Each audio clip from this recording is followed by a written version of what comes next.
Good morning, everyone. Good morning, Chauke. Thank you.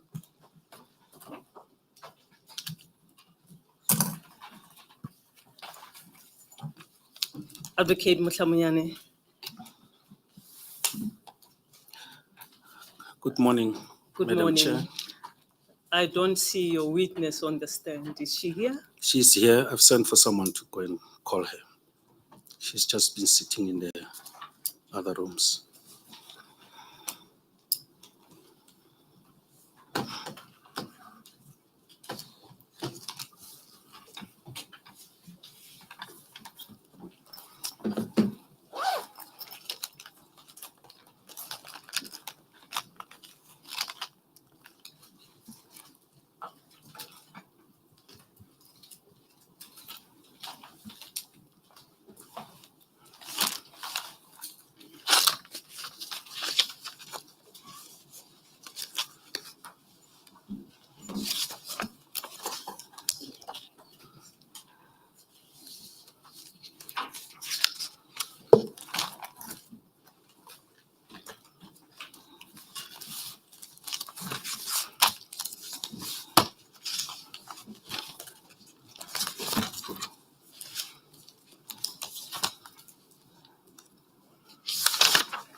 Good morning, Advocate Batoyi. Good morning, Chairperson and the panel. My apologies. I'm normally called. I didn't realize that you had come in. Good morning to Advocate Chauke and his team as well. We understand. Advocate Mutlamunyane. Thank you, Madam Chair. I take the liberty to thank you, Madam Chair, and your fellow sisters for giving me the indulgence up till today. When we adjourned last week, we had dealt with a few aspects. Among them,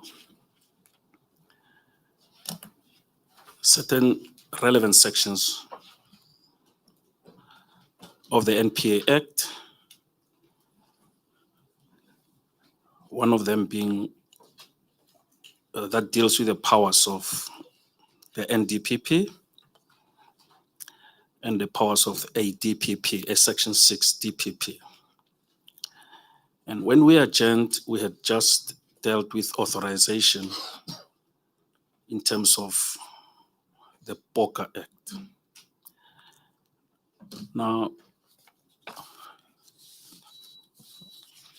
Madam Chair, today we will proceed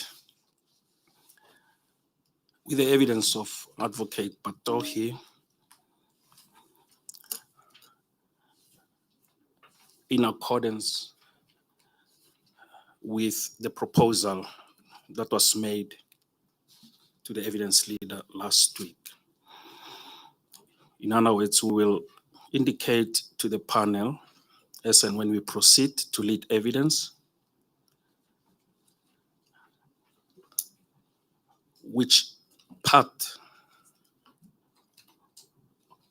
or which paragraphs of the terms of reference relate to particular evidence.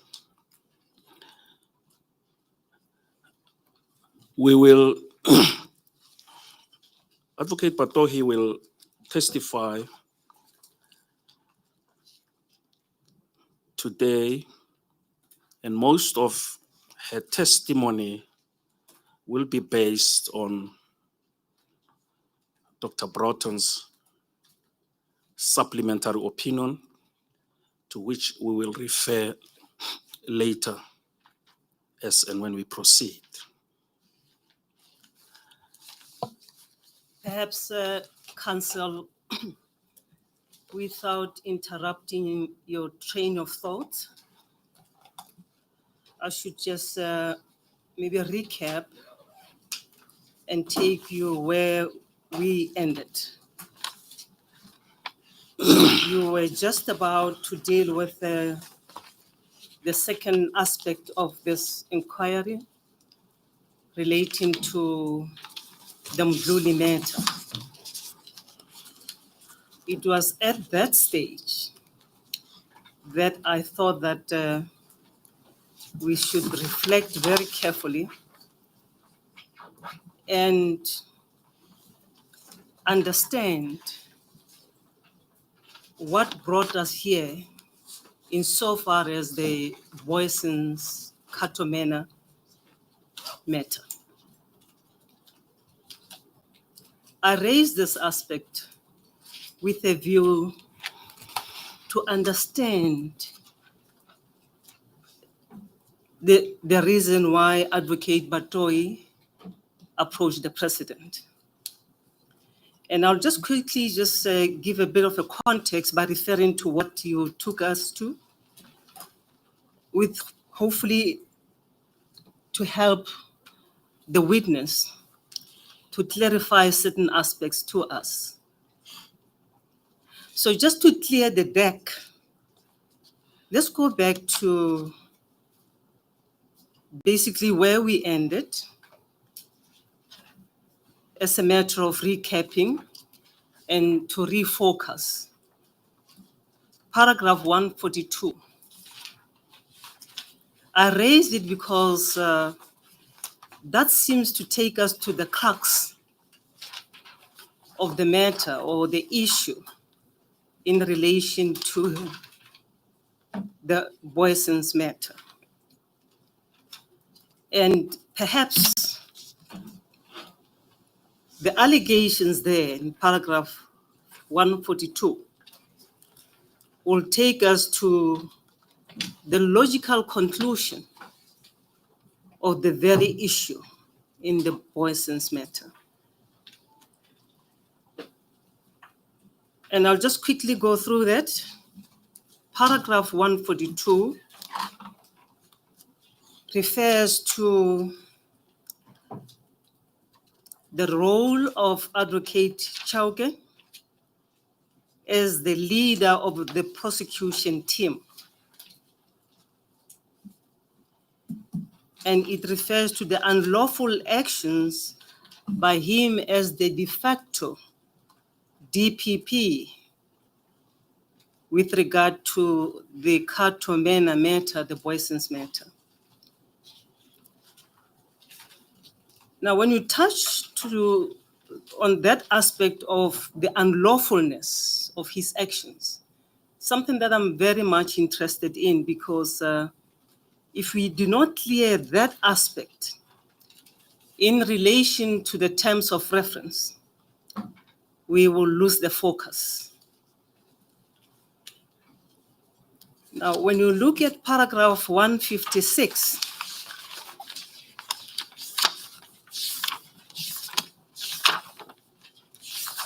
that paragraph gives us this essence of the allegations against Advocate Chauke.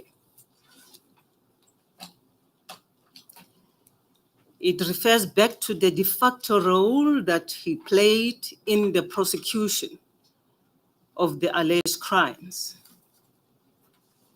when he allegedly went out of his jurisdiction over the jurisdiction of another DPP in KZN. The second aspect of paragraph 156 is that he exercised or purported to exercise prosecutorial powers. I need to hear more from the witness on that. And I may just hasten to say, and correct me if I'm wrong, Advocate Mutlamanyani, with the witness, as to whether Advocate Chauke took the prosecutorial decision in relation to the Katomena matter. Of course, the third aspect of that essence relates to him having settled the affidavit of Advocate Jiba. I'm not sure to what extent that aspect is relevant to the issue of Boysen's, the Boysen's matter. Will just give us clarity there. Now, from paragraph 156, let's go to the letter that Advocate Batoyi wrote to Advocate Chauke. Counsel, I'm giving you this context so that you can help us, because we are all here on a fact-finding mission. We need to get the context right. If you don't, we are going to lose the focus of why we are actually here. The letter, Advocate Batoyi, if you remember, is attached to your affidavit. That letter that you wrote to Advocate Chauke is a letter of 2021. It's at page, or rather it's marked as B5231. It's a letter by yourself, dated 13 May 2021. Chairperson, I wasn't reminded that I'm still under oath, if I I beg your pardon. I beg your pardon. I do acknowledge that. Let me remind you, Madam, that you are still under oath. Thank you, Chairperson. Unfortunately, you have not spoken. Thank you, Chairperson. Remember, you are still under oath. I do. Thank you very much for that. That letter that you wrote to Advocate Chauke is marked as B5231, attached to your affidavit. In that letter, you drew Advocate Chauke's attention to the decisions made by him. I'm interested to understand the decisions that he took or allegedly took in relation to the Boysen's matter. We will deal with them duly decisions at the later stage. But before we close this chapter on the Boysen's matter, we need to get the crux of the Boysen's matter very, very clearly and understand precisely what is it that is alleged to have been done by him unlawfully, as you say, Advocate Batoyi. It is the impugned decision that we need to understand the context thereof, at least for me to understand precisely why we are here. You will see on page 231 of that letter, you refer to 1.1 Sorry, regarding, Chairperson, which page? it is that SB 5231, the letter. You have that letter. That letter seems to draw our attention to matters that concerned you, that culminated into the complaint to the president. You see, in 1.1, you refer to Annexure A. That annexure is the affidavit of Mr. Mlochwa. It's marked SB 5A 235. It is also attached to your affidavit. That is correct. Now, Council, I'm going to pause there. I thought that this sequence may help us to unravel the facts that culminated to the complaint and why we are here. The next and final aspect that I think we should look at are the terms of reference, because it is this context that I've mentioned very briefly that seem to have culminated in the terms of reference. Madam Batoyi. That's correct.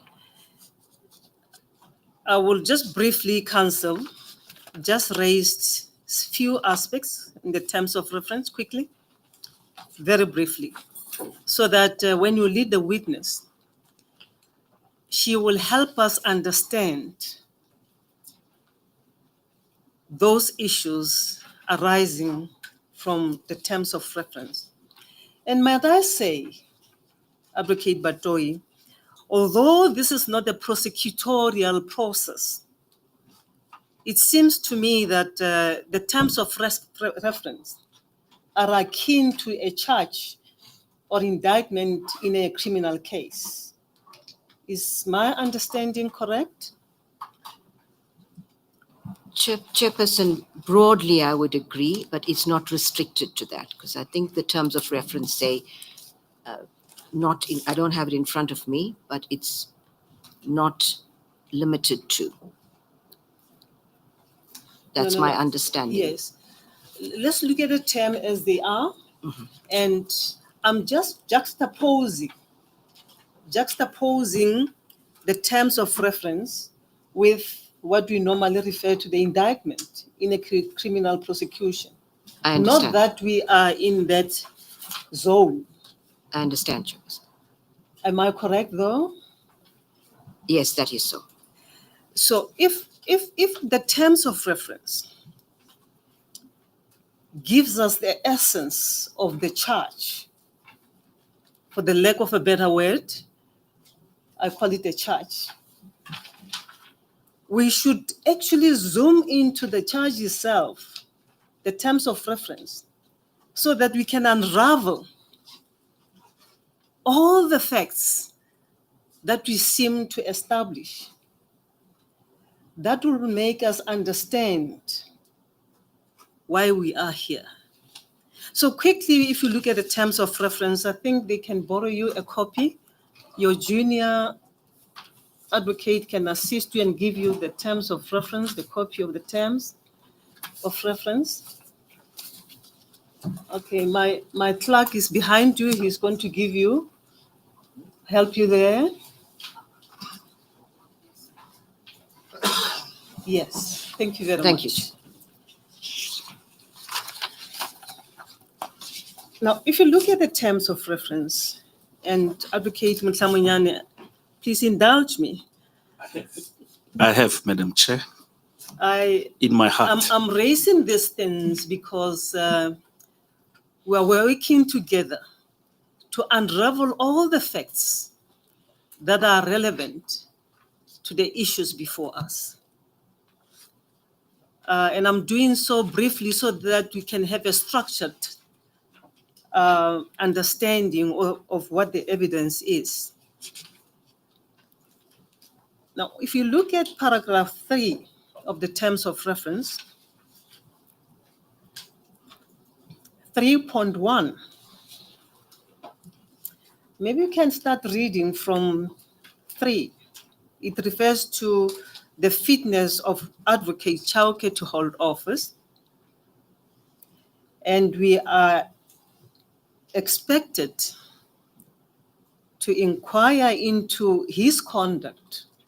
Now, 3.1 talks about his direct or indirect conduct regarding those two matters. The first is 3.1.1. It reads, the institution of the racketeering charges. I'm more interested in that concept, the institution of the racketeering charges, whether he, Advocate Chauke, instituted the racketeering charges, be it directly or indirectly. I would like to understand that. If you can clear that aspect for me. And then when you go to the sub-paragraphs, 3.1, it suggests that, or rather the allegations are that Advocate Chauke supported a decision to prosecute in the Katumena matter. The second one is that he recommended to Advocate Jiba that the certificate should be issued.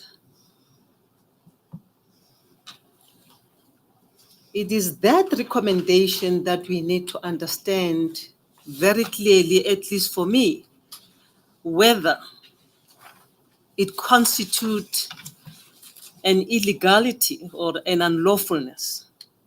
Because remember in paragraph 142 of your affidavit, you refer to the unlawfulness of his conduct. 3.1.1.3, it is alleged that Advocate Chauke sought to defend the institution of the racketeering charges in the review proceedings. I'm keen to understand the impropriety of that alleged conduct. And the next one, 3.1.1.4, is that he, Advocate Chauke, instituted an appeal against the judgment of Judge Govan.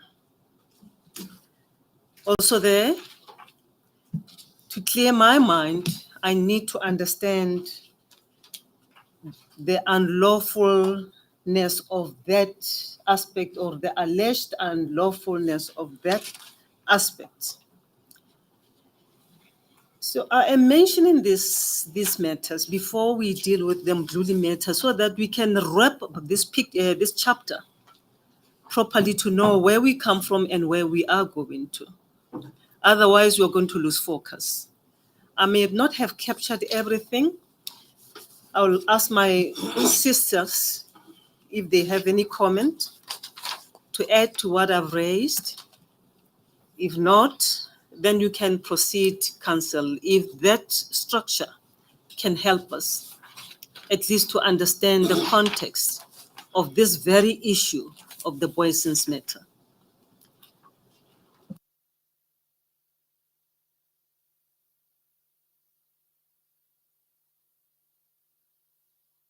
Thank you, Advocate. Maybe before you start, I hope that I've made myself clear, Advocate Batoi. Yes, absolutely, Chairperson. The concerns that I have so far as we have gone, because it doesn't appear that we have really gone to the crux of the matter to understand the illegality or the unlawfulness of his conduct, if any. So somebody must explain to us so that we can understand the charges correctly, and also to understand the evidence or facts underpinning those charges. I thank you. Proceed, Council. You may proceed. Kate Halley. Good morning, welcome. We got your apology. Thank you very much. I did intend to advise you last week of my intention to appear before the court this morning. Unfortunately, it was unavoidable.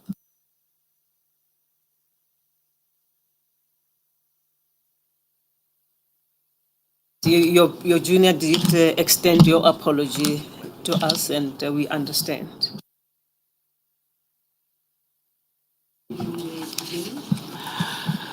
Thank you, Madam Chair. You may begin, sir. Thank you, Madam Chair. We, in fact, are going to proceed to lead evidence that will deal with the terms of reference. And in so doing, Advocate Patohi will refer to Dr. Broughton's supplementary opinion and its accompanying documents. We will, in so doing, be doing cross-references to certain documents that are particularly important in order to unravel what exactly we are alleging that Advocate Chauke has done. At the beginning, Madam Chair and your fellow sisters, I will refer, before she gives testimony on particular aspects, to the terms of reference. And as and when we proceed, I will indicate yet again as to which paragraph in the terms of reference a particular aspect pertains to. In the course of her evidence, she will also, to some degree, refer back to what has already been on record without necessarily elongating on what has already been testified upon.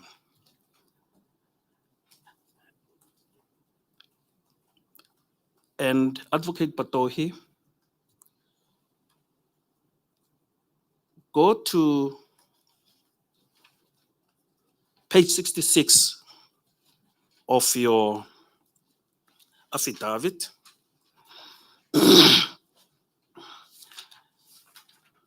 Where, as Madam Chair has correctly pointed out, the essence of the allegations against Advocate Chauke are dealt with.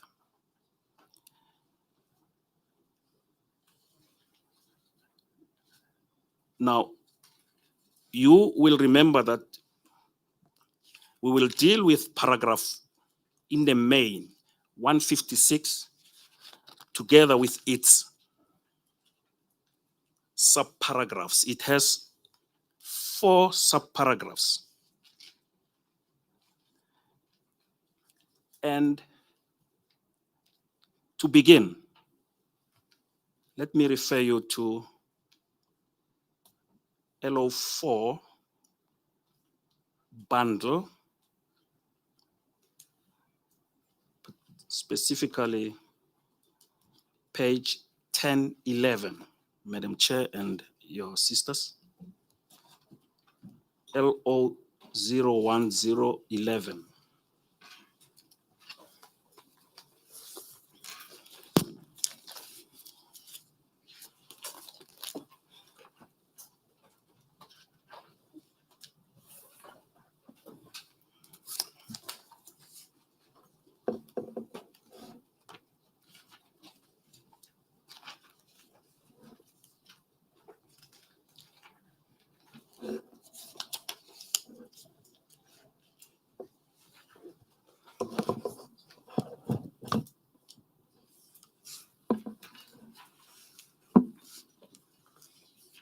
Are you there? If you just pardon me.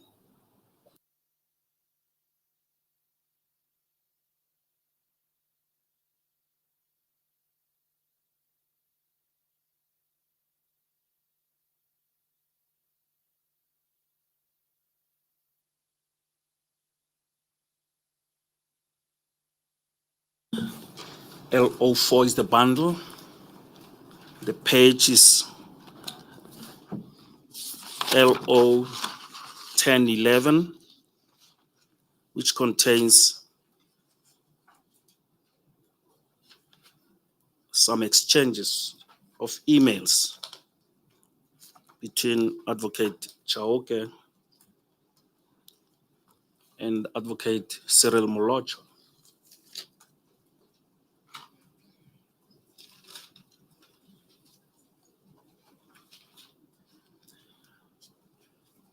Are you there, Advocate Patohi? I am. Let us go to LO4 on page LO 01012. In other words, 1012.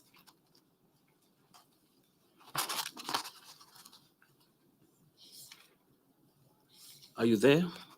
I am. There is an email which has been sent to Cyril Molocho.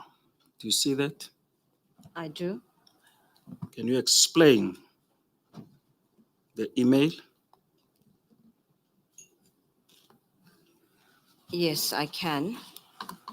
So, Chairperson, perhaps to place this into context so that the panel understands how this came before me.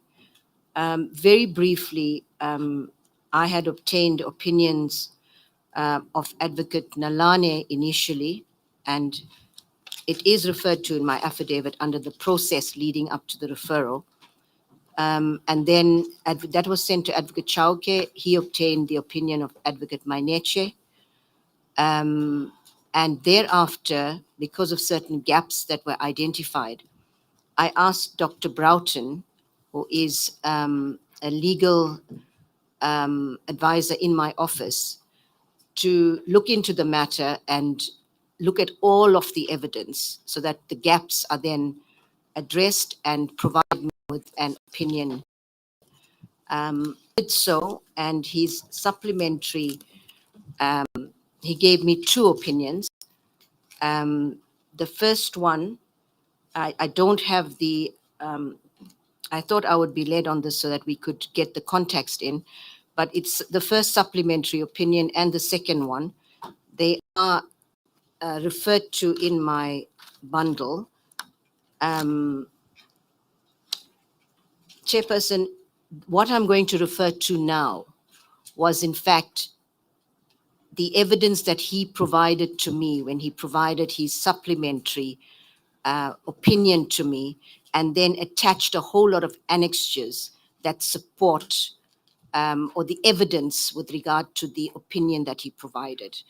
So I think it's important for the panel to understand the context of how this came before me so that I can explain in sequence.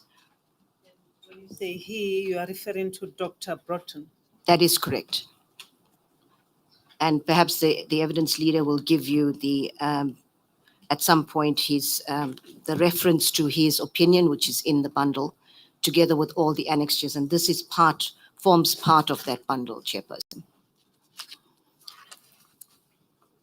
I may then proceed to answer the question. You may proceed, ma'am. Thank you, Chair. Chair, so this, what we're referring to now, at page 112, for clarity, Chairperson, the email chain starts from page 112 and then continues backwards to 1011. So you read from 112 to 111 for clarity, Chairperson. So the first email is 12th of June 2012, sent from Mamiki Suping, who is the personal assistant of Advocate Chauke. And the evidence will show that the subject line is indictment, Cato Manor, that certain documents were sent to Cyril Molochwa. Now, Cyril Molochwa, Advocate Molochwa, at the time was the acting I DPP. think that's better.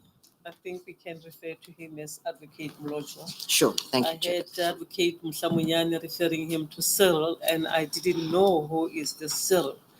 So it has helped us. My apologies. Let's address people properly. Chairperson, Advocate Molochwa was at the time the acting DPP in KwaZulu-Natal.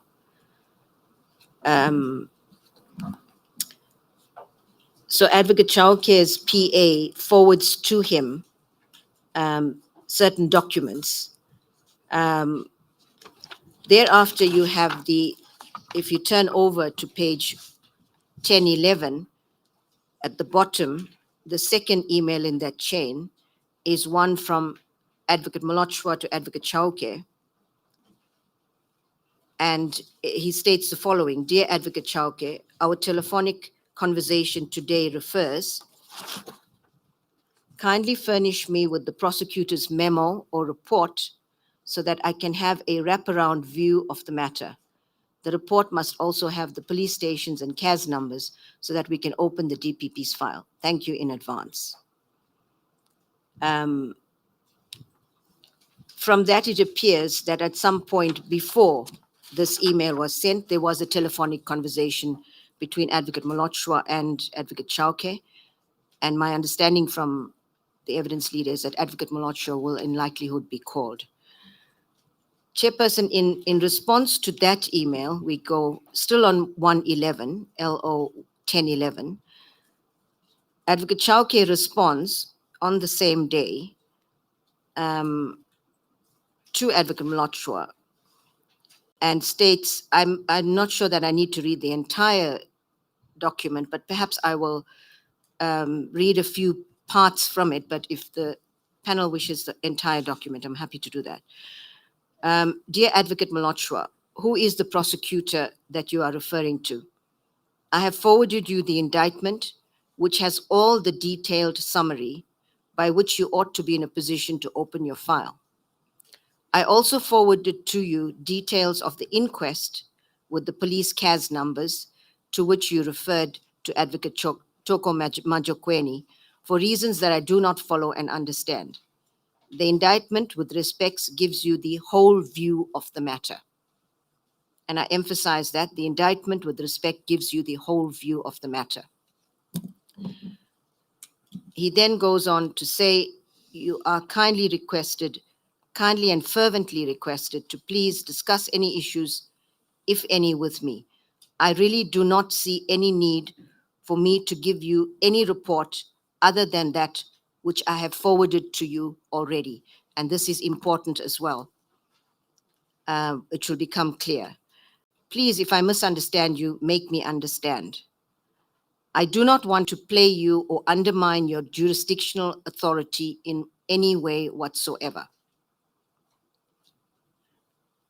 It then proceeds, Chairperson, he then on the next paragraph says, I've also learned with utter dismay that you have now issued an instruction to senior prosecutors that all dockets that are with us must be brought to you. What is not happening here, my brother? Please, if you have any issue again, talk to me or arrange that we see the acting national director urgently, and that would be Advocate Jiba. And he then goes on to raise a concern. He states, another concern to me is the delay in you issuing the instruction of reopening the inquest in view of the fact that you have been requested to sign the indictment, which must be preceded by your decision to reopen the inquest. If this makes you uncomfortable, please indicate so I may urgently take the matter up with the acting NDPP as well as the minister. And I emphasize that as well, for reasons that will become clear later. I do not want to step on your toes in the last paragraph. I was informed that you agreed and arranged with the acting NDPP for someone from outside to do the prosecution of these matters. If you now have a change of heart, please indicate so that we may resolve it as soon as possible. That is the end of the letter. Now, Advocate Patohi, we will later refer to these exchanges here. But for now, go to paragraph 60 in bundle LO1 on page 60 Sorry, or 16. sorry, Advocate. I beg your Before Advocate Batohi steps off this letter, she read the letter, but at paragraph 2, she skipped a line, and I'm not sure whether it's not supposed to be in the record, but I think it is important when we quote someone, we quote the whole thing, unless if we feel it is not important. In paragraph 2, line 3, the sentence that starts with "there are." If I may, Chairperson, yes, I had not intended to read the whole thing, but perhaps and I went on and read most of it. So perhaps I will just add paragraph 2, the last sentence, or third line. There are serious issues of security in this matter, which if necessary, you will be briefed about, which are not relevant to you, and I cannot expose you to such at this stage. I think I read the rest of the letter completely, except for that. Thank you, panel. Thank you, Councillor. Thank you, Madam Baloimere. Advocate Patohi, go to LO1 on page LO 00266.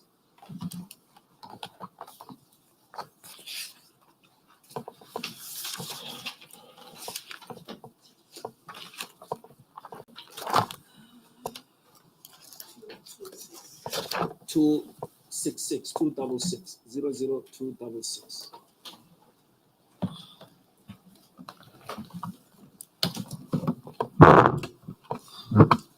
Therein, you will find. Moment. 266. Yes, 266 is a witness statement of Advocate Andrew Chauke, which was before the Judicial Commission of Inquiry into allegations of state capture, corruption and fraud in the public service, including organs of state, colloquially known as State Capture Commission. It starts on page 243. Do you see that? Yes. Go to paragraph 60 and read it into the record. 60, Madam Chair. Yes, thank you. So if I may proceed, Madam Chair. Yes, you may proceed. Proceed. Paragraph 60 states as follows. Jiba requested me to assist with putting together a prosecution team which will guide members of the police and members of IPID, open brackets, in quotation marks, the Cato Manor team, close quote, close brackets, on the investigation and prosecution of the matters. I agreed to be the coordinator of the prosecution team. The prosecution team was comprised of the following advocates: 60.1 Advocate Maema, DDPP, in brackets team leader, in brackets Miami, Advocate K.R. Matenjwa, DDPP, co-team leader, Matenjwa, Senior State Advocate M. Ntlakaza in brackets, Senior State Advocate J. Molochwa in brackets, and Senior State Advocate F. Fuchane in brackets, and Senior State Advocate P. Moleko in brackets. We know that Jiba is reference to the then acting Director of Public Prosecutions. Acting National Director. Acting of National. Public Prosecution. Yes. Is that correct? That is correct.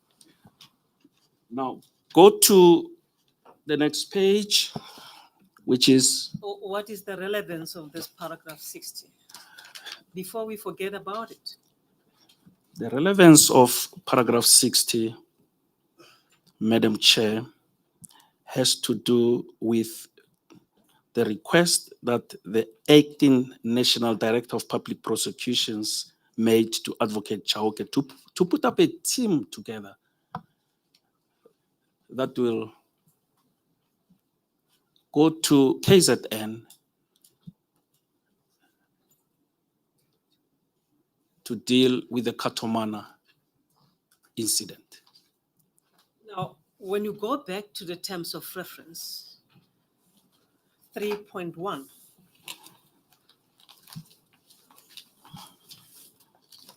does this aspect have any relevance to, I beg your pardon, let me finish.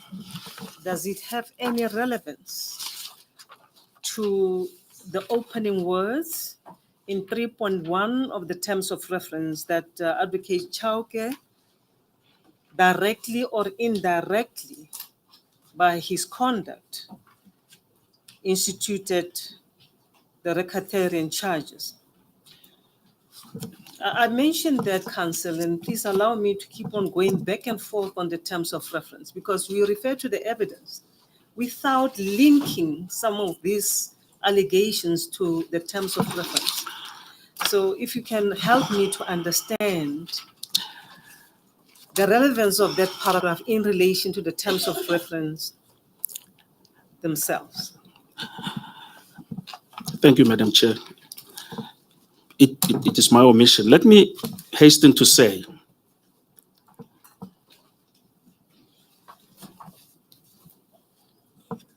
paragraphs 3.1, 3.1.1, 3.1.1.1, 3.1.1.2, 3.1.1.3, and 3.1.1.4 for now are relevant not only to this paragraph 60 and 62, but are relevant to the evidence that will indicate Advocate Chauke's involvement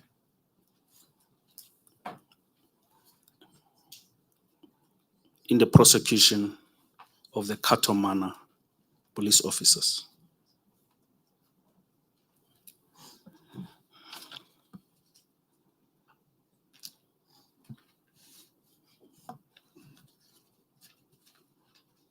Would you like the witness to confirm what you are saying?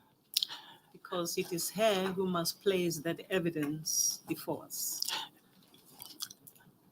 Indeed, Madam Chair. Do you confirm that Advocate Batoi, what your Advocate Moshlamayane has just placed before us?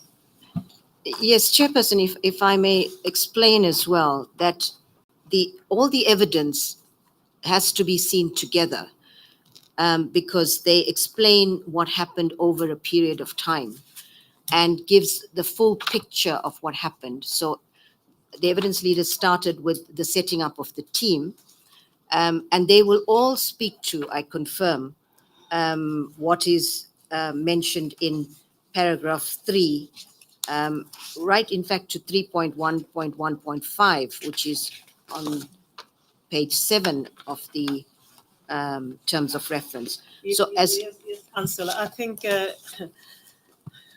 let's just try to take it one step at a time, because what you are now saying is the broader picture, but we are addressing the essential terms of the, or rather the chapters of the terms of reference. But if you give such a broad overview, we will get lost.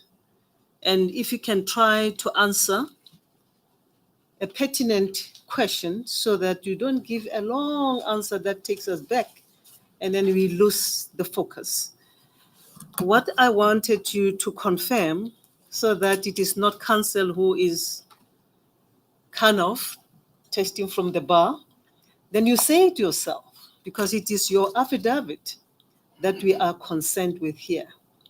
And what I wanted clarity from you is whether, in relation to the question that I posed to counsel, the very, very sub-paragraph of the terms of reference that seems to suggest that Advocate Chauke misbehaved. And I would like us to understand the context relevant to that allegation in the terms of reference. And that's what he was saying to us, that all those paragraphs in the terms of reference, 3.1.1 to 3.1.4, are relevant, and paragraph 60 supports those allegations in the terms of reference. And I wanted to ascertain with you whether you confirm that. Perhaps, Councillor, me look at whether- you can just repeat to Advocate Batoi what you were saying in a simple way, the way you want to put it to her, so that we get this part of her evidence clearly. Thank you, Madam Chair. Advocate Patohe, if I take you back to paragraph 60 on this page here, page 266, would you confirm that what is stated there is pertinent to paragraph 3.1? that is correct. It's also pertinent to paragraph 3.1.1.1.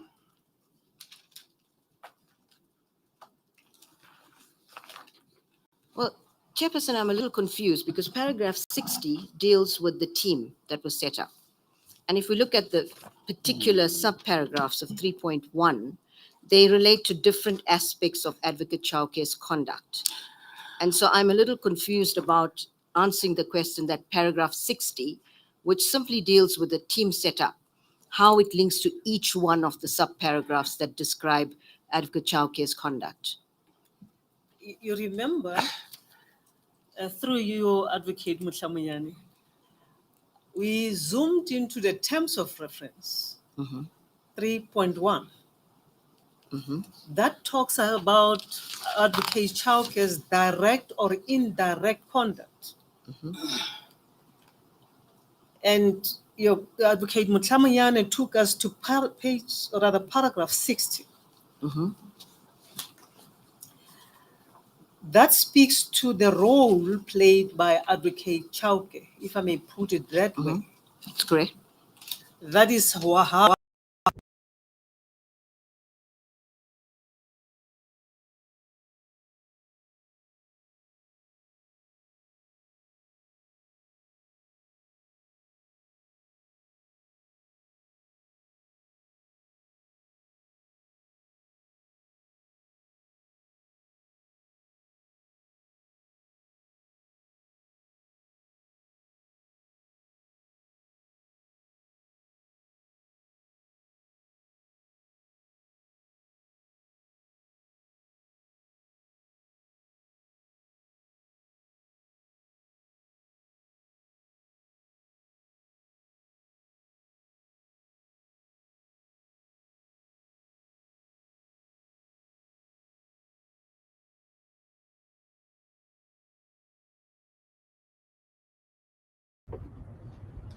that speaks of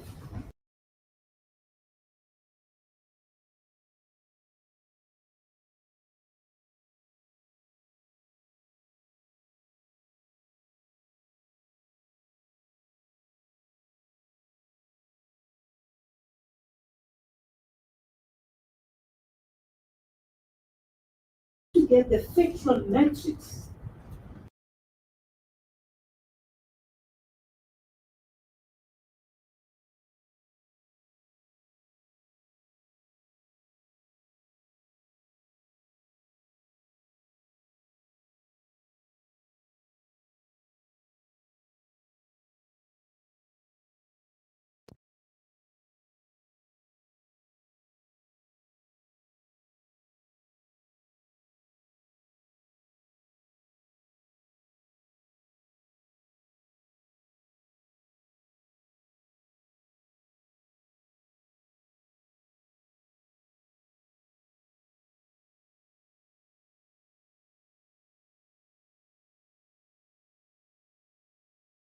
Correctly pointed out, it has to be read with the total.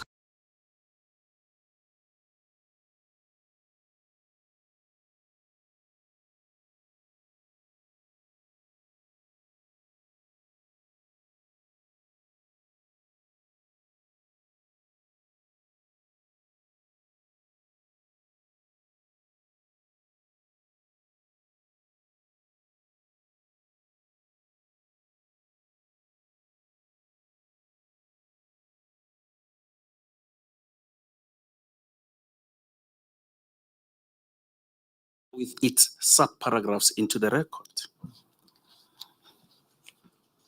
Paragraph 62 reads as follows. My role as team coordinator was 62.1, deal with the logistics and administrative matters of the prosecution team. 62.2, ensuring coordination between the various stakeholders. 62.3, my involvement excluded taking prosecutorial decision whether to prosecute or not. 62.4, feedback and briefing on the team to JIBA, including the submission of documentation from the prosecution team. Chairperson, if I may at this point explain that paragraph 62.3 refers to taking prosecutorial decision whether to prosecute or not. My evidence will include the fact that a prosecutorial decision is not one that is limited on whether to prosecute or not, but there are various prosecutorial decisions that are taken in the course of a prosecution process. Probably it's a matter of argument, but thank you for telling us what you are telling us. Thank you, Chair. But we do know from that paragraph 62, sub 3, Advocate Chauke is saying, I was involved, but my involvement excluded taking any prosecutorial decision. That is correct, Chairperson. That's the nub of his statement. That is correct, Chairperson. You may then proceed to paragraph 64 on the same page and read it into the record. I beg your pardon, Counsel. I beg your pardon. I beg your pardon. And please correct me if I am missing something. That very aspect at paragraph 62.3 will probably take us to the statement or affidavit of Advocate Musing. It will. It will. It will, Madam Chair, as and when we proceed. Thank you. Please flag it so that we don't forget. Yes, I will do so.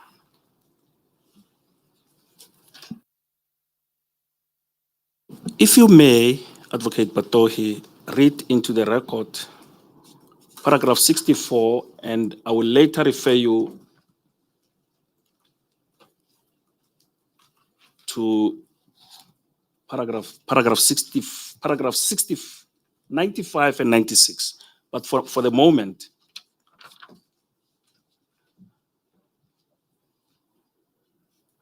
read paragraph 64 into the record. Paragraph 64 reads as follows. On 3rd May 2012, I attended a briefing with Jiba, during which it was arranged that the prosecution team brief her on the Cater matter on 18 May 2012. On 15 May 2012, I attended a meeting with the prosecution team to prepare for Jiba's briefing.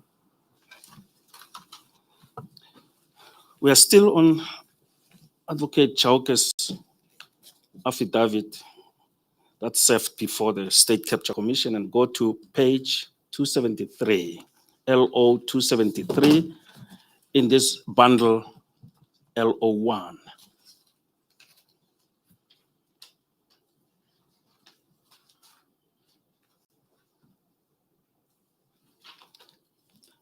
Read paragraph 95, which ties to the one, which paragraph 60, which you read earlier.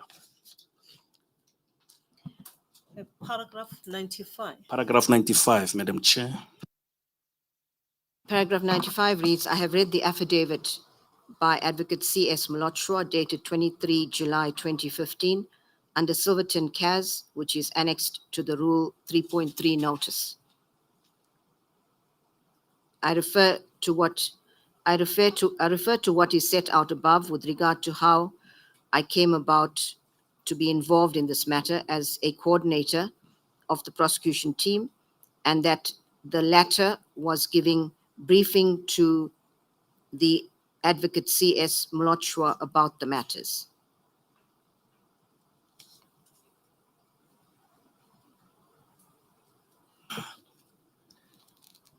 Will you confirm that this paragraph pertains to paragraph 3.1 of the TOR, terms of reference? Yes. Proceed to go to paragraph 96 on the same page and read it into the record. I confirm that I had the email exchanges with Advocate C.S. Mlochwa. The issue was sorted out between me and him. I considered it resolved and did not take it any further.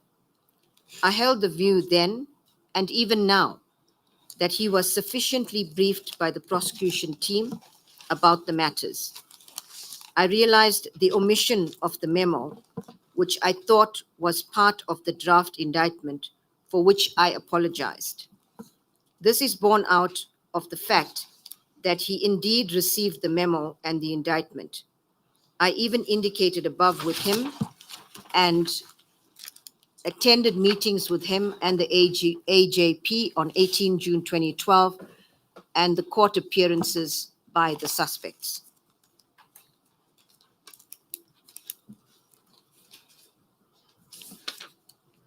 Now, Advocate Chauke mentions Advocate C.S. Mlochwa. I want us to hasten to get to Advocate Mlochwa's affidavit that you referred to and Madam Chair has also referred to it, which is attached to your letter to Advocate Chauke, which is marked as B6 on page 240 of your bundle, where you were making a request for further information relating to decision made by you as the DPP Gauteng, Johannesburg. Now go to. Pardon again, Council. You said SB6. Is it not SB5A? That is the sworn affidavit by Advocate Mlochwa attached to her affidavit. Yes, I was still on SB6, Madam Chair, which is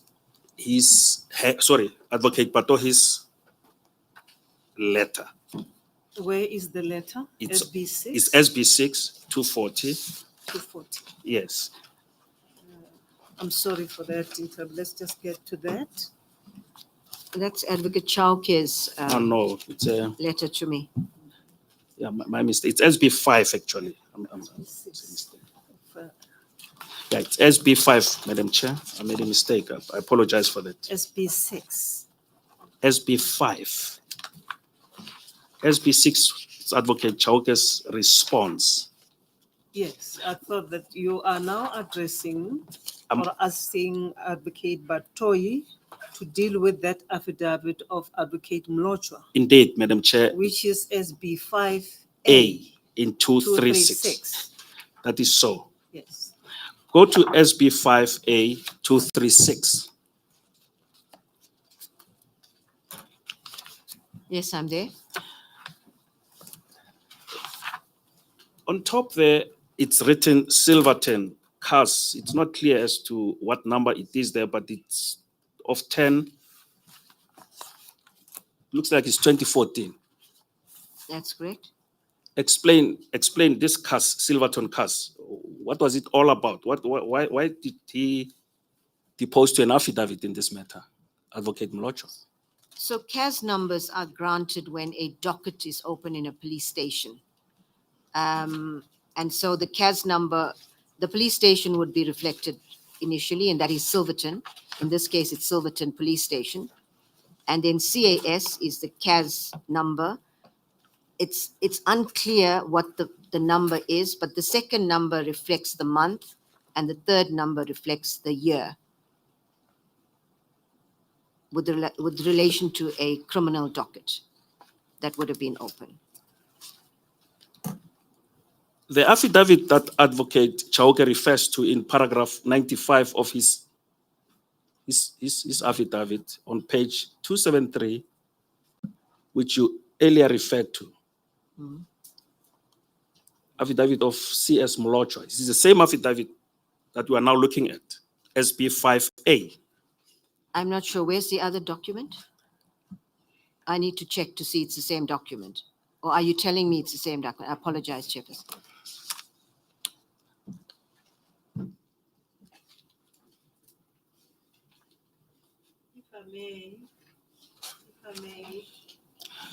If I may, Council, remember SB5, which I mentioned, is mentioned for the first time in the affidavit of Advocate Batoyi under the rubric of process leading to the referral to the President on page 69 of her affidavit. But of course, that SB5 addresses also the issues relating to the Boyson's matter. In other words, it refers to the broader issues of both the Boyson's matter and the Mdluli matter. So if you can probably look at it, it is there, Council. SB5 is mentioned for the first time at paragraph 161. That is correct, Chairperson. Now, Advocate Chauke says, Advocate CS Mlochwa's affidavit is dated 23 July 2015. And this one is dated 12 May 2015. It is not the one that he's referring to, not so. Do you see sorry, on repeat page 237, the date when it was deposed to Okay, is just a 12 moment. May 2015. Yes, I see that. Now, it is not the one that he's referring to because this one is dated 12 May 2015, not so. Sorry, I'm confused. Which is the one he's referring to? I'll take you to the one that he refers to. It's on the next page. He says it is dated 23 July 2015. Go to the next page and look at 238. Page 238. Yes, I'm There's there. another affidavit there. by Advocate Molochwa. Do you see that? Yes, that's correct. Which is dated the 23rd July 2015. That is correct. I see that. So that is the one that he's referring to.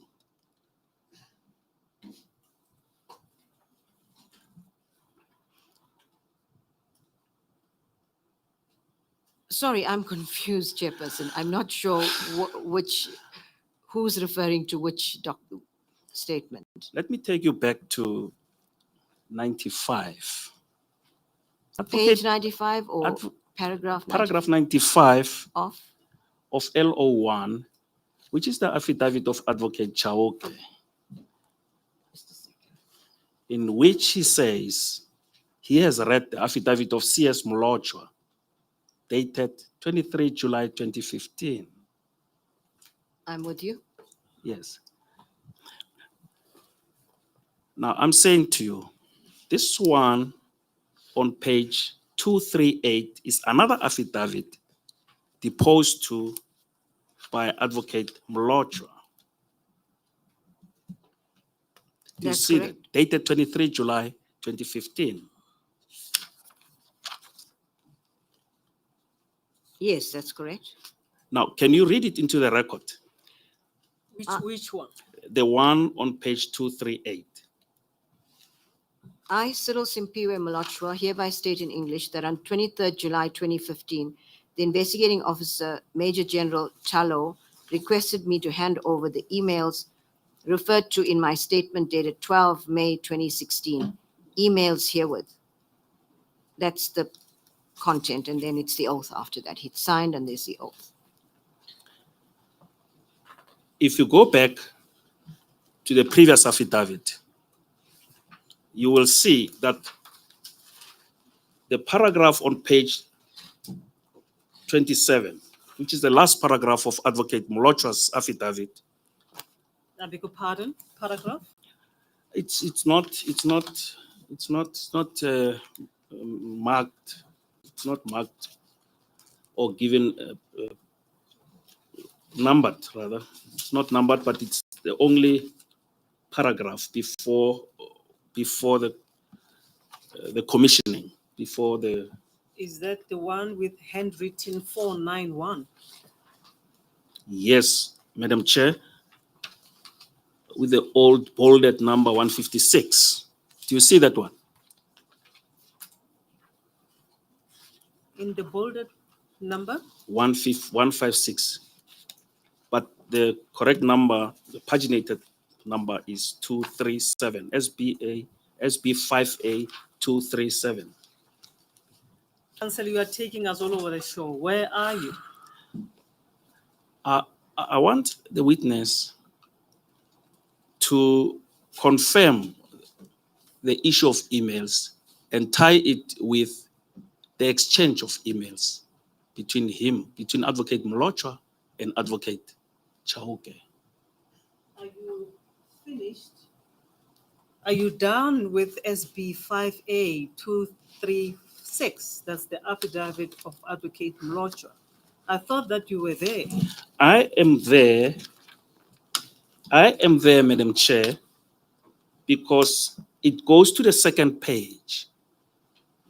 Yes, it goes to the second page, 237. Yes. Now,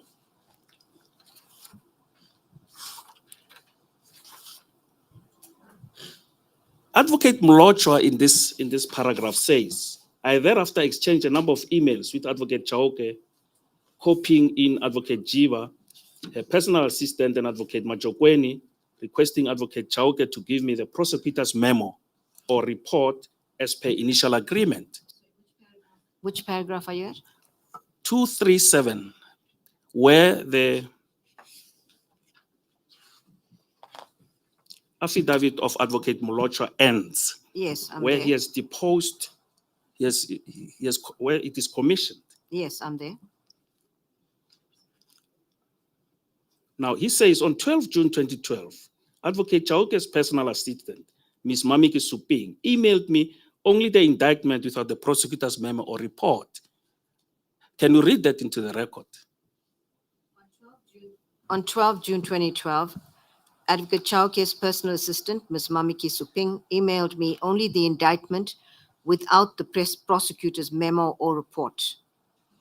I thereafter exchanged a number of emails with Advocate Chauke, copying in Advocate Jiba, her personal assistant, and Advocate Toko Majakweni, requesting Advocate Chauke to give me the prosecutor's memo or report as per the initial agreement.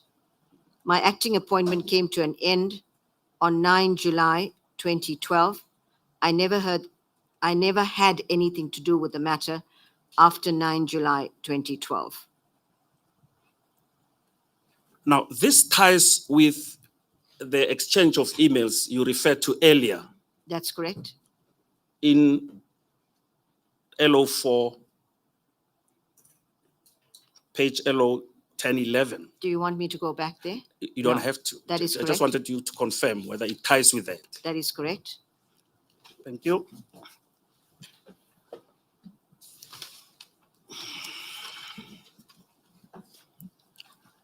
Now,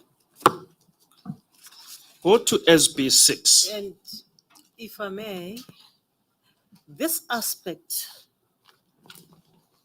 that you are asking the witness to read into the record has a direct link to the terms of reference. If I'm correct, which one? Madam Chair, it has a direct link with paragraph 3, paragraph 3.1,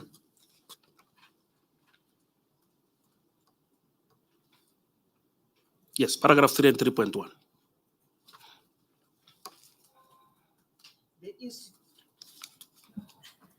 The institution of the racketeering charges. It will, yes, indeed. I beg your pardon. No, I beg your not that. pardon. His direct or indirect conduct. Indeed, Madam Chair.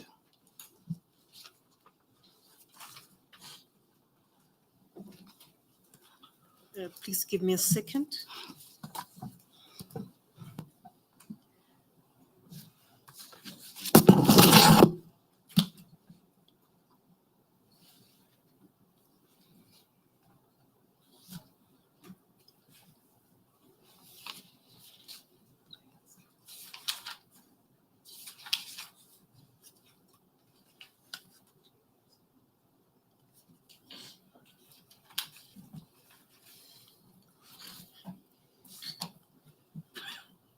If you may unpack that aspect for me to understand clearly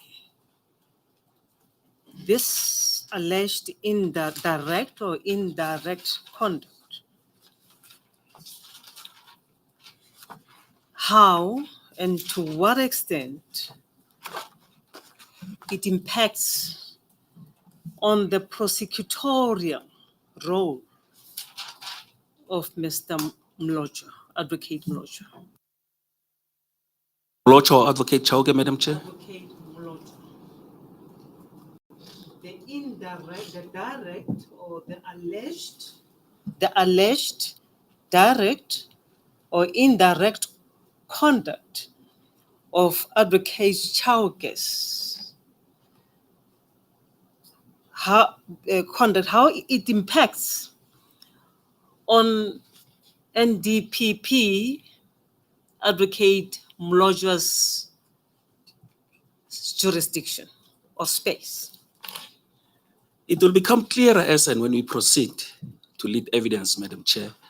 However, for now, Advocate Mlojo was the acting DPP in KZN. No, I understand. Yes. You are busy leading evidence. And this evidence is really the crux of the case because Advocate Batoi is laying the foundation of why we are here. And we need to understand this foundation correctly. Because other witnesses, as you referred to Advocate Mlojo, are going to either confirm their affidavit, the contents of their affidavit, or the evidence of Advocate Batoi. So I don't want us to have that disjuncture. We may just lose the connection.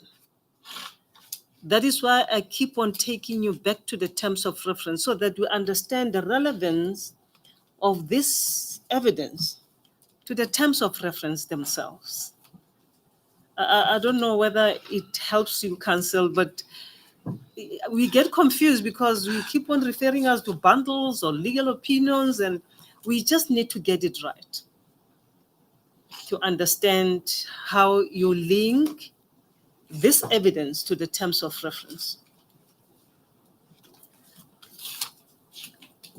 And I thought that as we address this evidence, as you go along, you'll keep us on telling us that this is the aspect that is relevant to the charge at paragraphs 3.1, 3.1.1, etc. It will help me to understand the evidence of Advocate Batoi.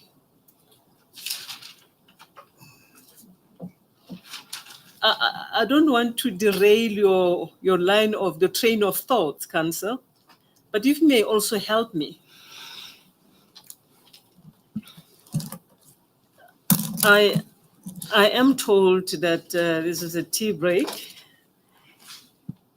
If you feel that I'm overbearing on you, it's fine. We will get clarity at the later stage. Maybe you can proceed when you reconvene, and I'll note all these questions on the side so that I don't interrupt you. No, you're not overbearing. You're perfectly entitled to the clarification, Madam Chair. I thought I had made it clear that the evidence that she's leading pertains to 3.1, but I'll take it a piece for a better understanding and for the comfort of everyone. Yes. Yes, I'll try and take it a piece. Thank you, counsel. Thank you, counsel. We will take Advocate Batoi. We take a tea adjournment.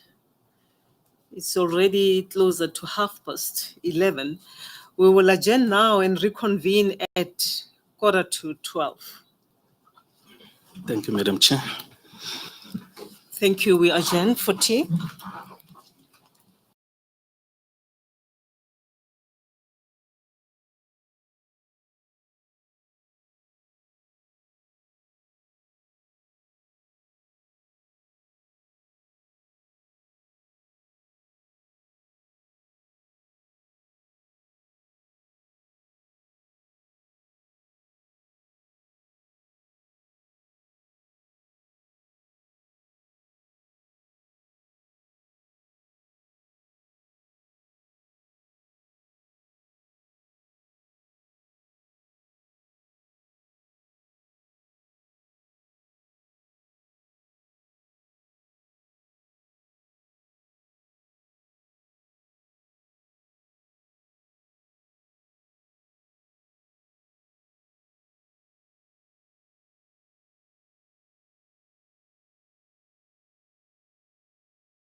Advocate Batoe, remember you are still under oath. I do. Thank you, Chair.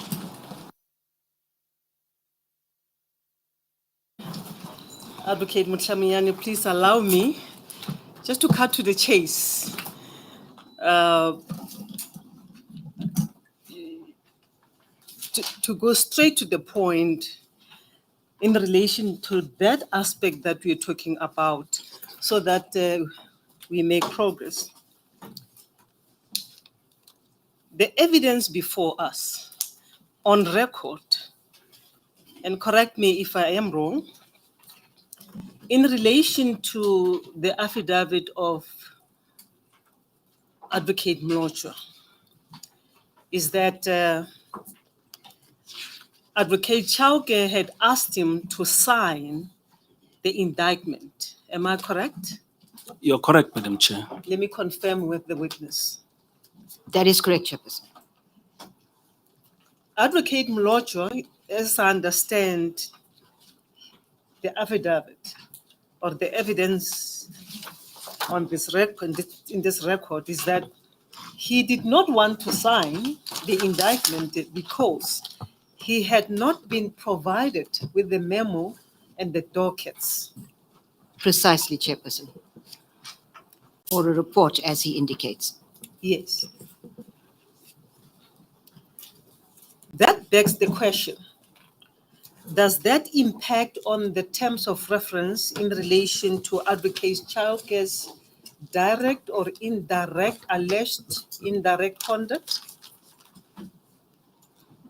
Chairperson, if we go to the terms of reference, this aspect of the evidence will relate specifically to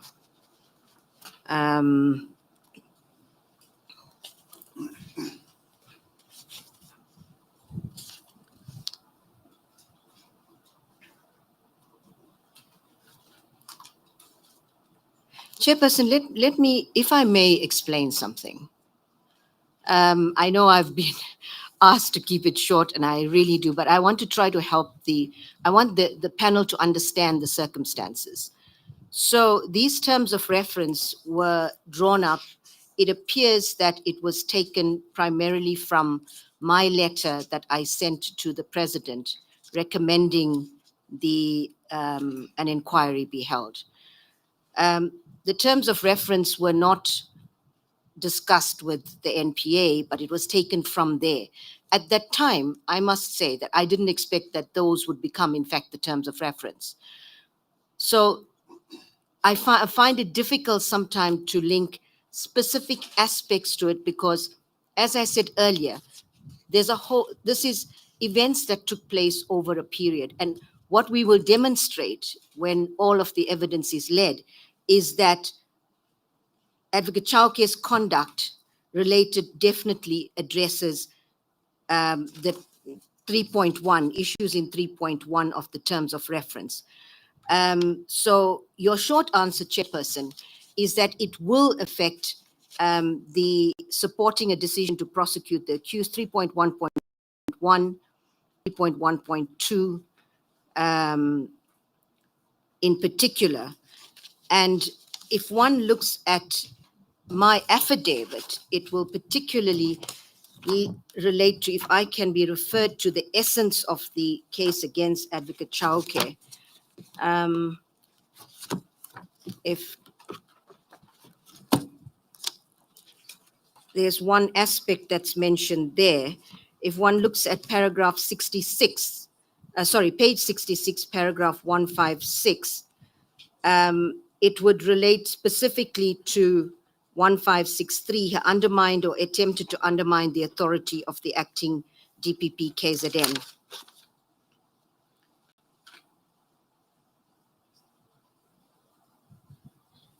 Thank you, Advocate Batoe. Thank you, Chairperson. It helps. Thank you, Chairperson. And if I may explain to the panel how racketeering certificates are authorized. With regard to racketeering charges, the National Director of Public Prosecutions is required to authorize these charges. And what happens in terms of the process is that the DPP of the division where the charges emanate would submit a memorandum, a covering memorandum, generally with a with the indictment, with the prosecutor's memo, and any other relevant documents to the National Director for consideration of the application for racketeering charges to be authorized. So in this case, what will emerge from the evidence, Chairperson, is that, as you correctly stated, Advocate Chauke and Advocate Molochwa will testify to this, is asking Advocate Molochwa to sign the indictment, and Advocate Molochwa is resisting, saying that I will not sign it unless I have these other documents. And he's correct in that regard, because he needs the evidence. The indictment sets out the charges and summary of facts. The prosecution memo generally will set out the evidence that actually supports the indictment. Thank you, Chairperson. I hope that helps. It helps, Advocate. That settles my mind. Then proceed, Madam Chair. Proceed, sir. You may proceed. Thank you, Madam Chair.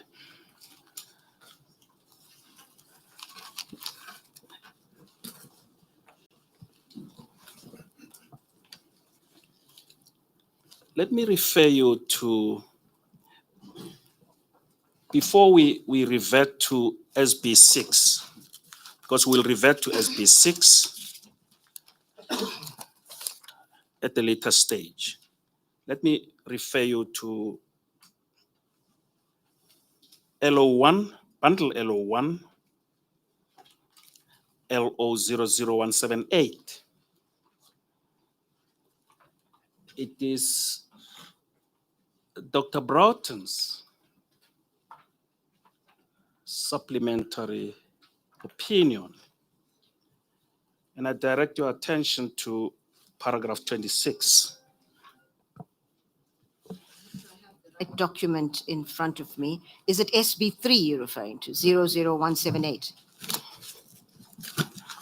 Am I in a different? LO1. Oh, okay. I'm referring you to LO1, Sure. Advocate Batohi. Okay. You got it in front of Page you. number? LO00178.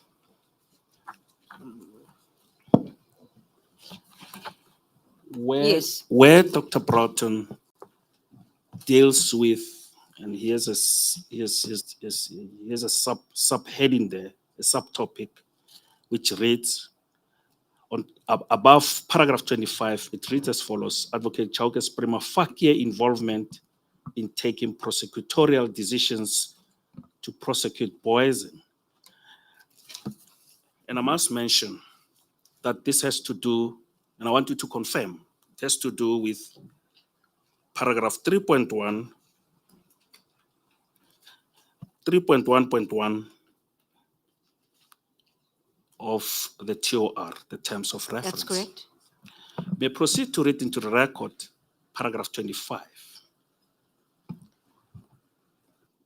Paragraph 25 reads, besides endeavoring to compel Advocate Molochwa to sign the Boyson indictment without furnishing him with the case dockets or prosecutor's memorandum, in brackets, or supporting documentation and evidence, which aspect are returned to below, there is evidence that prima facie shows that Advocate Chauke was involved in taking prosecutorial decisions to prosecute Boyson.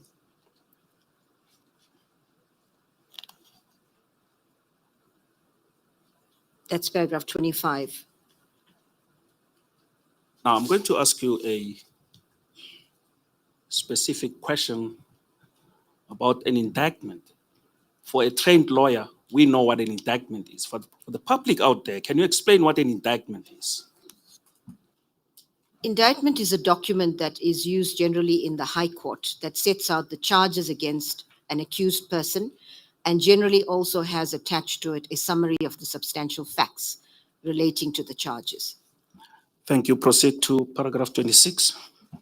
Paragraph 26, it should be recalled that it was on 12 June 2012 that Advocate Molochwa refused to sign the Boyson indictment sent to him by email by Advocate Chauke without seeing the supporting documentation and evidence. The supporting documentation and evidence were never presented to Advocate Molochwa, even though the latter requested same from Advocate Chauke. The prosecution team also did not report to Advocate Molochwa, but to Advocate Chauke, and did not furnish Advocate Molochwa with supporting documentation and evidence for the signing of the indictment, which he, as the acting DPP of KZN or a Deputy Director of Public Prosecutions, DDPP, in his office, or a DDPP acting under his control or supervision and direction of the KZN DPP, contemplated in Section 24(9), read with Section 21(3) and 4 of the NPA, was lawfully required to sign. As a result, Advocate Molochwa never signed the indictment. Indeed, after the exchange between Advocate Molochwa and Advocate Chauke in June 2012 regarding the signing of the indictment, and the request from Advocate Chauke to Advocate Molochwa to consider reopening a series of inquests relating to the matter, he heard no more about the Boyson prosecution. And Chairperson, if I may say, that to ask Advocate Molochwa to sign the indictment in these circumstances would in fact be unlawful.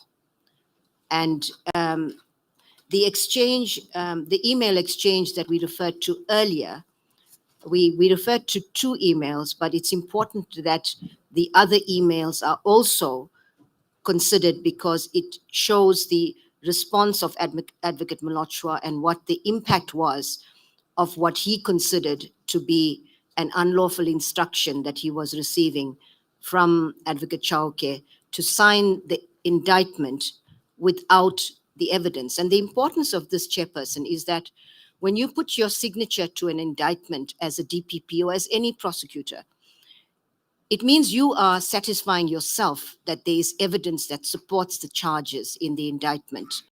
And to require someone to do it without the evidence is in fact asking that person to do something unlawful.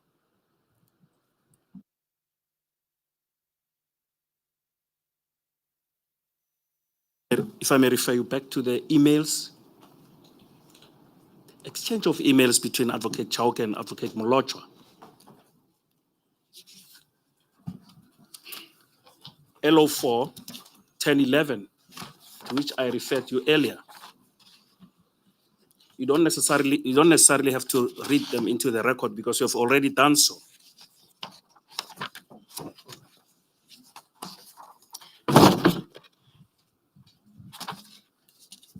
I've read 2 of the emails into the record, or 3. The one on page 1011 at the bottom there, from Advocate Molochwa to Advocate Chauke, is the one in which Advocate Molochwa was requesting that he be sent the prosecutor's memo. That is correct. That's on the top of page 1012. Was it ever sent? Well, I think Advocate Molochwa can testify to that, whether he received it or not. I do not know myself whether it was sent or not. I do want to state that after Advocate Chauke's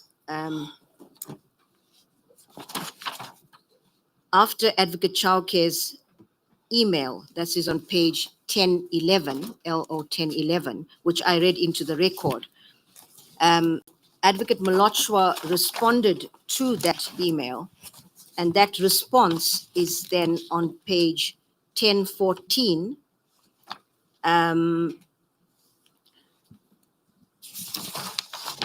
It's a rather long response from Cyril Molochwa, as it is, but it's Advocate Molochwa, to Advocate Chauke, dated 13 June 2012 at 9:12 a.m. And it's a very long email, as you can see. It spans almost the whole, beg your pardon, the entire page. But I think it's important for the panel to get the import of this email. I will read just a few lines from it.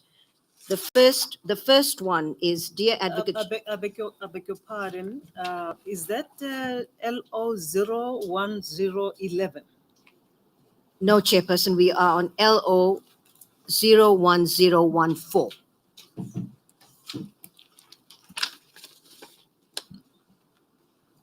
And the email continues on 01015.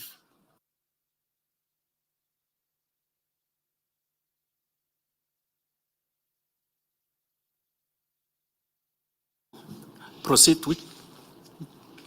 Thank you. And Chairperson, we should remember the context. It's Mlotshwa asking for the indictment and the prosecutor's memo and reports.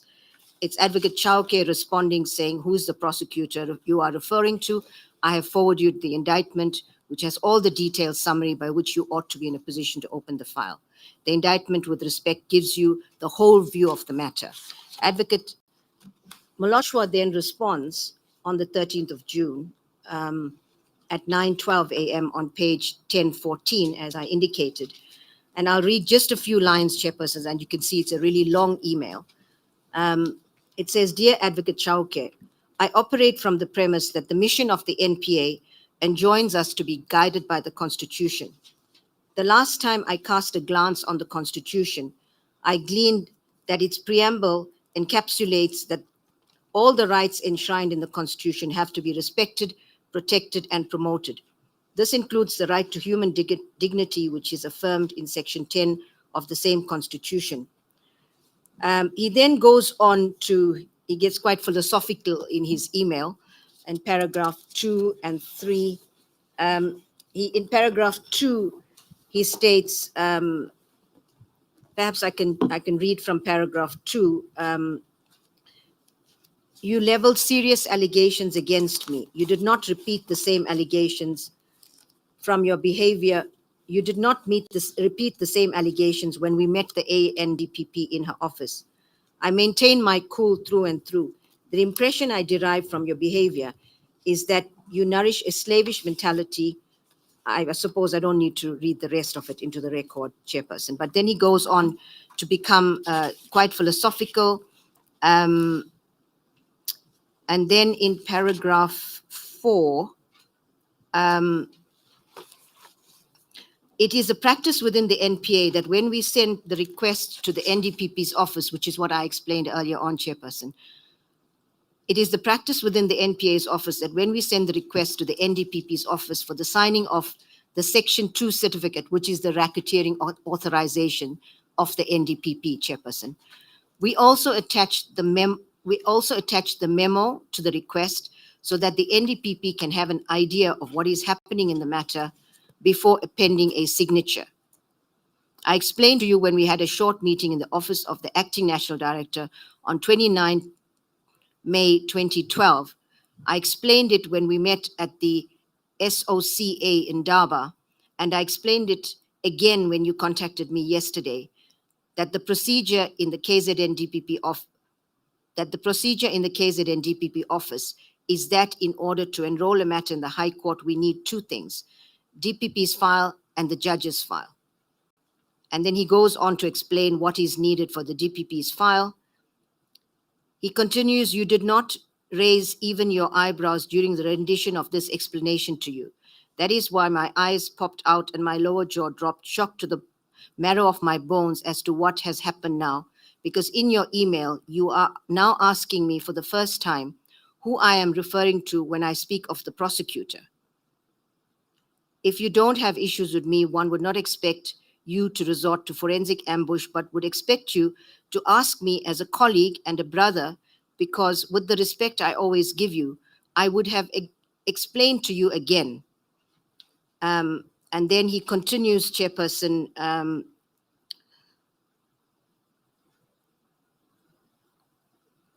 in the third paragraph of your email, this is on paragraph 5 of Mlotshwa's email. In the third paragraph of your email, you state in bold that you have learned with utter dismay that I have issued an instruction to the senior prosecutors that the dockets must be brought to me. I have been brutally honest with you. I never get excited over nothing. I'm not a person in the habit of making a mountain out of a hillock. Firstly, it was your suggestion that the inquest must be reopened. I fervently hope that you know, or ought reasonably to know, that we do not keep the inquest record in the DPP office, but they are kept by the criminal court clerks in the lower court. Chairperson, I'm just trying to read the relevant parts that would be appropriate in this. You may leave it at that, Advocate Patohe. Yes. It might be helpful, counsel, just for completeness, to let the witness not choose what he wants to put. I think put the whole letter there. Chairperson, if I may, Because, sorry. it may well be that we will refer to this letter in its entirety when we write. So let the witness speak. May I clarify, Chairperson? My understanding is that the letter will be part of the record, but I was highlighting for the purpose of time, the relevant parts. But my understanding is that all of the documents that we've submitted, that is my understanding, Chairperson, is part of the record. I'm happy to be guided by the chair in this regard. Thank you, I Chair. understand what you say. Chairperson, I should say that it was after this response to complete the email chain from Advocate Molochwa. If one goes to page 1014, the top is then a response to Advocate Molochwa from Advocate Chauke saying, "Dear Advocate Molochwa, I have noted your concerns below. I apologize to you to the extent that you feel I'm not respecting you, and my communication with you was not what you expected. I also apologize for not having told you that I could not travel to KZN due to unforeseen circumstances. I hope this meets with your approval. I have learned my lesson in this regard. Thank you for your assistance so far." Chairperson, the one other aspect before we move off the emails is on page 1011, which is Advocate Chauke's response to Advocate Molochwa when he asked for the prosecution memo or report. I want to draw the panel's attention to paragraph 1, 2, 3, 4, the fourth paragraph, second one from second last one. Advocate Chauke says to Advocate Molochwa, "If this makes you uncomfortable, please indicate so that I may urgently take the matter up with the acting NDPP as well as the minister." Chairperson, for a DPP to say this to an acting DPP, to threaten, I'm not sure if that's the right word, but to report to the NDPP as well as the minister, I'm not sure what the purpose was, because the minister should not have any role in this matter, in the prosecution of this matter. So it begs the question why Advocate Chauke mentioned that if Advocate Molochwa was uncomfortable, that he must say so that he can take the matter up with the acting national director and the minister. Advocate Molochwa will testify to what he thought about that, Chairperson. Thank you. Advocate, before you proceed, Advocate Batohi, you were asked a question whether the prosecutor's memo was ever made available or was ever sent to Advocate Molochwa, and your answer is, I do not know. Well, as the head of the NPA, one would assume, and please correct me if I'm wrong, one would assume that before you took a decision to write the letter to Advocate Chauke and to the president, you would have familiarized yourself with all the facts of the issues that you want to bring to the attention of the president. And the question that would crop into one's mind would be, how did then the racketeering charges were preferred against the Katomana group, and what happened subsequently to the exchange between Chauke and Molochwa? And I just assume that you should know the answer to this question, whether the memo was eventually made available to him or not, and bearing in mind that his acting stint came to an end shortly thereafter, whether it was then given to his successor or what happened to it, because I don't know, leaves it hanging. Thank you. Chairperson, this matter will be dealt with in evidence, but maybe for present purposes, I can explain that. And now, Chairperson, to understand that I'm referring to evidence, I'm referring to documents, and it's not my documents, but it's evidence before the panel. According to Advocate Molochwa, I think he says in one of his statements that he didn't hear anything further about this. But Advocate Chauke, in one of his documents, states that he did send the memo. I could be mistaken, but the process thereafter, we will explain how the racketeering authorizations came to be signed by Advocate Jiba. That is part of the evidence we intend to lead now. So that is why my answer to your question directly is whether it went to Advocate Molochwa, I'm not sure, because of what he says and what Advocate Chauke says. They need to explain that. But I know what happened in the process after that, and I will testify about that. We need to go through documents to explain that process. Advocate Batohi, I also need to understand, because my question is along these lines. Did you investigate this matter further before you wrote the letter? Did you take it further than Molochwa saying, I did not have any further interactions, or I did not hear anything further from Chauke from this date going forward, before you made the decision? Because in your letter, you are clear. You say, I have made the decision. I have come to a conclusion that there needs to be an inquiry, or there needs to be further investigation on your conduct. So can you just clarify whether you still do not know, or what happened? At this point, as I sit here, I do not know if Advocate Molochwa received the prosecution memo. What I do know is what happened subsequently, and my decision to refer the matter to the president was not taken at this stage. It was taken after. There's a lot of evidence in this bundle, and as we proceed now, I will explain the next step insofar as how it came about that Advocate Jiba in fact signed the racketeering authorization. I don't want to try to explain it now because we've got lots of documents to go through, and I might get caught up in that process, but I do not know if Advocate Molochwa received it or not. Should I take it that you are treating us, you're giving us information on a need-to-know basis? So we will know this information when the time comes, but for now, we should just put it on hold. No, absolutely not. I want to give the panel all the facts as far as I'm aware of. So I can run through what happened after that without referring to documents. I didn't mean that you should not be led. Thank you. Thank you very much.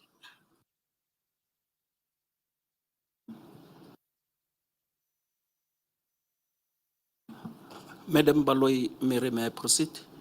Yes. Sure. Advocate Batohi, I'm of the view currently that I should refer you back to Advocate Molochwa's email, which you earlier referred to. I'm fortified, in my view, by what Madam Chair has indicated, that perhaps it is prudent to read the whole document. But for the moment, do not read the whole document for the moment. Just go to paragraph 8 on page 1015.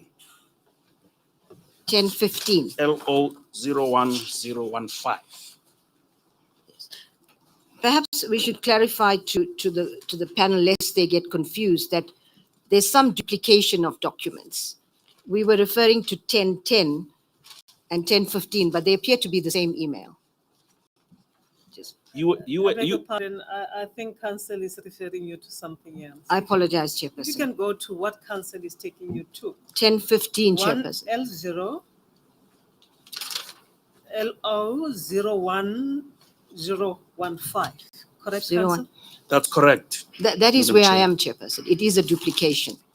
That's all I wish to say. Of 011010. Pardon me, it's the one that is embedded in my mind, Thank you. apart from the previous one. Sure. But then go to paragraph 8 and read the whole thereof. Paragraph 8 states, I have not changed my mind. I still need help from you because I want perpetrators of crimes to answer for their atrocious deeds. Only if we can respect each other and acknowledge that we all enjoy the right to human dignity.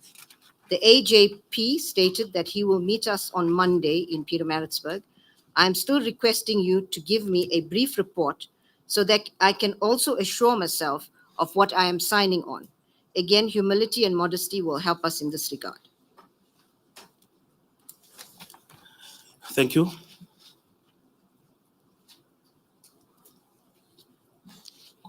Go to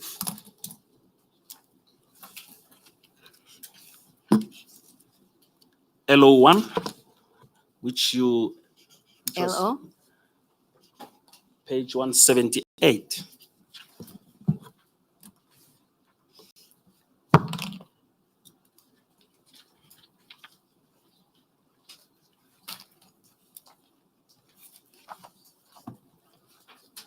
Yes. You read I'm there. paragraph 25, not so. I did. Paragraph 26, may you read it into the record?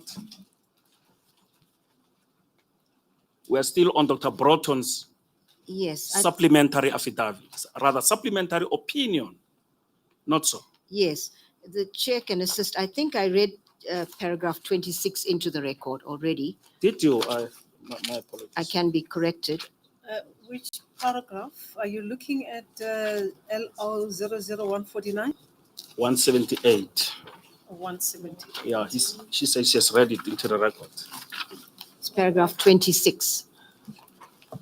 Yes, paragraph 25, 26 were read into the record. Proceed then. Thank you, Madam Chair. Proceed then to paragraph 27 on the next page, 179. Advocate Mlotshwa was then removed as acting DPP KZN on 9 July 2012. Advocate Noko was appointed as the new acting DPP of KZN on 12 July 2012, which appointment would come into effect as from 16 July 2012. The removal of Advocate Mlotshwa as acting DPP and the appointment of Advocate Noko as acting DPP was on the recommendation of the acting national director at the time, Advocate Jiba, as per the latter's memorandum to Minister Hadebe, dated 26 June 2012. Should I read the rest of it as well? It deals with Nkabinde Enquiry. You don't have to. You don't have to. Go to paragraph 28. Paragraph 28, it is striking to note that the very next day after Mlotshwa's acting appointment as DPP was terminated, an application dated 10 July 2012 in the name of Advocate Chauke for racketeering authorization to be issued by Advocate Jiba was submitted by the Boyson prosecution team to the NPA National Office, VGM, in brackets VGM. This is according inter alia to the affidavit dated 17 May 2012 of Advocate Gladstone Maema, in brackets Advocate Maema, a DDPP of the Northwest DPP Division, who was the lead prosecutor on the Boyson prosecution team.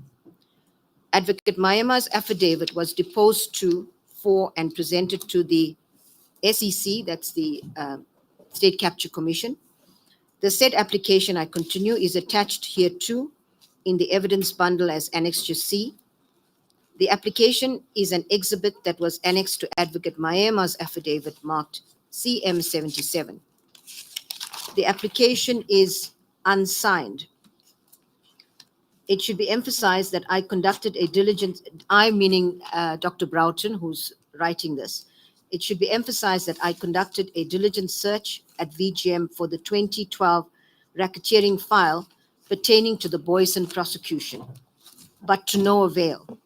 This file can seemingly not be located at the present time, which with respect is disconcerting. So while it is so that Advocate Maema appended an unsigned version of the application to his SCC affidavit, it may be that a signed version was submitted at the time to the VGM. Why would such an important application be submitted to the VGM unsigned? Needless to point out that it is undated, needless to point out that in his undated but signed affidavit of November 20th and presented to the State Capture Council, State Capture Commission, SCC in short, Advocate Advocate Mosing, a DDPP of North Gauteng DPP Office, Pretoria, who at the time was the head of the Special Projects Division, SPD, in the office of the NDPP, in brackets ONDPP, fulfilling inter alia a coordination function in the receiving and processing at VGM of racketeering authorization applications and advising the NDPP on the authorization of racketeering prosecutions. He states that on about the 10th July 2012, he received the aforesaid application for racketeering authorizations from the prosecution team under cover of the letter from DPP South Gauteng. Relevant excerpts of Advocate Mosing's affidavit to the SCC are attached hereto in the evidence bundle as Annexure D. Chairperson, I should, for clarity, state that the Annexure C and Annexure D that Dr. Broughton refers to were marked as annexures to his supplementary affidavit.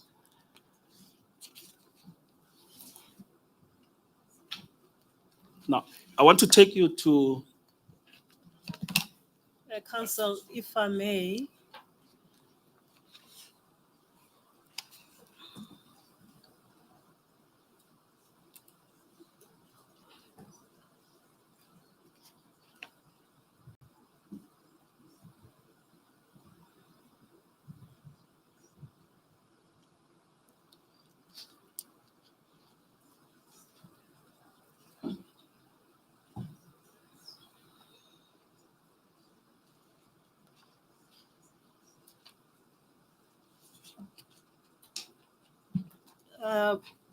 I'm sorry, Advocate Batoy, to interpose.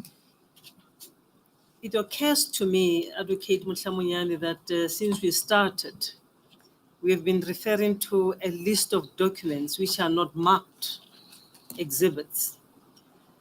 What we request you to do, or your colleagues to do, at the end of this testimony, please give us a list before we close. A list of all those exhibits properly marked, following from the last marked exhibit. We'll do so, Madam Chair. If perhaps the last one that I remember was Exhibit 2. We never had any subsequent. If my memory serves. Two exhibits. Yes, we had 2 exhibits Yes. that were marked. It means, I don't want to keep on interrupting you. That's why we request that you bear that in mind before the witness steps from that box.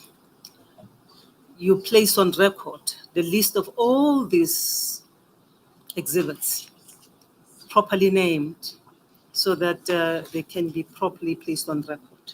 In other words, Madam Chair, correctly, before we adjourn these proceedings for today, it has to be placed on record, properly placed on record. It will be helpful if you can do that with the assistance of your colleagues.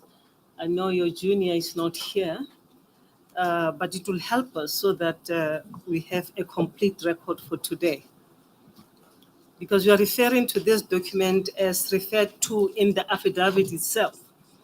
But for the purpose of this inquiry, we must mark them so that they can be properly bundled. as exhibits. Will it be possible for you to do that at the end of business, when you finish, before Advocate Batoyi leaves the stand? May I inquire from the NPA's team as to whether they will be able to do that?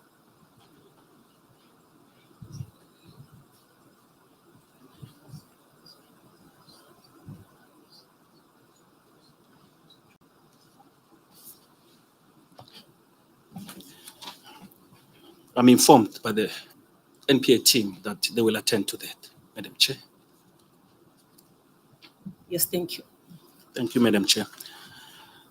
Advocate Batohi, what you were reading from that document has an impact on paragraphs 3, 3.1, 3, and 3.1.1 of the terms of reference. Can you confirm that? That is correct. You referred to a date of 10 July 2012 where an authorization certificate was applied for. We'll revert later to that. For the moment, I refer you to LO2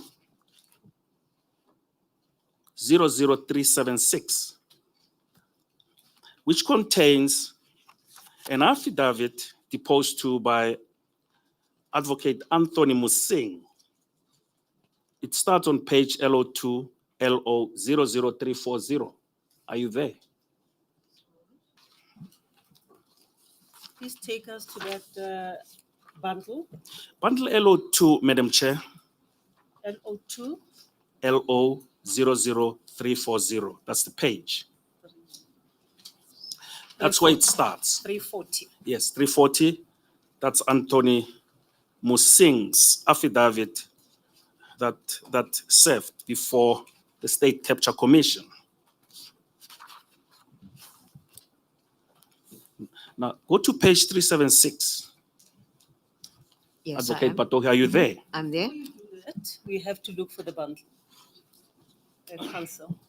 You are referring us to LO2. Bundle LO2, Madam Chair. Please give us a second.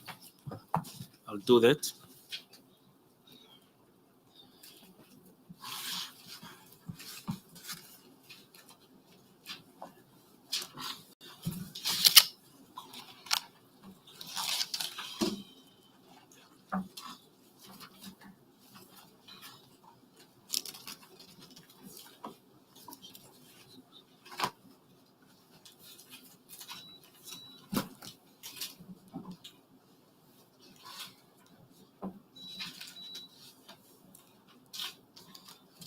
Thank you, Council. Thank you, Madam Chair. Advocate Batohi, for completeness' sake, who is Advocate Anthony Musing? Advocate Musing, if my memory serves me right, held the position of a Deputy Director of Public Prosecutions.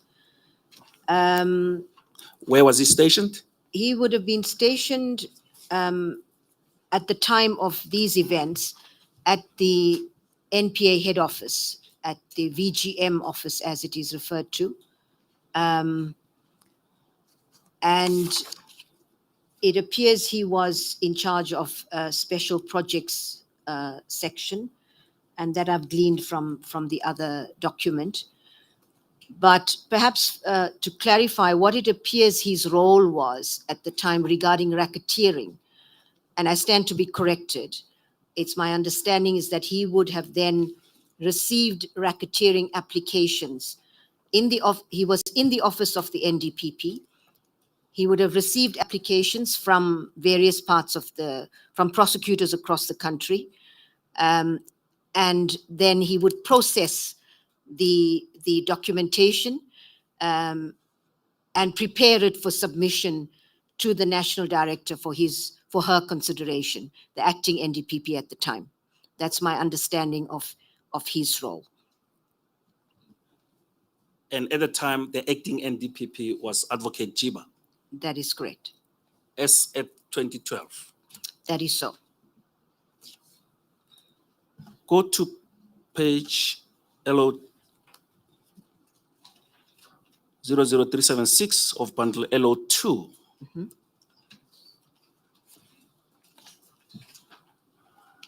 Are you there? I am. LO2, page LO 00376, Madam Chair. Go to paragraph 95. That is the affidavit of Musing, Advocate Anthony Musing.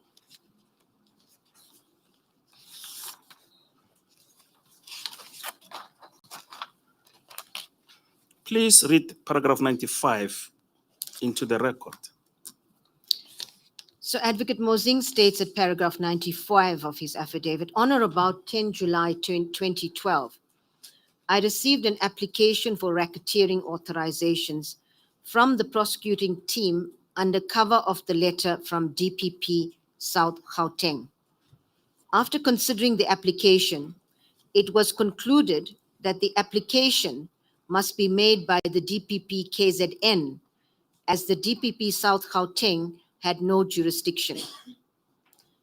Subsequently, on paragraph 96, Counsel, should I stop there or continue? Just read it, and then we'll go back to paragraph 95. Sure. Subsequently, on or about, this is paragraph 96. Subsequently, on or about 15 August 2012, I received the application for racketeering authorizations from the prosecuting team under cover of the letter from DPP KZN.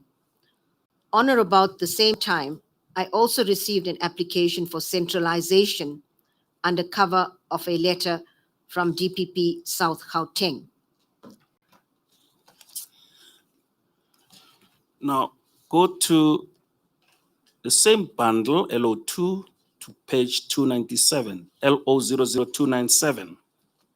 Therein, you will find an application for authorization.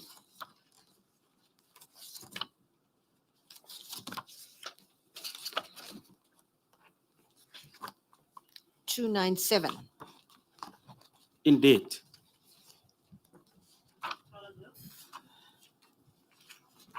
It's an application for authorization, Madam Chair.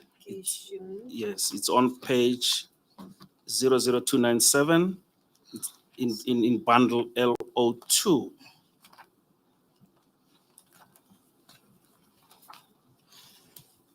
Are you there, Madam? I am. Thank you. Now, this application on this page is dated 10 July 2012. Do you see that? That is so. If you go back to paragraph 95, which you earlier read into the record, Yes. is it the same It appears that application that Advocate Musing was referring to? it appears to be the same. When in paragraph 95, he says he received an application for racketeering authorizations under cover of letter from DPP South Gauteng. And this is, that is LO 00297. The document there is a memo from Advocate Chauke to Advocate Jiba dated 10 July 2012. And the subject is application for authorization in terms of section 2.4 of the POCA Act 121 of 1998 in the matter of the state versus Boyson, Johan Vessel and others. And an application chairperson in terms of section 2.4 of the Act is a racketeering application. If I may, the body of that document states here with the following: the application for the racketeering certificate, I paraphrase, phase 1.1. 1.2 is the draft indictment. 1.3 is the draft authorizations for section 21E and 21F respectively. And that would be in terms of the Prevention of Organized Crime Act, which relates to racketeering offenses. Paragraph 2 states, I have perused the documents and recommend the application. And paragraph 3 states the accused have appeared in the Regional Court Durban. Matter has been postponed to 24 April 2012 for the racketeering authorization. 18 of the accused persons are on bail. Other accused still need to be added to the charge sheet and indictment. And there's a place for signature by Advocate KMA Chauke, DPP Johannesburg. The document is unsigned. In paragraph 1.2, it refers to the draft indictment. If you That go is to the correct. next page, LO2, LO00298. Explain that document there. So this document on that page, as well as the following page, would be the documents referred to in paragraph 1.1. Well, actually, it's 1.3. It would be the draft authorizations. So if the National Director, Acting National Director, time Advocate Jiba was satisfied, she would have signed these documents, which are the draft authorizations. Go to the next page, LO2, LO00299. Yes, that's also a similar document for a certification by the National Director that he or she is, in this case, Advocate Jiba, is approving the authorization for racketeering charges. Go to the next page. The following page is 300. Before you do that, Council, L000299, is that the page you've just referred to now?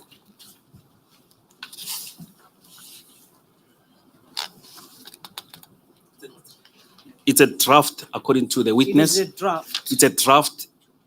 Let me find out from the witnesses who prepares these drafts.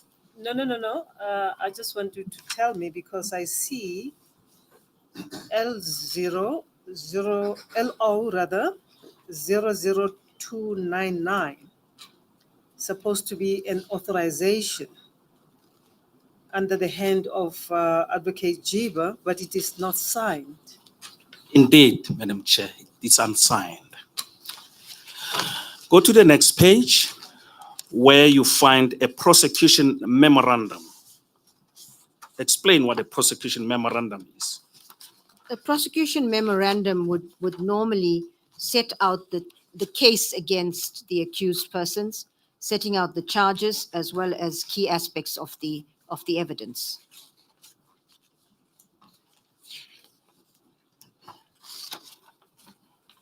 In a normal course of events, Advocate Batohi, it is imperative that such a memorandum, referred to as a prosecution memorandum, should be annexed to authorization applications in terms of section 2.4 of POGA. That is correct. And this is what this bundle appears to be. It appears to be the first document being the memo, which is always signed by the DPP of the jurisdiction where the case is taking place. And to that will be a bundle which would be attached, the draft authorizations, as well as the prosecution memo and the indictment. Often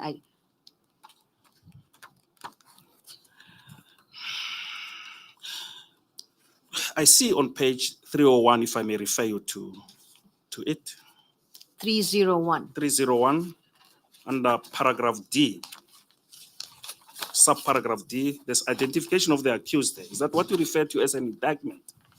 No, this is What part. is this? This is part of the prosecution memorandum, which starts on the page before that, LO 300, and continues. So that is the prosecution memorandum. It's part of that document. But it identifies the accused. It identifies the accused. Yes, that's correct. You go to the next page, the page that follows the identification of the accused. On page 305, LO 305, there is analysis of evidence. That's correct. The next page contains a list of proposed charges. That is correct. Is that the indictment? No, it isn't. It is still part of the prosecution memo. If you look at the page numbers, they follow, and it appears that this prosecution memo proceeds right until page 43, Three, which is LO 3339. So that's one document, the prosecution memo. And I should indicate that, no, I think that's all for now.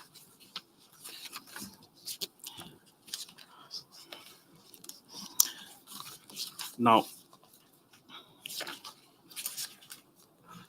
what is contained in this letter, in this application for authorization that you referred to earlier, dated 10 July 2012, together with the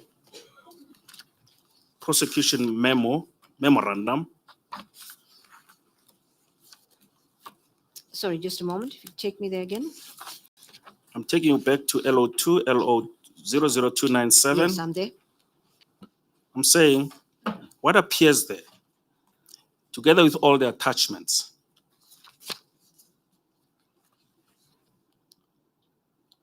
to this application. Yes. In, As I indicated, it's a memo from Advocate Chauke, yes, the DPP of Johannesburg, yes. to Advocate Jiba, My que- the acting national director. yes. My question is, what appears there, the application itself, together with the memo, including what you have read in paragraph 95 and 96 Yes. of Musing's, Advocate Musing's affidavit, pertains to paragraphs 3, 3.1, 3.1.1, and 3.1.1.1. That's correct.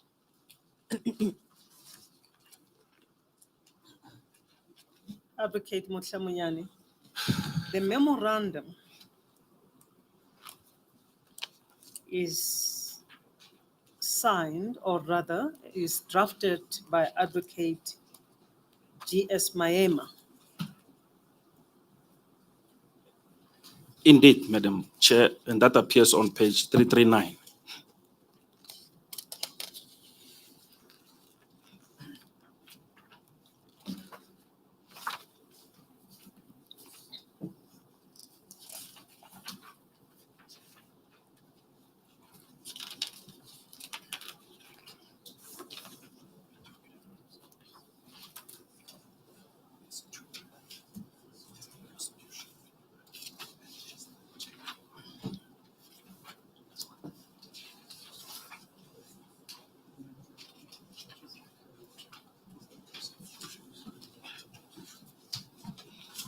Now, when you look at the terms of reference,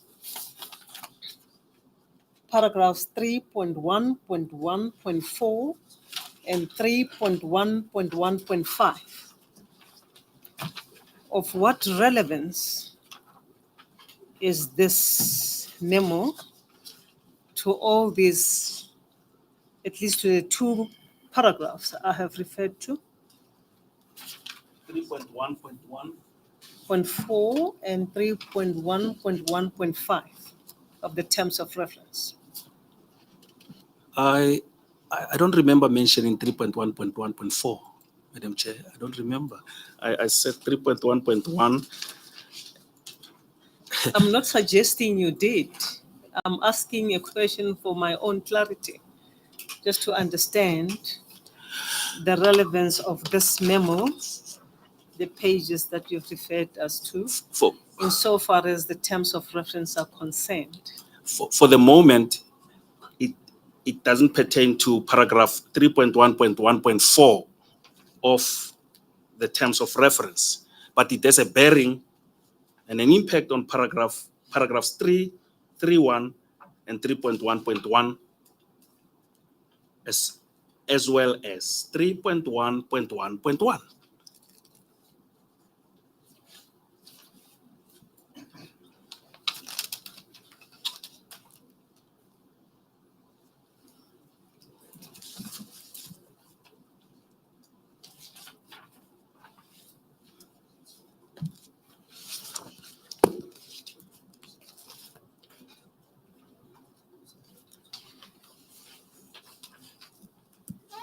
Thank you. Thank you, Madam Chair. We now know that this application was prepared by, it would appear it was prepared by Advocate G.S. Maema. Am I correct? That is correct. Now, what was the role of Advocate G.S. Maema? According to the information, he was the team leader of the prosecution. He was the leader of the prosecution team. Was the leader of the prosecution team not Mr. Maema? Sorry, what name did you, I apologize, Chairperson, what name did? Advocate G.S. Maema. Yes. Advocate Maema. In terms of the team that is, so you have a DPP, and then you have the prosecutors that are actually the ones that are going to prosecute the matter in court and that deal with the management of the case itself in terms of the evidence and managing the case. So you have, it appears from, I think the paragraph 60 that you referred me to earlier on, evidence leader, chairperson, that he was the team leader. Advocate Maema. That's correct. Yes. Yes, that's Not correct. Advocate Chauke. Not the leader of the team, was the DPP in charge of the team, and Advocate Maema was the prosecution team leader. Yes, leader. Thank you, Chairperson. Thank you, Council. Thank you, Madam Chair. Go to page 00777 in the same bundle, in which you will find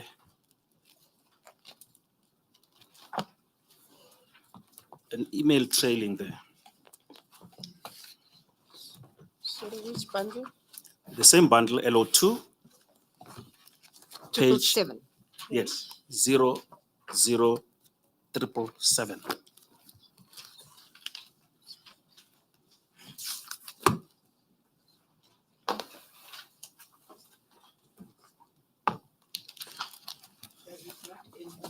Should be in 664.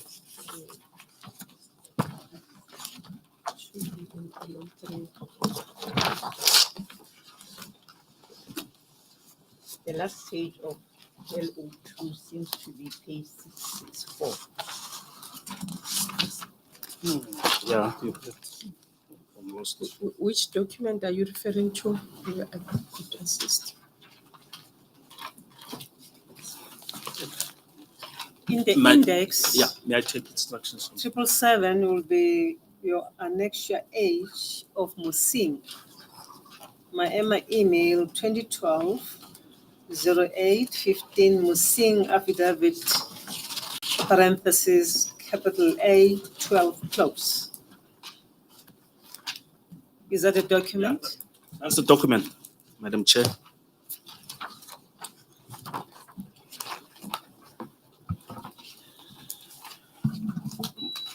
My junior has assisted me. She says it must be contained in LO3.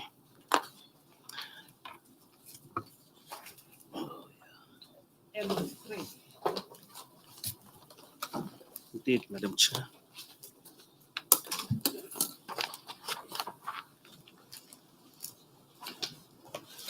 That is correct. It's LO3.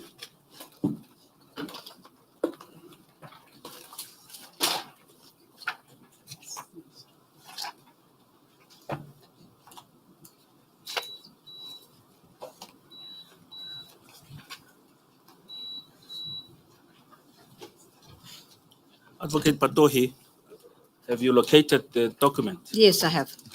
It's an exchange of emails between is so. Advocate Maema and Advocate Musing, not so. That is correct.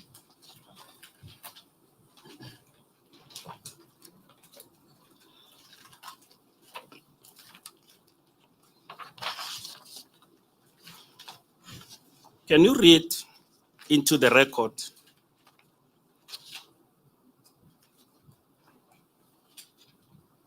the email on top of the page and go down the page?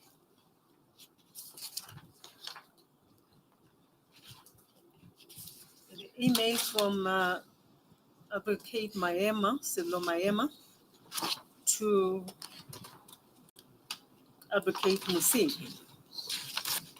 Indeed, Madam Chair, emails trail seems to confuse us. They start at the From the back. back. I should have started at the back, Madam If Chair. you're confused, I'm more Eh, confused.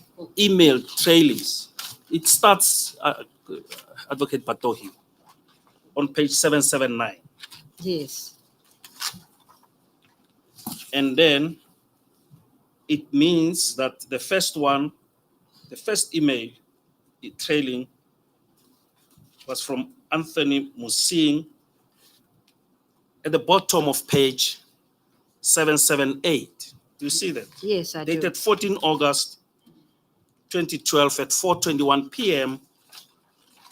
And it was directed to Mahlubi Ntlakaza and Sello Maema.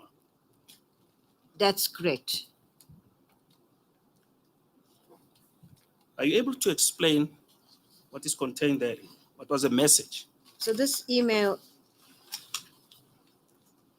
what I gather from what's here is that it is, as you said, from Anthony Mosing to Advocate Ntlakaza and Maema. And if one notes the team earlier on, Advocate Maema is the prosecution team leader and Advocate Ntlakaza is one of the members. The subject is final Cato Manor indictment as modified by Advocate K.R. Matenjwa. And Advocate Mosing says, colleagues, herewith more corrections to the summary of facts and the memorandum. Regards. So one can infer from that that he had made corrections to the documents that he had received earlier on, under cover, as he said, of, I think it's letter dated, the memo dated 10th August that we were referring to earlier on. Go to the one following that one on the same day, the 15th of August, The next day. the next day at 8:34 a.m. So Advocate Ntlakaza responds to well, he doesn't, it's a letter from, it's an email from Advocate Ntlakaza to Advocate Matenjwa, Molochwa, Moleko, Fuchane, Maputa, and copied to Advocate Maema. These are minor changes to the enterprise only. I think we can get our certificates. I'm not sure whether Advocate Maema has printed the hard copies. I'll be at the Constitutional Court today. So the subject there was a final Cato Manor indictment. Yes, it's from this email. It's clear that they were preparing to get this racketeering certificate from the acting national director. Go to the next one. That follows, it's up the page, in the middle of the page, It's an at 12:02. It's an email from Advocate Maema to Advocate Mosing, Matenjwa, and copied to other colleagues in the team. Can you read it into the record? It states, dear colleagues, Anthony, and that would mean Anthony Mosing because his first name is Anthony, it would be Advocate Mosing. Anthony, I had a look at the proposed changes. It is more to complete the participants of the enterprise to include the Port Shepstone organized crime accused. I have worked it into the indictment at the whereases, at the summary of substantial facts, and into the prosecution memo. You asked whether we are not repeating the same paragraph at the summary of the case in the prosecution memorandum. I think it completes the introduction well and is not necessarily repetition, although it has been mentioned at the introductory part. He then goes on to say in paragraph 2, we have also added Lockham and Van Tonder as managers of the enterprise. I will make contact with you today or tomorrow to bring the hard copies. And this is important. I have also done the prosecution memo on the KZN letterhead, although our DPP, which I assume is Advocate Chauke, will sign as arranged with the acting DPP KZN. Thank you for your valuable contribution. We await your facilitation for the approval of the racketeering certificates. Remember, we require them next week. We apologize for putting you under pressure. So it was clear from that that there was a lot of pressure in terms of getting these certificates authorized. With that assumption in mind, it strikes me, Counsel, that Advocate Chauke does not appear in the list of the people who are CC'd that email. That is correct, Chairperson. This is the team, the prosecution team at the technical level.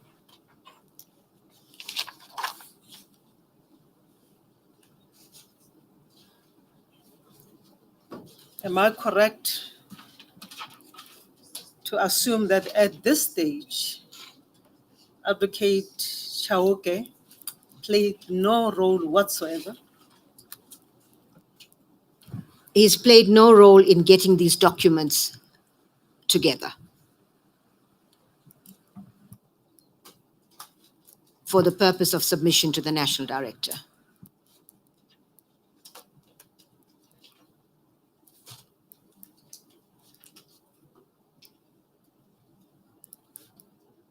That's also an inference that I make, Chairperson. The assumption. The assumption. I beg your pardon, not an inference, the assumption. Thank you.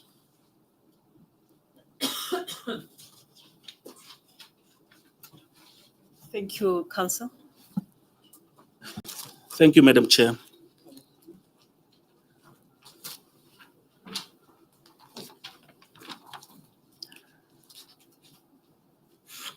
Advocate Patohi, you remember you were reading in LO1 that Advocate Molocho's tenure ended. Remember that? Yes,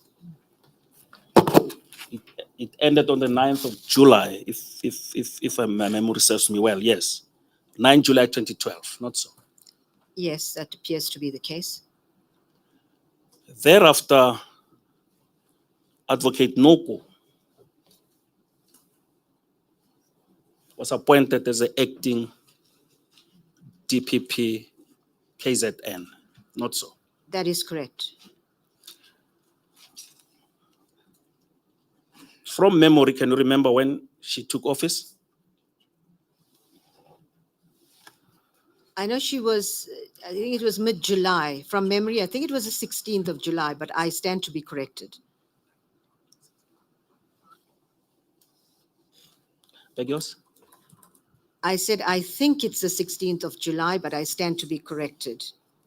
It is in one of the documents. Yes, let me refer you to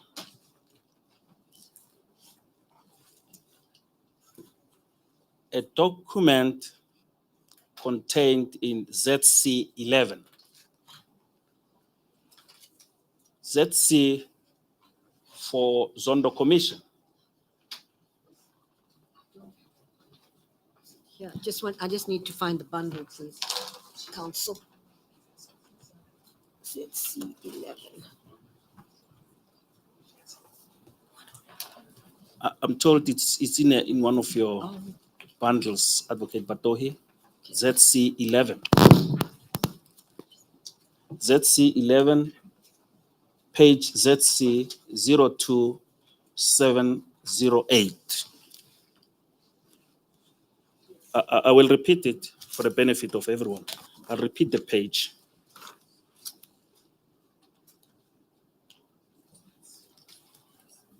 Have you located it? I have, yes, thank you. It is a letter. Please give me a second, Counsel.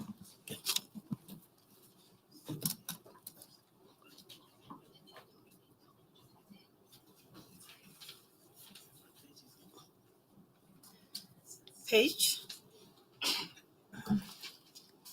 Page ZC 02708.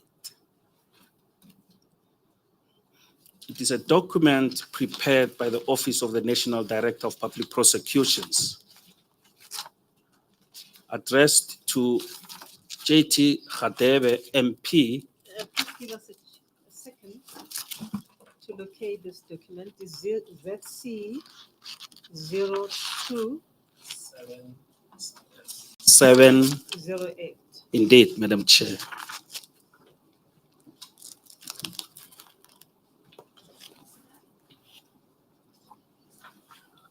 Are you there?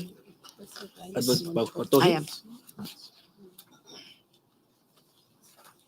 Perhaps you must read the introductory part of that letter because the marking here is obscured by something else.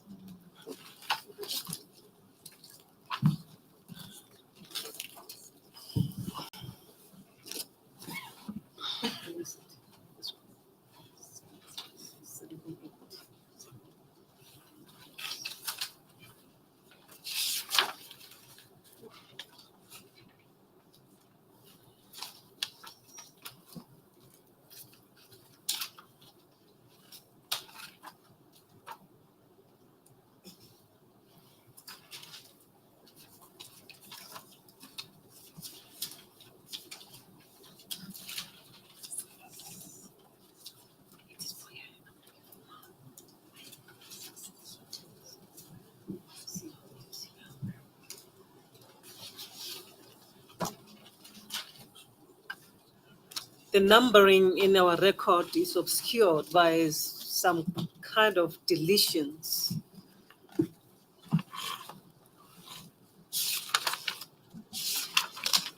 But you got the page? Yes, thank If you, you Council. may read it, if you may write it by hand, maybe. It is a document from Advocate Jiba to MP, to the Minister, I suppose. Hadebe. Is that the document? That's the document, Madam Chair. Thank you. May I proceed? Yes, sir. Please, Advocate Patohi, read the document into the record. The entire document. Okay, I'll go ahead. Yes, the entire document, it's important. Sure. It's a memorandum that is from Advocate Jiba as acting NDPP to Minister Hadebe, the Minister of Justice and Constitutional Development. It is signed by Advocate Jiba on the third page of 26 June 2012. That's ZC 2710. The subject line is request for appointment of an acting Director of Public Prosecutions, jurisdictional I beg your area. pardon, Council. I'm sorry, Advocate Batoi. You said SON 2. Did you say SON 2 or signed? Signed, I beg your pardon, signed on the 26th of June 2012. Yes, it's not an affidavit. No, it's a It's memorandum. just a memo. That is correct. Yes. A memorandum from Advocate Jiba to Minister Hadebe.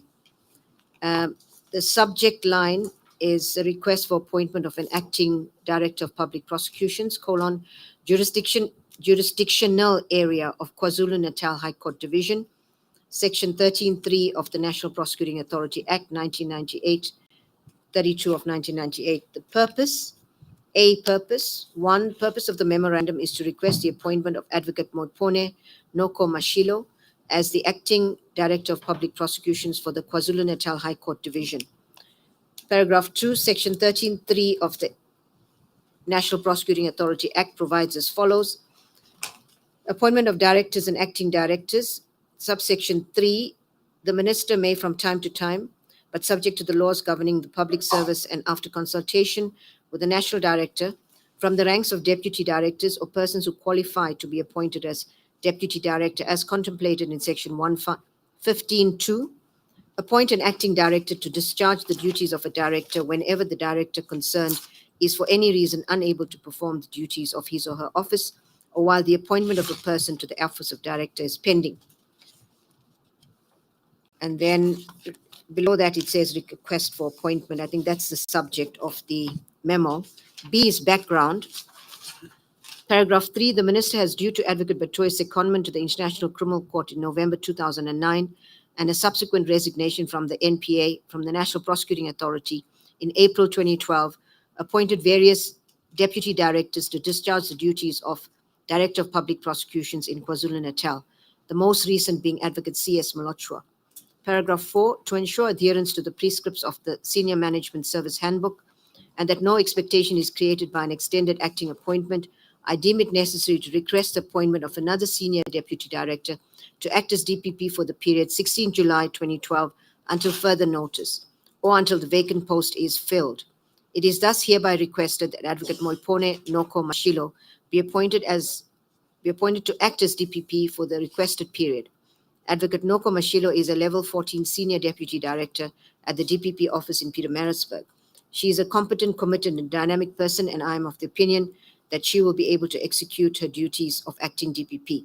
C. Recommendation. It is recommended that Advocate Moipone Noko Mashilo be appointed in terms of Section 13(3) of the Act as acting DPP for the period 16 July 2012 until further notice or until the vacant post is filled. Attached, find a draft appointment for your consideration, Annexure A, and it's signed by Advocate N. Jiba, Acting National Director of Public Prosecutions, dated 26 June 2012. And below that, the recommendation, paragraph 6, is approved. Draft appointment signed, comments none, and it's signed what appears to be by Minister Hadebe on it appears to be 12th of July, 2012. I'm not sure if it's 02 July or 12 July. It's unclear. It might be 02 because if you look at the next, I'm looking at the next document, which is 02 ZC 02711. It's the appointment letter that's signed by Minister Hadebe appointing Moipone Noko Mashilo as Acting Director of Public Prosecutions for the jurisdictional area of Natal Provincial High Court Division, or the High Court, for the period of 16 July until 2012, until further notice or until the vacant position is filled. And this is signed clearly at Pretoria on the 2nd day of July, 2012, by the Minister of Justice. Yeah, whilst you're still there, let us go back to the Act, The the NPA Act, National Prosecuting Authority Act. Okay.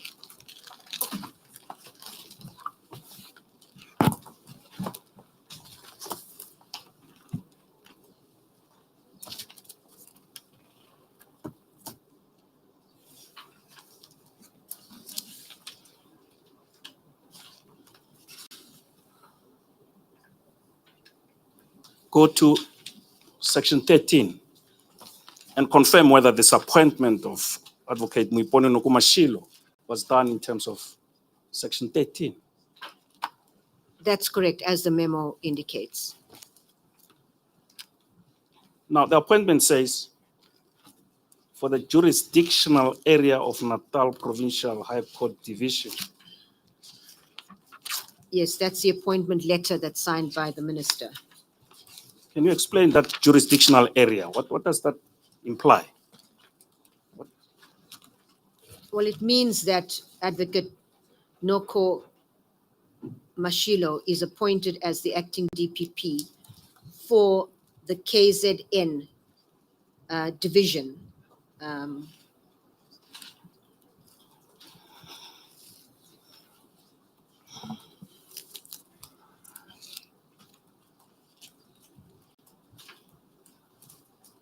Go to LO3, page LO 00665.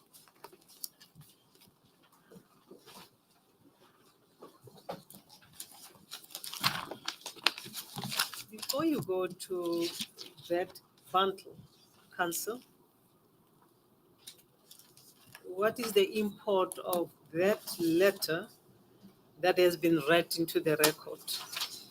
The appointment of Advocate Noko? Is it merely to place on record that Advocate Mlocho was replaced? Not only that, but it will also show subsequently that what the role of Advocate Noko Mashilo was in the Katomana episode.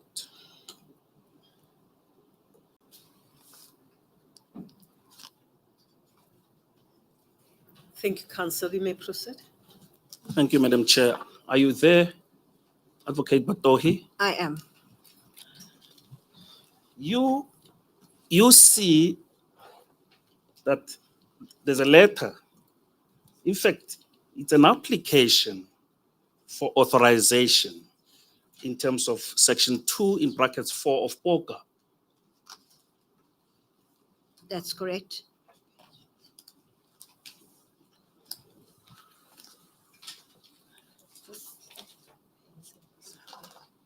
May you kindly read it into the record? So this is an application, it's a memorandum from on the letterhead of the Director of Public Prosecutions, KwaZulu-Natal. Please take us to that page. 00665, Chairperson. Yes. Bundle LO3, page LO 00665, Madam Chair.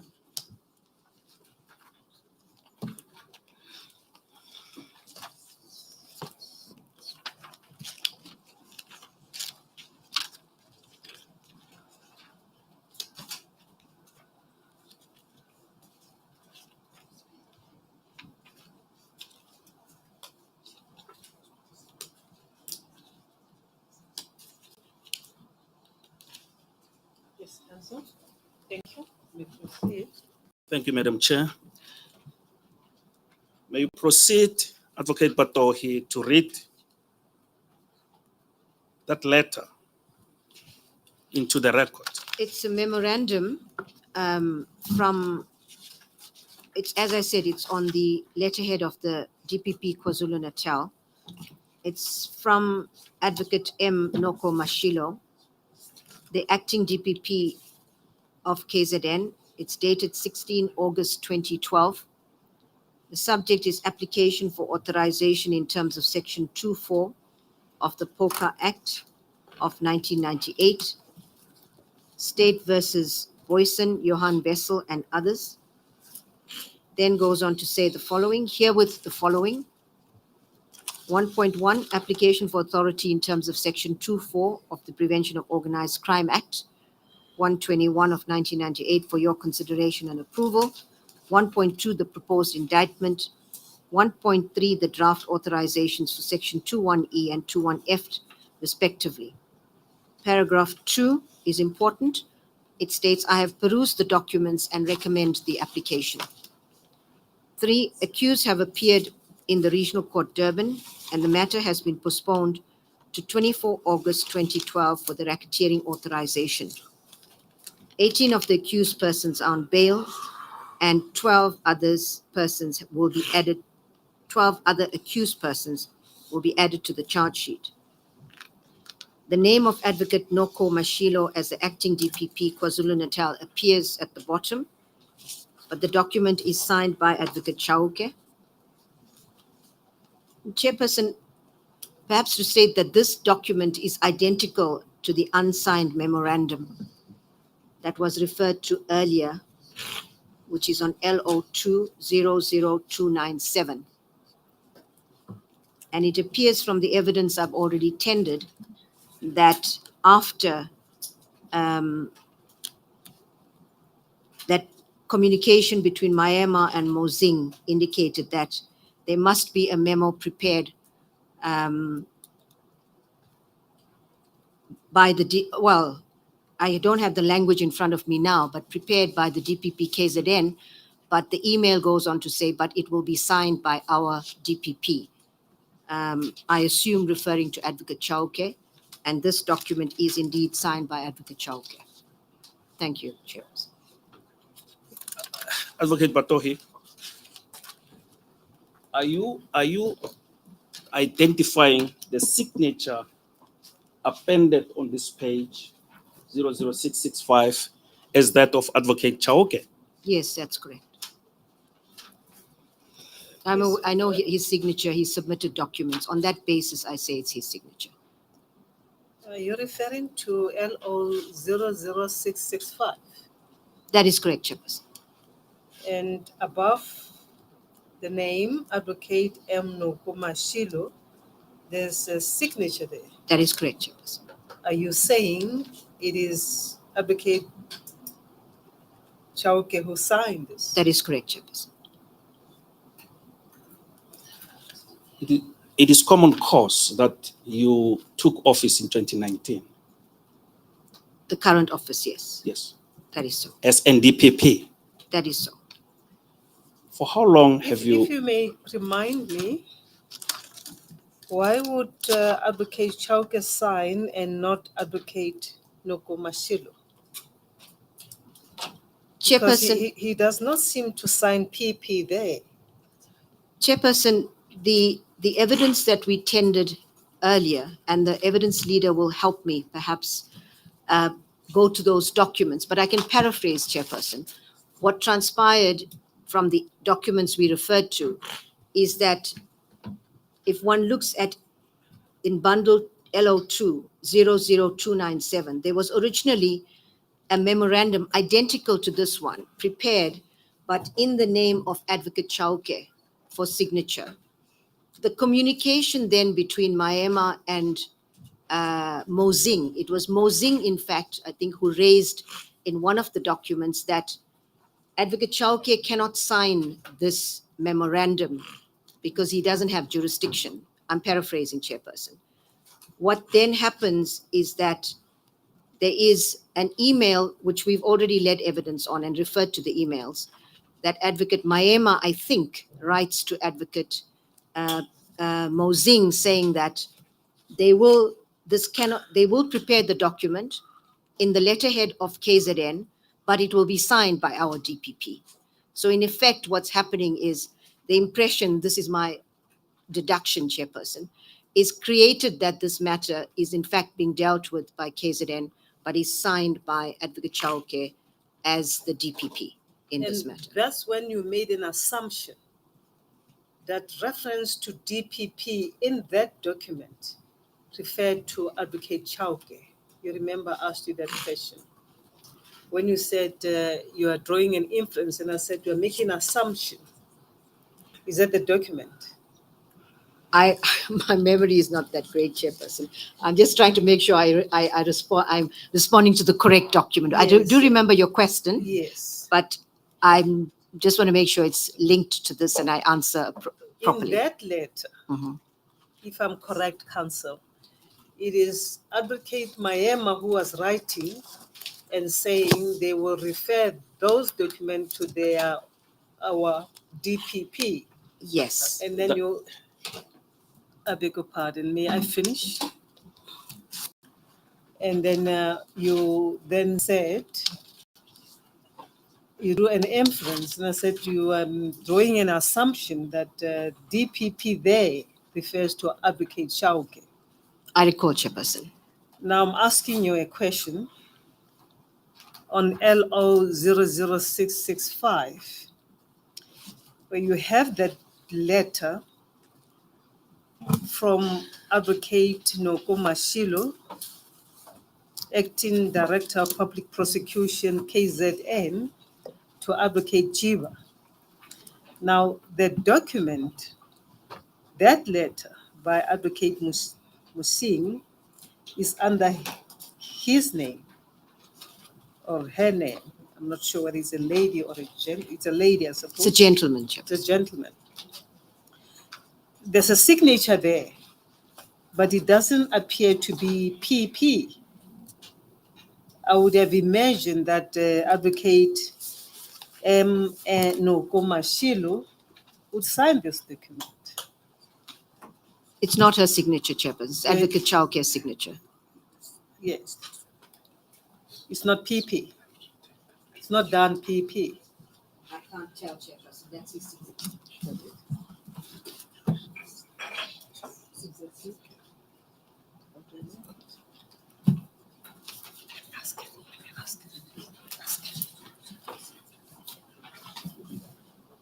My colleague is saying Advocate Chauke signed PP.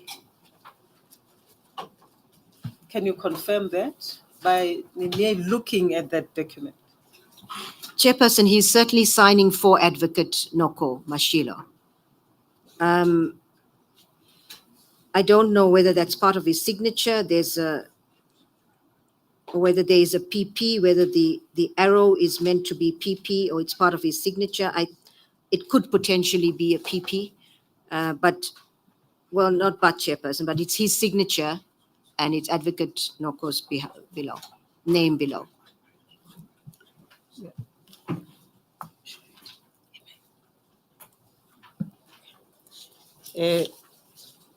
Advocate Batoi, you have indicated to the panel that you know the signature of Advocate Chauke. Now, according to your knowledge, does the signature of Advocate Chauke ordinarily entail that arrow that you say you do not know? That seems to be also confusing you. Let me put it that way. Does it ordinarily entail that too? I don't know, Chairperson. I'll have to look at another signature of his to compare. But I know that looks like his signature, and I don't think it's disputed that it's his signature, Chairperson. Yeah, just focus on what I'm asking. I'm asking about the arrow. And your answer is that you do not know. You are going to ascertain and look at other signatures. Is that correct? I can do that, Chairperson. Right, thank you. Can I piggyback from that, just for my own clarity? Why would Advocate Noko Singh write a letter, put his names there, and his position as the Director of Public Prosecution, KZN, and he doesn't sign the letter, and he causes someone else who is a DPP, Gauteng South, to sign? That is an important question, Chairperson. And perhaps if we can refer back to the email, if Council will help me, this might help us understand this. The email of Maema to Mosing. May we refer to him as Advocate Maema, please? Sure, Chairperson. Advocate Maema to Advocate Mosing. If I may assist, Madam Chair, is a lady. I beg your pardon. I just wanted to assist in that regard as far as her. I can't hear you, Council. I wanted to assist in regard to Advocate Muipone Noko Mashilo. She's a lady. She's a lady. Yes. Thank you. Thank you, Council. If we could go to that, the email, which will help me explain, answer the Chairperson question about why would Advocate Chauke sign. If you could just direct us to that. Yes, it's in 778, LO3. 778.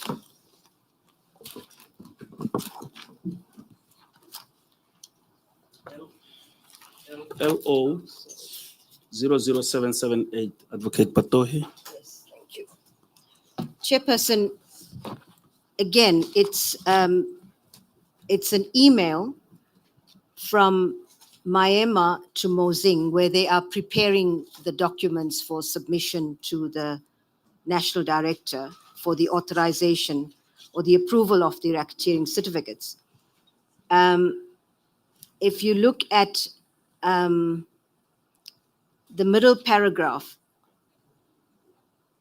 I have also done the prosecution memo on the KZN letterhead. Although our DPP will sign as arranged with the acting DPP KZN.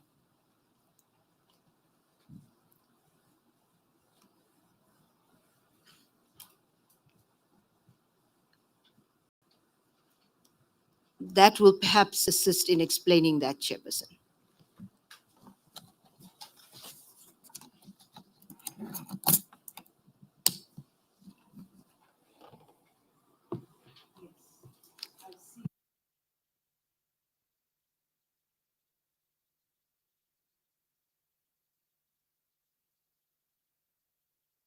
That's correct, Chairperson.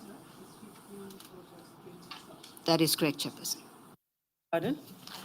When one looks at the email at LO00778, the date is 15 August 2012, and the letter that is written by Advocate Nokumasilu is also dated 15 August 2012. It is on that basis that we made the assumption. That is correct, Chairperson. And if you look at the email that you referred to, it is from Selo Maema. Yes. And if we go to LO00703, which is attached to the memo at LO00665, it is signed by Advocate Maema.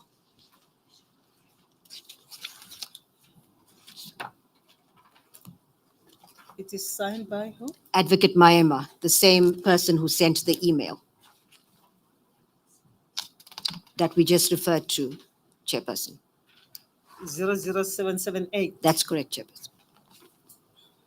Yes, thank you. I have a follow-up.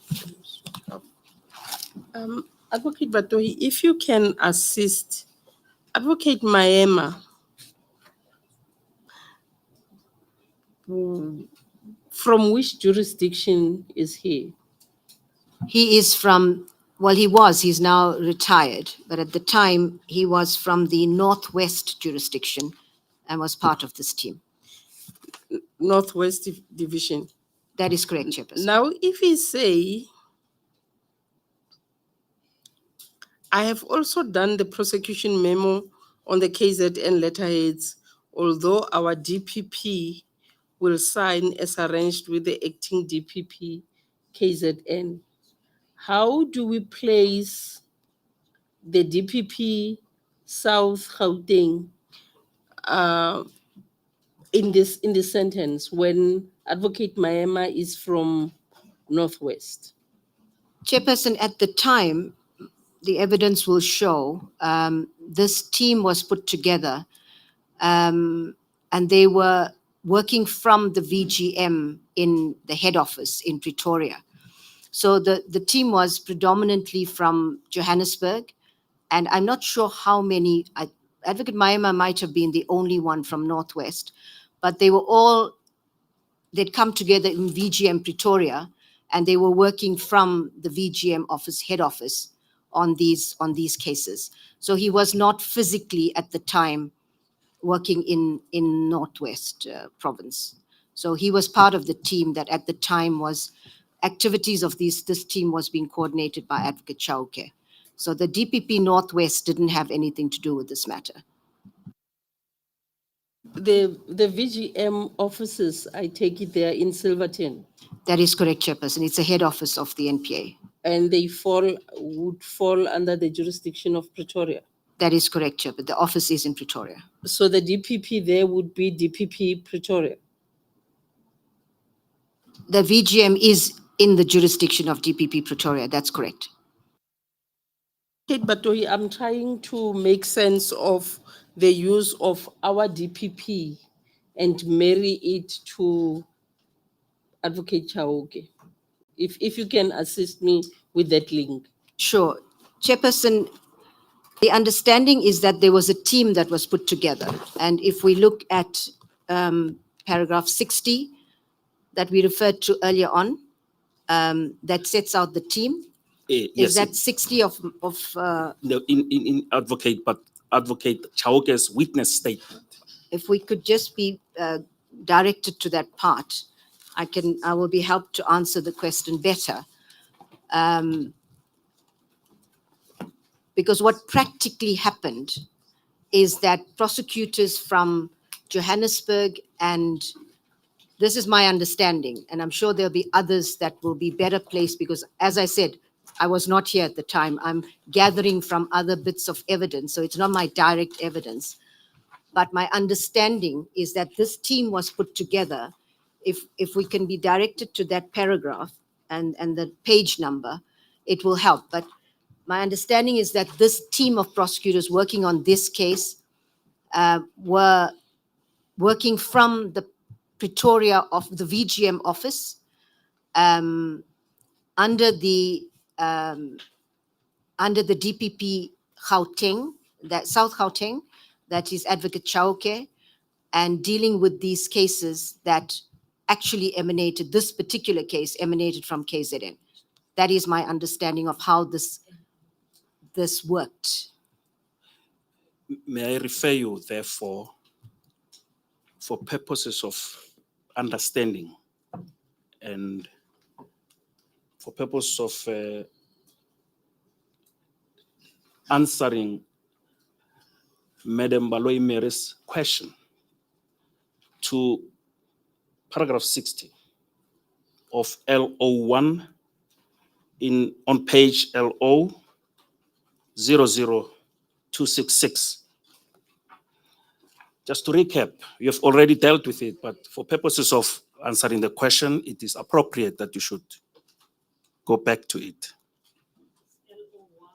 It's in LO1, Madam Chair, and the page is LO 00266. And if I may point out, my colleague informs me that it's almost lunch break. Yes, I've noted that. I just want us to wrap this aspect so that we don't forget where we ended. Is at LO 00266, That's correct, Madam Chair. paragraph 60. Paragraph 60 thereof. This is a witness statement of Advocate Chauke that served before the State Capture Commission. Yes, that he was asked by Advocate Jiba to put together the team. Indeed, Madam Chair. He says, according to that paragraph 60, Advocate Chauke states, Jiba requested me to assist with putting together a prosecution team which will guide members of the police and members of IPID, the Cato Manor team, on the investigation and prosecution of the matters. I agreed to be the coordinator of the prosecution team. The prosecution team was comprised of the following advocates: Advocate S. Maema, DDPP, team leader. Now he was at the time, my understanding is, I'm not here, and Advocate Chauke will be able to better testify to this, a DDPP in Northwest, but working now as part of this team, the team leader, in fact. Advocate Matenjwa, DDPP, my understanding is that he was based in Johannesburg at the time. Advocate Ntsakaza, I'm not sure which division he was from. Advocate Molochwa, I think was also from Johannesburg at the time. Advocate Fushane was from Johannesburg, and Advocate Moleko, I don't know from which division. Whilst you're still there, let me interpose. When you refer to Advocate Molochwa, make a proper distinction between this Molochwa and the Molochwa in KZN. That is correct. They are not Yes. the same. They are different persons. This one is Different people. This one is referred to as Advocate JJ. Yes, Molochwa. that's correct. The other one is Simpiwe Molochwa. And the document on page 665, the memorandum that you referred to earlier, which was signed by Advocate Chauke, together with the documents attached thereto, So Have- 665 on which bundle? LO3, Yes. the memorandum of 15 August Yes. signed by Advocate Chauke, Mhm. have an impact on paragraphs 3, 3.1, 3.1.1, 3.1.1.1, and 3.1.1.2 of the terms of reference. Can you confirm that? That's correct. And I should mention that the second paragraph, which states, I have perused the documents and recommend the application. The applications to the National Director for Racketeering are submitted by the Director of Public Prosecutions from the jurisdiction where the case emanates, which is normally the case. And the DPP must be satisfied that there is sufficient evidence to support the application and then would recommend the application. Chairperson. And in this case, it appears that Advocate Chauke is recommending the application. Whether it's on behalf of Advocate Noko, I think she needs to explain, but that's the position. Perhaps to answer the question by my sister, Advocate Baloyi SC, a very pertinent answer could be at LO 00267, paragraph 62.4, Advocate Mutlamunyane, where it reads, this is Advocate Chauke speaking, 62.4, and correct me if I'm wrong, feedback and briefing on the team to JIBA, including the submissions of documentation from the prosecution team to the NDPP. Yes, that's correct, Chairperson. It would be consistent with this. Yes, thank you.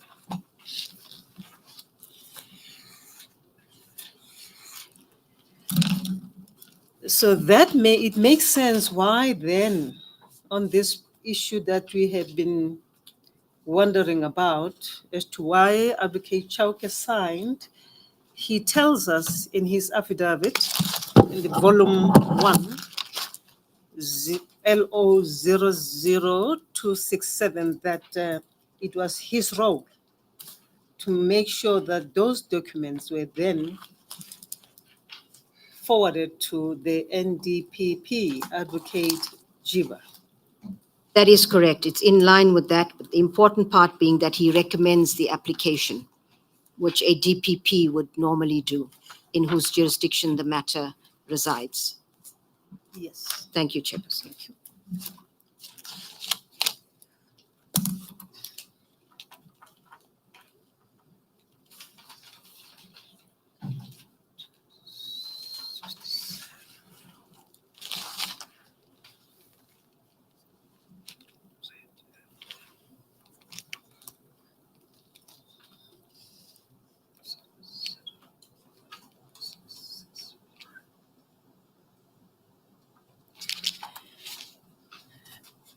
Thank you, Council. I think this is an appropriate time to take a lunch adjournment. It's 1:45. We will adjourn now and reconvene at 2:30. Thanks, Madam Chair. We'll do that. Yes, thank you. We'll adjourn for lunch until 2:30.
Good afternoon, Council. You may proceed where you ended. Good afternoon, Chairperson and your sisters and everybody else. Advocate Batohi, Madam Chair has referred you to when we adjourned, just before we adjourned for lunch recess, to LO1, paragraph 62.4. Paragraph 62.4, LO 00267, that's the page.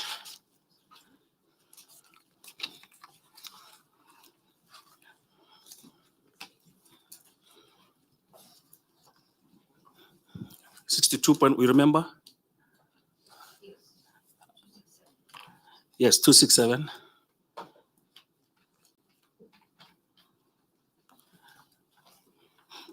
I'm going to ask you a very pertinent question regarding this sub-paragraph. And my question is, what Advocate Chauke is stating in this paragraph, has it to do with a prosecutorial decision or a prosecutorial? Has it to do with a prosecutorial decision? Sorry, can you, What, I'm not clear about the question. what Advocate Chauke states in this paragraph, has it to do with him taking a prosecutorial decision?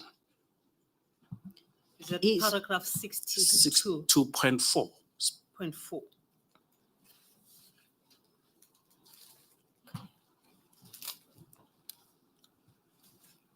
In paragraph 62, Advocate Chauke sets out what he says his role was as team coordinator.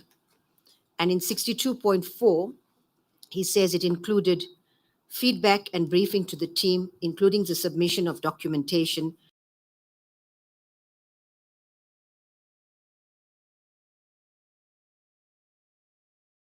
not on the face of it, it's just submission of documentation. But if you submit documentation where you recommend prosecution or recommend the authorization of racketeering charges, that is taking a prosecutorial decision. And when Advocate Chauke signed the document we are referring to earlier, I don't have the reference now, LO3 on page 665. he was in fact taking a prosecutorial decision to recommend charges on racketeering to the National Director. Which goes to the root of paragraph 3.1.1 That's correct. of the terms of reference. That is correct. And there will be various other prosecutorial decisions that we will identify in the course of my testimony. Chairperson, if I may, we did check the signature of Advocate Chauke. It does not have an arrow in the ones we've checked.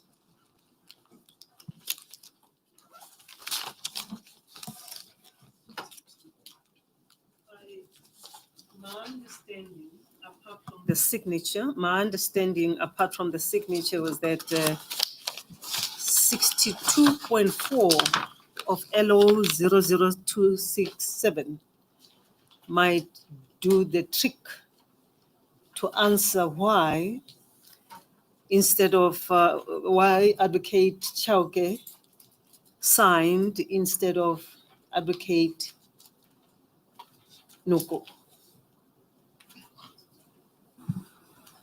Chairperson, I'm not sure what you mean by might do the trick. My Well, apologies. The point was that what we asked you was, why is it that the letter is signed by Advocate Noko? Which letter, Chairperson? You remember the letter is 26. Is it 265? Advocate Mutlamuyana, 266. 265. Just check that letter again. Is it 265? LO. Let me just. 665, Madam Chair, if you are referring to that one, which 665. bears the names of Advocate Nokomashilo. Yes. We asked you several questions about why Advocate Nokomashilo did not sign that letter herself. And you said that the signature looks like the signature of Advocate Chauke. That's correct, Chairperson. And I asked further, if that is the case, why didn't he sign PP? Because he is signing as the DPP KZN when he is not. That is correct, Chairperson. And then we went through the record, and a letter, or rather the affidavit of Advocate Chauke in paragraph 62, Yes, Chairperson. he explains his role there as the coordinator of the team. That is correct. And he explains that 62.1, what he did, 62.2, what his role was, 62.3 exclusion, that he was not taking any prosecutorial decision, whether to prosecute or not, and 62.4. He then explains that it was his responsibility to give a feedback and briefing on the team to Advocate Jiba, including the submissions of documents from the prosecution team to the NDPP, Correct, Chairperson. which seems, and I emphasized, which seems to support the proposition that he signed that letter following what Advocate Maema said. That is correct, Chairperson, because it includes submission of documentation. So that is correct, Chairperson. But the same document, before we move off it, that's 665, doesn't support what he says in 62.3 as not excluding prosecutorial decisions, because recommending a racketeering charge is taking a prosecutorial decision. Recommending a prosecutorial charge in Racketeering in this instance. In the letter That is correct. that he purportedly signed, he said that he took that decision. He recommended. He does. Paragraph 2. I've perused the documents and recommend the application. Let's unpack that. A recommendation is a recommendation. A decision, taking a decision per se, is a decision. Am I correct that the two concepts and the legal meaning thereof might differ? In other words, you recommend for someone to take a decision. I understand, Chairperson. In the context of prosecutions, a DPP, when there is a case that involves racketeering, and the DPP then makes a recommendation to the national director, the DPP cannot take a decision to prosecute racketeering without, it's the national director's authority. But when a DPP recommends a prosecution, that DPP is taking a prosecutorial decision to recommend the prosecution. In that sense, you must be satisfied that the evidence supports your recommendation. And prosecutorial decisions, there's a range of decisions that prosecutors take in the course of a prosecution process that are prosecutorial decisions. And in this case, although it's a recommendation, it is a decision to recommend, a prosecutorial decision to recommend to the national director, and also saying that by saying I have perused the documents and recommend the application, you are satisfied that there's sufficient evidence to support the application. So that is the distinction, Chairperson. My mind, let me clear my mind. My understanding is that following the request by Advocate Jiba to him, Advocate Chauke, to coordinate the team, his involvement was to that extent as a coordinator of the team. But we do know, when you look at that list that you referred us to earlier, of all those advocates from different jurisdictional areas, including Advocate Mayema from the Northwest, who was the head or the lead prosecution, the lead of the prosecution team. How then do we suggest that Advocate Chauke could take a prosecutorial decision when he is merely a coordinator? Chairperson, Advocate Chauke says he's merely a coordinator, but the evidence does not bear that out. And if we refer it, Chairperson said, and I hope I'm correct, Chairperson, you mentioned that Jiba asked him to coordinate. But if you look at Advocate Jiba's affidavit that she made, and I would ask the leader of the evidence to guide me in that regard, because I don't have it here. I think that will make it clear what Advocate Jiba's view was, that he was not merely a coordinator, that he was in fact the de facto DPP. The DPP in charge are the words that she uses in that affidavit. If I can be guided so that we can direct the panel to that particular aspect. And my point being, Chairperson, Advocate Jiba in that affidavit states that Advocate Chauke is the DPP in charge of this matter.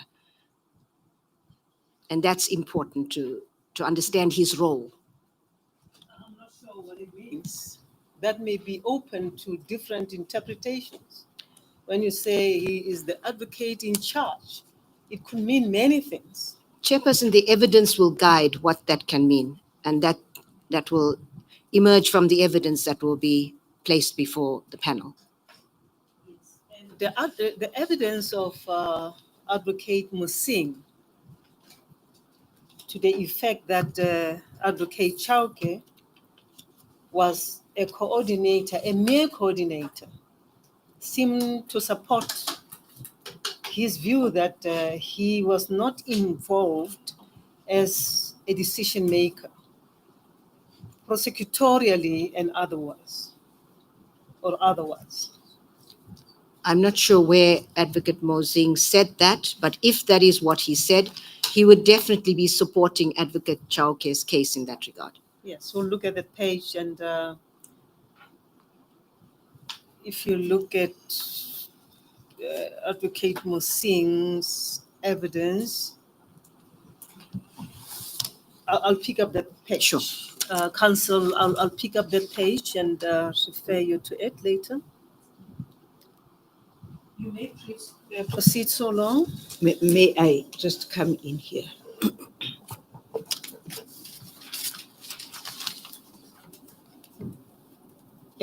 From your evidence, and maybe also from the law, the Director of Public Prosecution does not have the power to institute action or criminal action relating to racketeering. The furthest, I want to understand exactly what your evidence is. Is it your evidence that when it comes to racketeering, the Director of Public Prosecutions can only go as far as to make a recommendation to the NDPP, and the power to then take the matter further lies with the NDPP? Is that a correct understanding? If not, please correct me.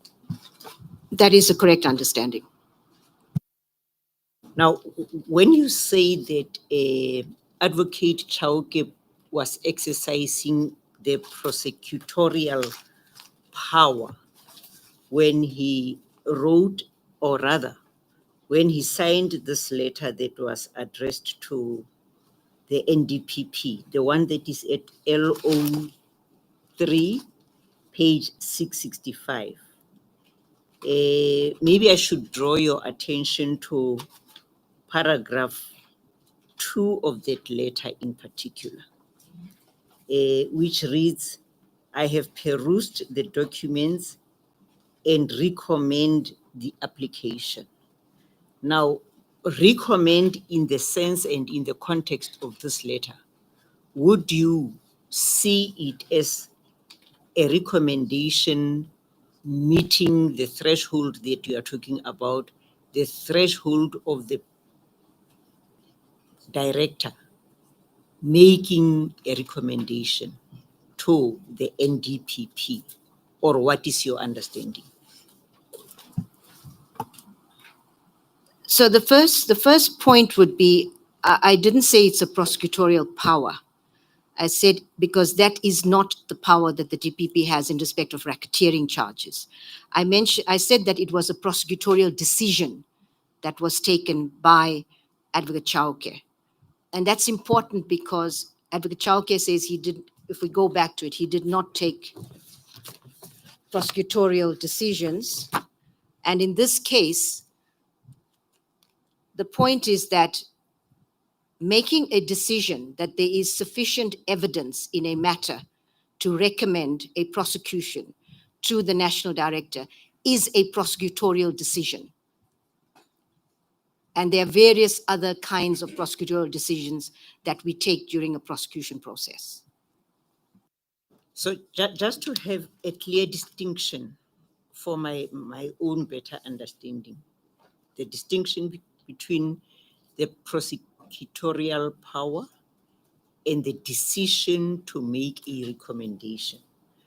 You would say the directors of public prosecutions do have the power to decide whether to prosecute or not to prosecute in respect of many other crimes, to the exclusion of racketeering. Is that correct? That is absolutely correct. That's fine. Thank you. If I may, Counsel, just to follow up on that proposition that I made earlier, that the evidence that you submitted as annexures to your affidavit, the opinion of Advocate de Kock. If you look at the record, your annexure SB 3132, the internal memo to you from Advocate RJ de Kock and team of 27 June 2019. It appears as SB 3132, your annexure. If you look at page SB 3138, paragraph 12, it speaks to the delegation of powers, where Advocate de Kock and team suggests that there was a delegation and authorization issued to the prosecution team that was constituted by those people: Advocate Maema, Advocate Mtenjwa, Advocate Ntlakaza, Advocate Muleko, Advocate Mlochwa, Advocate Putani. And Advocate Chauke does not appear there. Then read paragraph 12 in conjunction with paragraph 13, where Advocate Musing is referred to by Advocate Kock. There it reads, Musing states that his understanding of Advocate Chauke's role was that he was open quote, merely to manage the team as they were mainly from his office, but would not be vested with any decision-making powers regarding prosecutorial decision. Now, if you read this part with the delegation paragraph, because I assume for Advocate Chauke to assume that role, the prosecutorial role in KZN, powers should have been delegated to him, as they did with the team of Advocate Maema. Am I correct? Chairperson, that is correct. And the way that could have been done is if he was appointed acting DPP for KZN. So bring your attention to those amendments. Mhm. That actually, I beg your pardon, I was drawing your attention to those amendments and the pages referring to what Advocate Kok says in the opinion referring to Advocate Musing and the delegation of the powers to the team, excluding Advocate Chauke.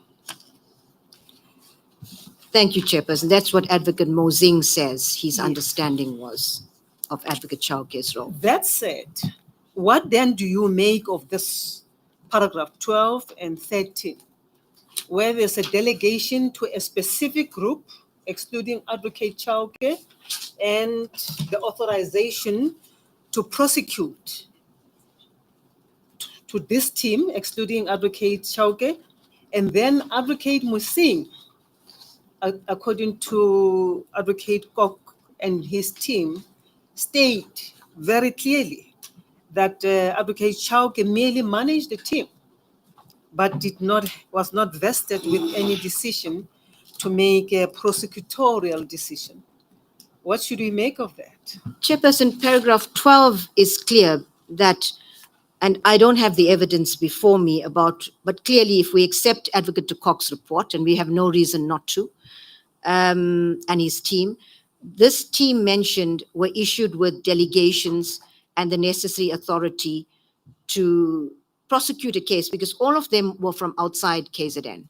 So my understanding is that there is a provision in the Act that allows the National Director to issue delegations to prosecutors to prosecute in a jurisdiction outside where they are stationed. My understanding is, and I stand to be corrected, is that normally, well, I understand this. This is not what, well, let me be clear. Normally, if a prosecutor from one jurisdiction is and I speak about a prosecutor, not a DPP. A prosecutor from one jurisdiction prosecuting a matter in another jurisdiction is not uncommon. I wouldn't say it happens, but when that happens, the prosecutor that goes to the receiving DPP, let's call it that DPP must issue the prosecutor delegation to prosecute in his or her jurisdiction. My understanding is that the NDPP has a similar power to issue delegations to prosecutors.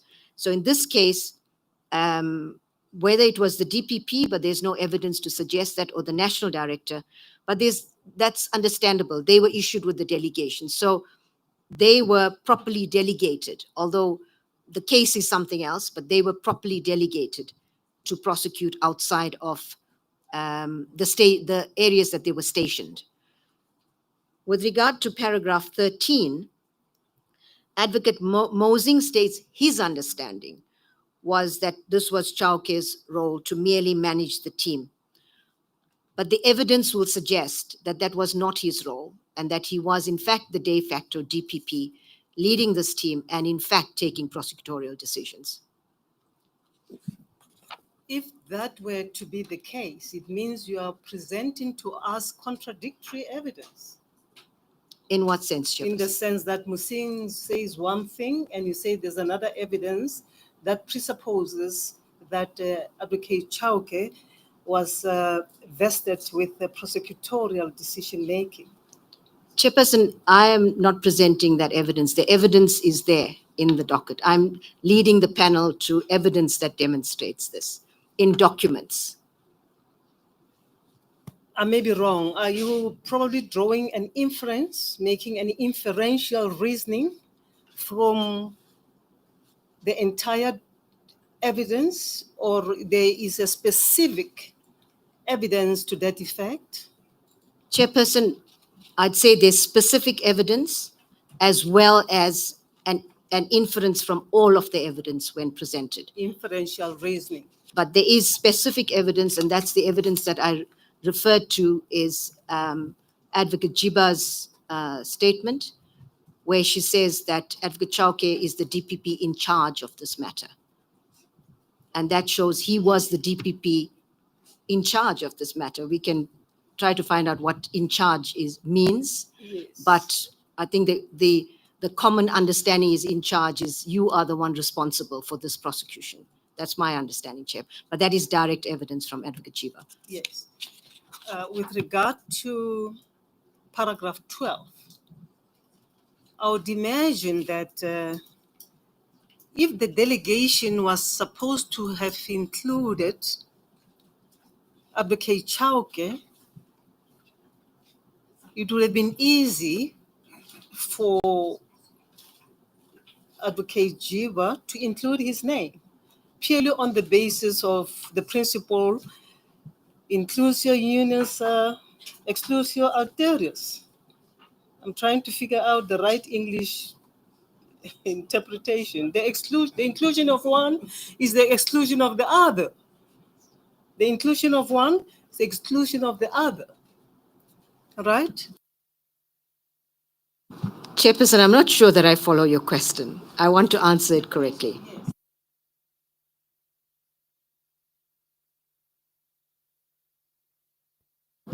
When you make a list of things and then you include certain things and then you exclude the others, that principle kicks in, that you decide to include a group, and that inclusion means there's an intentional exclusion of the others. Am I wrong? Chairperson, in this, you're not wrong on the principle. But Chairperson, in this regard, Advocate Chauke was appointed specifically as DPP in Gauteng. He could not exercise his powers as DPP in any other division. No, I understand that. I understand your evidence around that. Mhm. What we are doing now, we are unpacking the facts that you are presenting before us to make a determination around those two bigger issues, whether he is fit and proper to hold office. Now, when you unpack that, it takes us to things like paragraph 12, whether he was indeed vested with the power to prosecute or not to prosecute.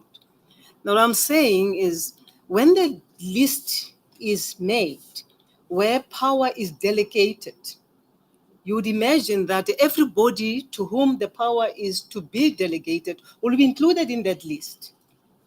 And Understood. anybody who does not appear in the list means it was an intentional exclusion of that person. Because delegation is critical here.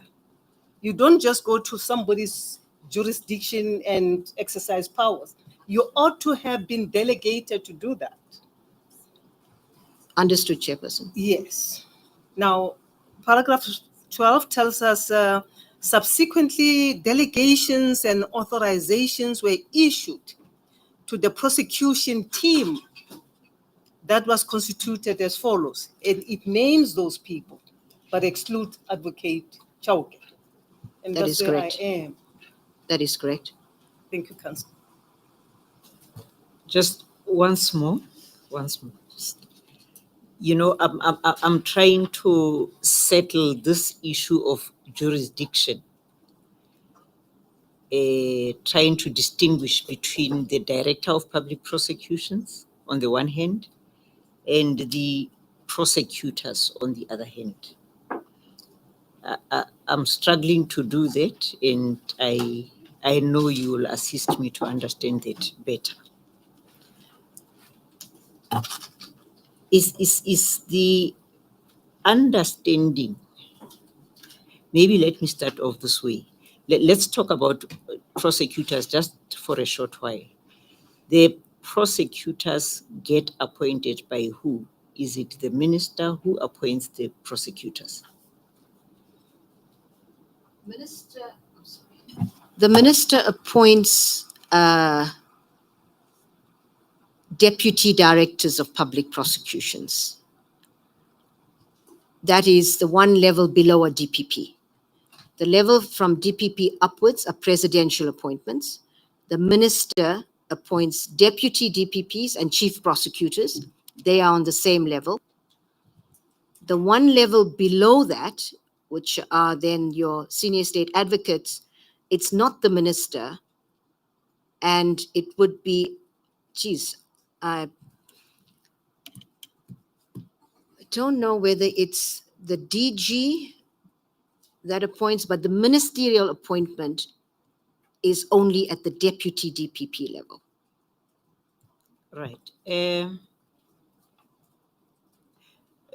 Do you know whether prosecutors are appointed for specific jurisdictions, or what is the position? Yes, they are appointed in specific jurisdictions. So for them to migrate to another jurisdiction, be it, I think temporarily in the context of this matter, would that require, whose authority would be required to authorize that temporary operation from a different jurisdiction from the one which the prosecutor would have been appointed for? If that scenario happens, then what would normally happen is the two DPPs would speak and they would agree that a prosecutor from one division will go to the other division to assist or to prosecute. In that event, the DPP of the receiving DPP will have to issue a delegation there that gives that prosecutor the power to conduct a prosecution in his or her jurisdiction. And finally, would the NDPP have the power to delegate the Director of Public Prosecutions?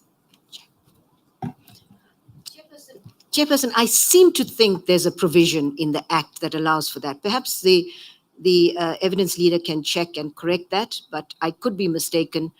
I have not done that in my term. I can't recall having done that. But I think there is a power. We can correct that. Yeah. Would you like the evidence leader to give you the relevant I would appreciate legislation that, Chairperson. so that you can refer? I wouldn't want him to be giving evidence. I would appreciate that, Chairperson.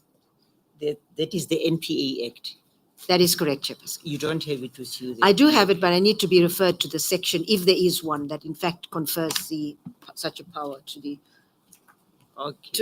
NDPP. Otherwise, I'd need to go through it to check if it is there. So, yeah.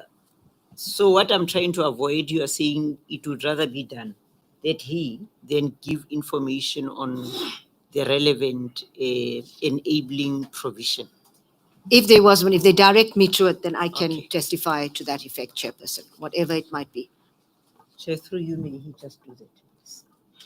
Yes, Council, are you in a position now to assist with the relevant provision of the Act so that Advocate Batoyi can reflect on that?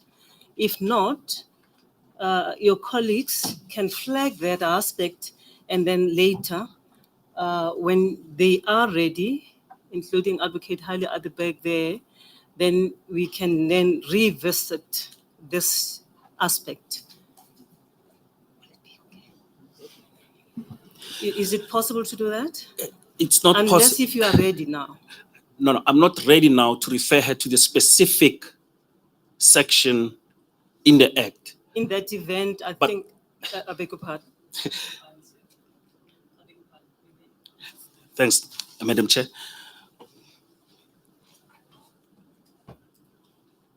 The questions that have been posed to you, Advocate Batohi, brings into sharp focus in our quest to unpack the issues here. brings into sharp focus as to what exactly is a prosecutor. And that's where I want us to start.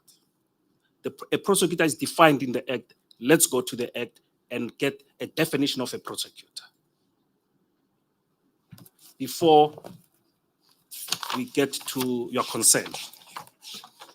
In the definition section. Definition section, yes. Just may I just come in here, please?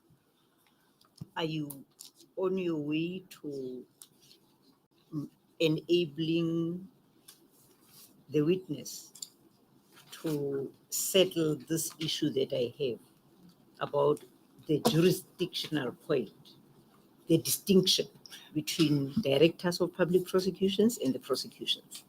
Is it Indeed. the route there? I'm on my route to there, Madam Ramachaka. Okay, thank you. Then you can proceed. With the help of my colleagues about the section, specific section, but I'm on my route to that because it is important, Advocate Patohi, that we should understand what is a prosecutor.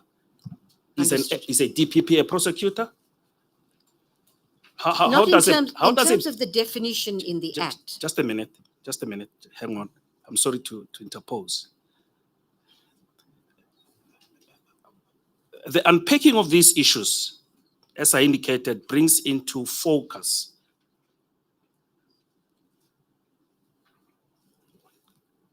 what is a prosecutor? How does a prosecutor, how do you compare a prosecutor with an NDPP? What is the role of a prosecutor vis-a-vis a DPP? Let's go to the definition section then, and kindly read the definition section of what a prosecutor means. So a prosecutor in section 5.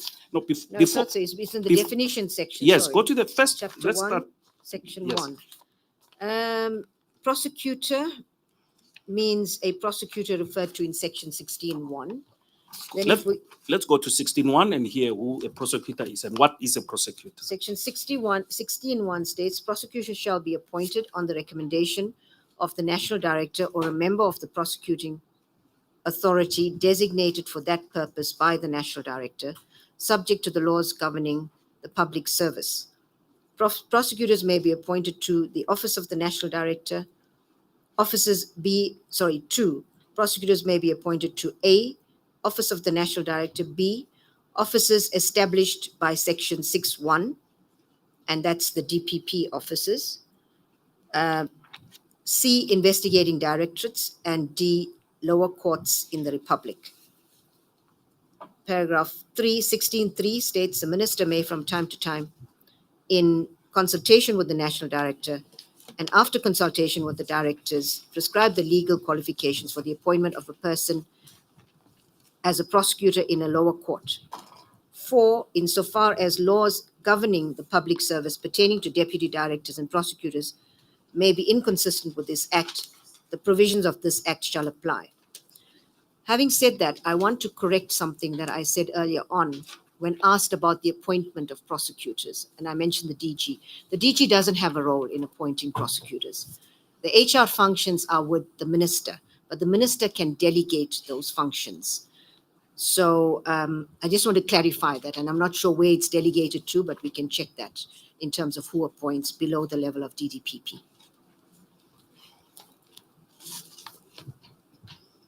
Go to section 20 of the NPA Act. 20 subsection 5. Read it because it deals with the competencies of a prosecutor. It reads, any prosecutor shall be competent to exercise any of the powers referred to in subsection 1 to the extent that he or she has been authorized thereto in writing by the national director or by a person designated by the national director.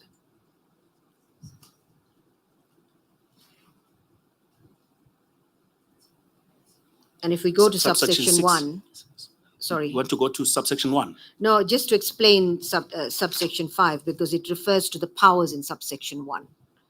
And those are the powers that are listed there to institute or conduct criminal proceedings on behalf of the state, to carry out the necessary functions incidental thereto. I'm not quoting verbatim, and to discontinue criminal proceedings.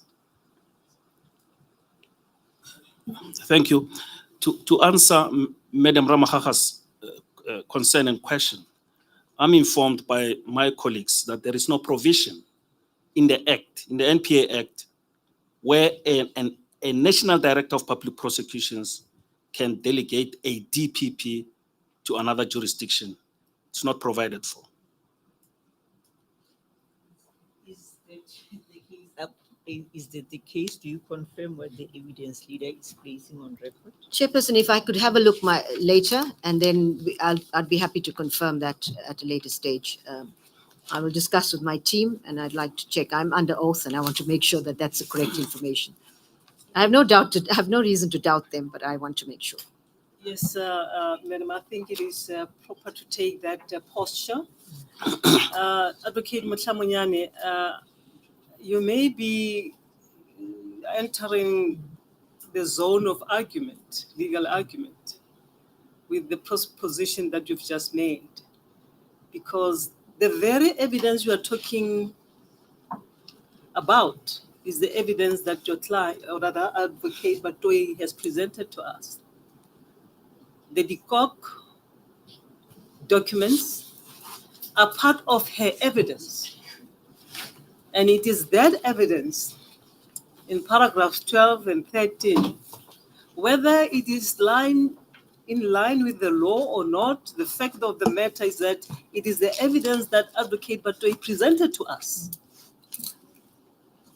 We will deal with the veracity of that evidence probably later if a need arises, remembering that we are on the fact-finding process.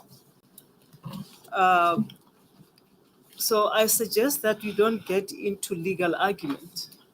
Let us concentrate on the facts. Chairperson, may I clarify something? I beg your pardon, May I Madam. clarify? Please wait a minute. Let counsel confer with Advocate Mutlamunyane.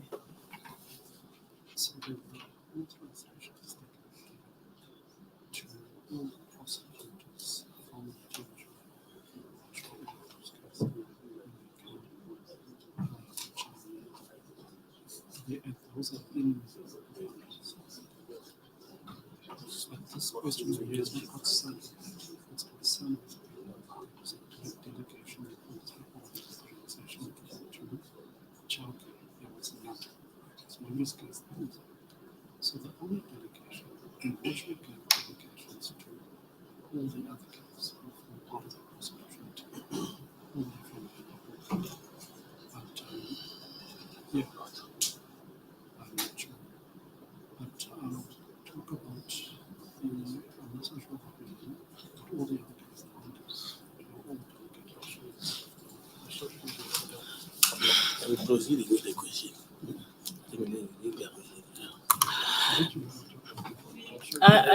We are having different conferences in this space. I think we will have time to revisit these topics at a later stage, because I'm not sure what the right answer is, but we are guided by the affidavit of Advocate Batoyi together with her annexures. We are working on that evidence as we are clarifying few aspects by asking her questions. Chairperson, if I may clarify something on Yes, that ma'am. aspect, because it Yes. is my affidavit, and I'm listening very carefully to what you're saying. I want to explain that my affidavit, firstly, was drawn up at very short notice. We were under tight timelines. There may be things that are in here. There may be things that are not in here that should have been here. But of course, we tried to be as precise as possible in the very short time space that we had. To explain that the annexures to my affidavit are not necessarily my evidence. I want to explain what I mean by that. I explain the process that in my affidavit, I explain the process leading up to the referral. And in that process, if you bear with me for a moment, Chairperson. I'm just trying to find my affidavit. This is, I have it right in front of me. Yeah. In the process, which is on page 69 of my affidavit, I have set out what the steps I took leading up to the referral. And I mentioned the various legal opinions that I received. So that is not, it's attached to my affidavit as opinions that I received. And Advocate de Kock's memorandum is one of the opinion, one is a report that I received from the team. And because I refer to it in my affidavit, I have attached all these documents for ease of reference for the panel. There may be parts of it that I may not agree with. There may be parts of the annexes that I agree with, but I wanted to clarify that. Thank you, Chairperson. Well, of course, it is so that these documents formed part of the documents as a result of which you formed a prima facie view when you referred the matter to the president. Chairperson, let me explain that because it's important for the panel to understand. I received these opinions. When I received Advocate Nalane's opinion, which is referred to in this process and is an attachment, I then sent that document, this is all set out in my affidavit, to Advocate Chauke and asked him to respond to that. He then submitted Advocate Maineche's report, which is also attached to this. As a result of those two legal opinions, it was clear that there were gaps in evidence. And I emphasize those are opinions. There were gaps. And so I then asked Dr. Broughton in my office to get all the evidence and then to prepare an opinion to me. He initially prepared one opinion, which I gave him just a week to do it, and it was too short notice. He came back to me and said he needed more time because he needed to look at a whole range of documents. He then provided me with a supplementary opinion. But that supplementary opinion, in my view, is almost like a forensic analysis of the evidence, because together with his opinion, he provided me a bundle of evidence. And my decision to recommend to the president was based primarily on the evidence that was provided to me, attached or forwarded as annexures to Dr. Broughton's opinion. So I want to be clear about that because the others were opinions that I considered, but when I made the decision, I looked at the documents, many of which we are presenting now. Some of that may not be presented, but I will speak to council about the entire bundle being handed in as evidence because that is what I based my decision on, looking at actual documents, statements, etc. I hope I've clarified, Chairperson. Yes, and I think you repeat what I'm saying, but in different words. In other words, when you made a referral to the president, these very documents were part of the initial bundle That is correct, Chairperson. in terms of which the president had to consider your request. That is correct, Chairperson. And these documents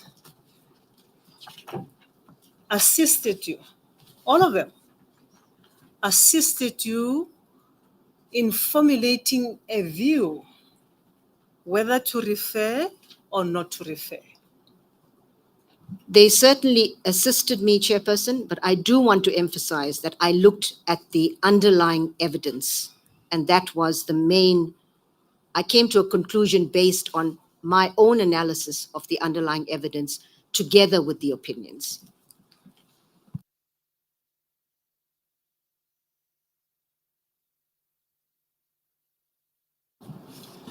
You may proceed, Council. Thank you, Madam Chair.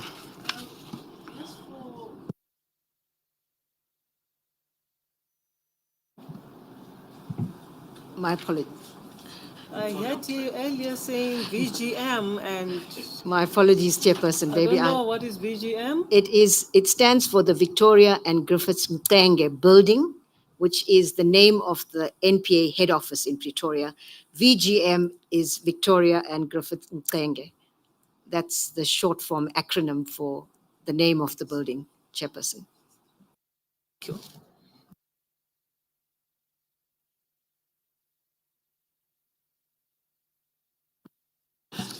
Thank you, Madam Chair.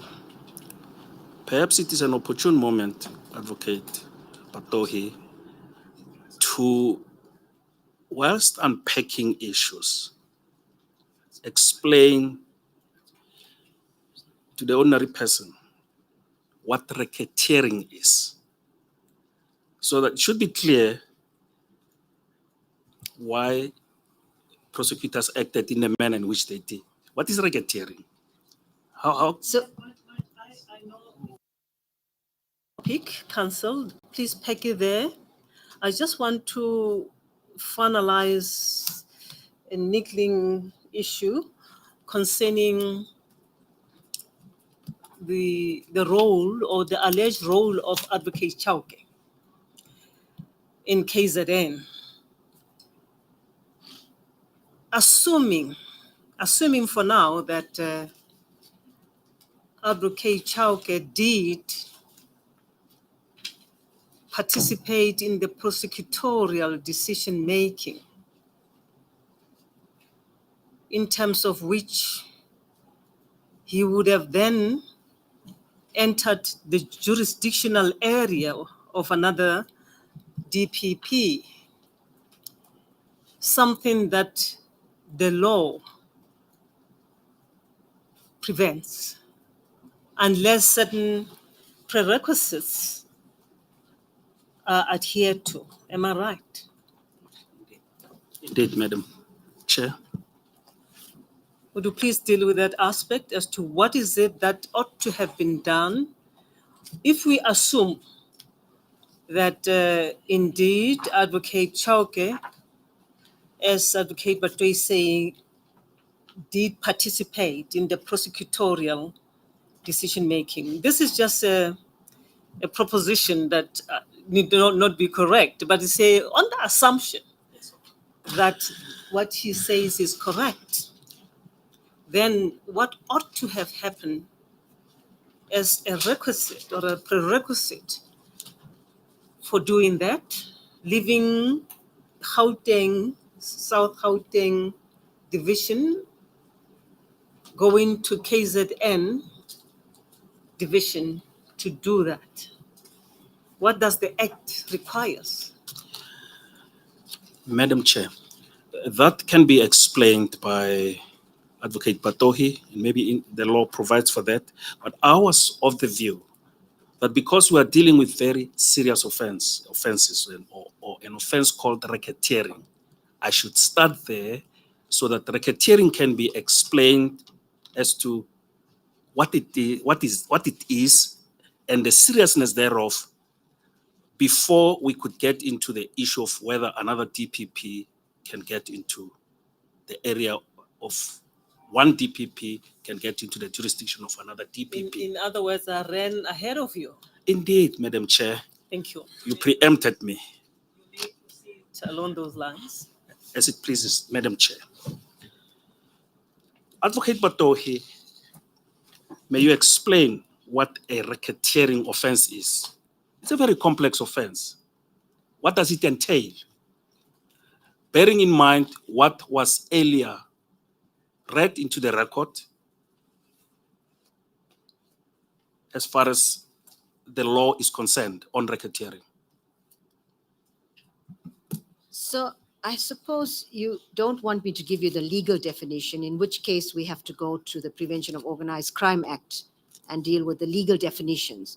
You just want me to explain in layperson's terms what racketeering means. Start with the legal definition and you can go to the layman's term. We will need to go to the Prevention of Organized Crime Act then, if I could. I don't have that in front of me.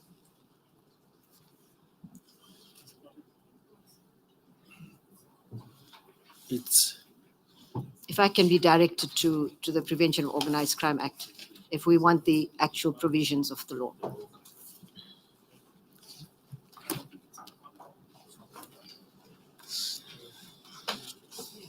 We'll make a plan that you get a copy. We can deal with that later. Yeah. Thank you, Chair. For now, explain it in layman's terms. What is it? Thank you. So racketeering is basically a charge where the prosecution needs to prove that there is an enterprise. That means there's a group of people that are associated, in fact, or it's a particular entity that can be identified, and that they are engaged in a pattern of racketeering activity. And it's not very easy to describe it in layperson's terms, but it means that this group has together engaged in various types of criminal activities, are the predicate offenses, and that they worked together in order to achieve the objectives of that group, which is normally a criminal objective. But various people in this group have various roles. For example, you could be a manager, you could participate in the enterprise. And so there are various parts of the act that criminalize various activities. And so in a nutshell, it's a group of people working together to achieve a criminal outcome, and engaging in various types of criminal activities. I think, Counsel, I see Advocate Haley's junior counsel. You can come closer, madam, and assist Advocate Batoyi with documentation that she might need. Thank you. I have the Prevention of Organized Crime, but is it okay if I went without, I don't know if the panel has the act in front of them. Should I proceed, Chairperson? I'm guided by We you. do have our act somewhere in our bundles, but we may proceed and it's subject to what counsel says. If it is necessary to read verbatim what the act says. It just brought me to the first page of the act, and I need to go through it so that I can get to, I think it's section 2 that deals with the offenses. Okay.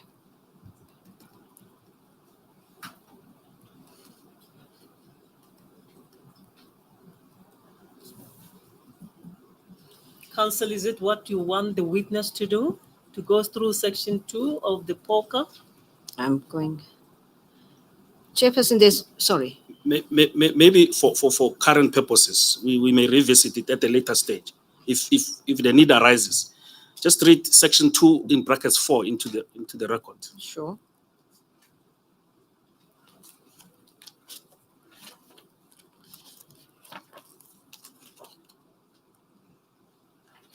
Section 2, paragraph 4.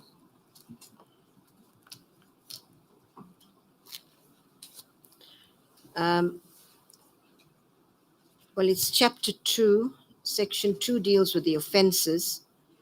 2.1, I'm trying to get to 2.4. It's 2.4. 2.4 deals with the authority of the National Director. Says a person shall only be charged with committing an offense contemplated in subsection 1 if a prosecution is authorized in writing by the National Director. That's section 2.4. Leave it at that for now. We can come back to it. But in your bundle, Advocate Batohi, Advocate Dikog and his team deal with racketeering offenses. They explain it at great length as to what they entail. That's correct. Let's park it for now. Let's leave it at that for now and continue with your evidence. But they deal with it on page 215 of SB3 under subparagraph E. they deal in extenso with what racketeering is all about.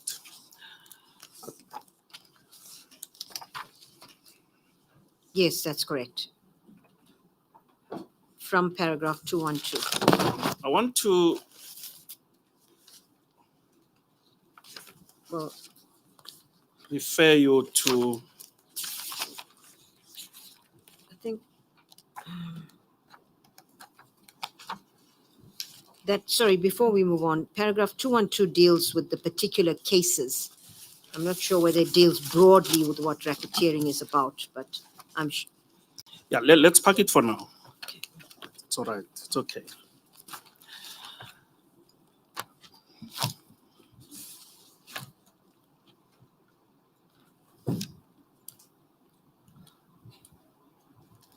Whilst you are dealing with prosecutorial decisions as to what exactly constitute prosecutorial decisions and the role of Advocate Chauke, may I draw your attention to LO 3, page LO 00782.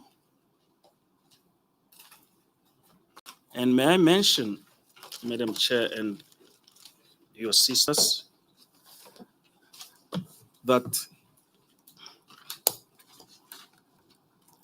the document I referred the witness to is a document of dates of meetings, page 00782, LO3 bundle. This is a document prepared by, I should believe, by Advocate Chauke, in which he was indicating his role and the meetings he had with IPIT, SAPS, and the judiciary until August 2012. Are you there, Advocate Patohi? I'm getting there.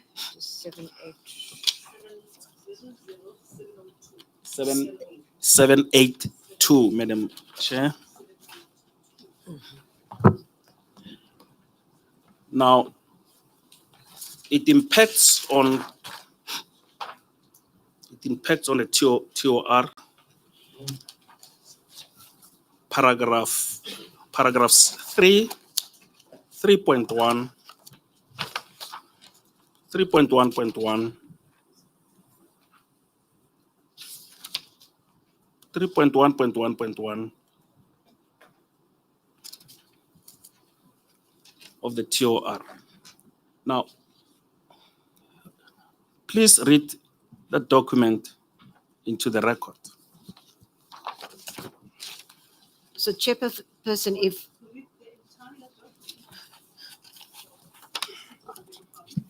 To read the entire document, which is quite a long, from 782, date of meetings with the prosecuting team of Katumena and briefing with acting NDDP, as well as meetings with IPID, SAPS, and judiciary until August 2012. Let me direct her attention to specific dates without reading the whole document. Start with the 3rd May. Read the heading and go to 3 May 2012 at 1300 hours. yes, if I may, Chairperson, this appears to be an annexure, and Council will guide me. At 781 is an email from Advocate Chauke to the team, to various persons. And it says, "Good day to all. Here with dates of meetings and briefings I have recorded in my activities diary. I hope it meets with all that is required from me to extend that I was involved in the Katumena matter." And then it appears that that is attached to that affidavit, to that email. Yes, you're correct. You're correct. Proceed then to, the email was directed to the Katumana team. Is that correct? Yes, it appears so. Yes. Now start with the 3rd of May. Amongst others, the acting NDPP is also copied in there. It's addressed to her as well, and others.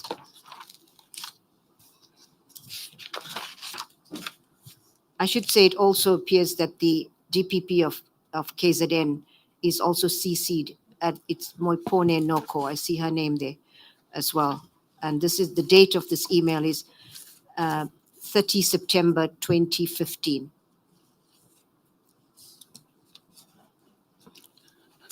May.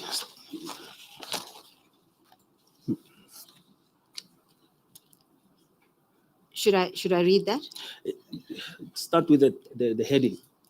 The heading is dates of meetings with the prosecution team of Cato Manor and briefings with acting NDPP, as well as meetings with IPID, SAPS, and the judiciary until August 2012.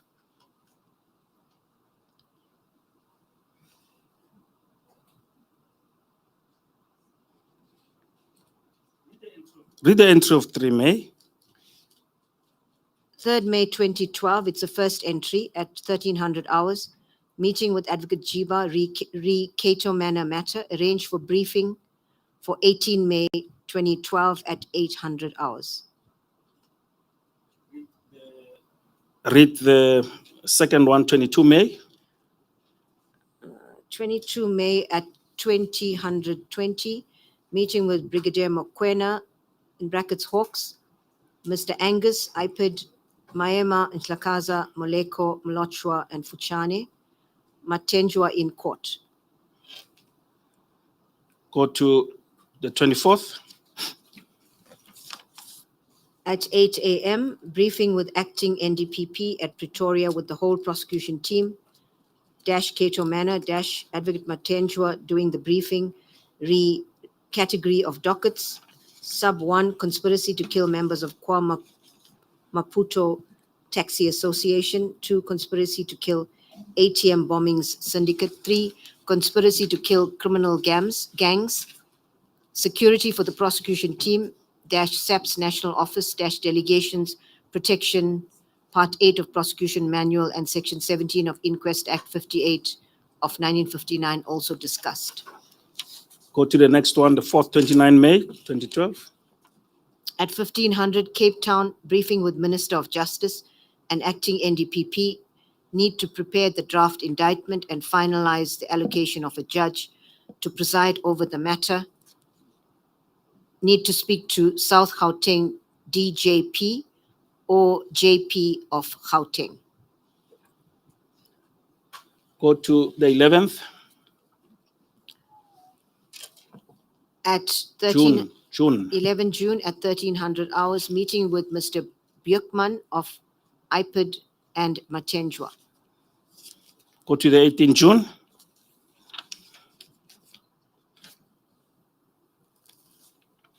18 June at 2012 at 1200 hours, meeting in Durban Magistrates Court with Cato Manor prosecution team. Go to the next page, 784, 00784. 18 June at 1400 hours, meeting with acting NDPP and AJP, that's acting JP of KZN, in Pietermaritzburg regarding Cato Manor matter. Go to the 20th June, the second 20th June. At 1600 hours, Durban High Court urgent application for release of arrested Cato Manor members, application dismissed and referred to regional court. Go to the next page.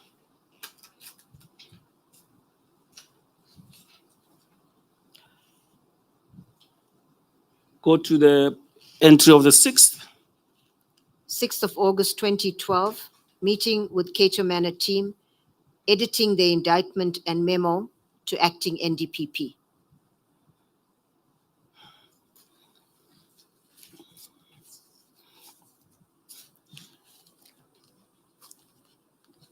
And we say, Madam Chair, that this has an impact on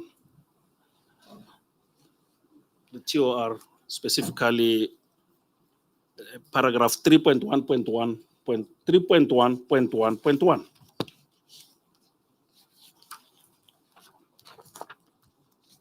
Chairperson, this, in addition to other evidence, will show that Advocate Chauke was not just a coordinator.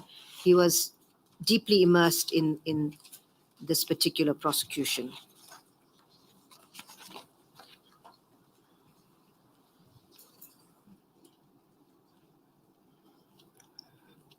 Go to the 8th August.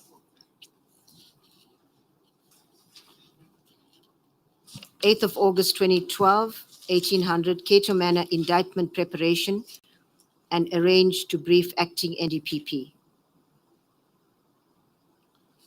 Proceed. The second 8 August. At 1100 hours, VGM, that's the NPA head office, briefing session with the acting NDPP Jiba, re Cato Manor and certificate of centralization. Go to the 9th. We will explain that in due course, the certificate of centralization. The 9th, Durban at 1500, 9th of August 2012, Durban KZN briefing with Moipone Noko, acting DPP KZN at 1800 hours.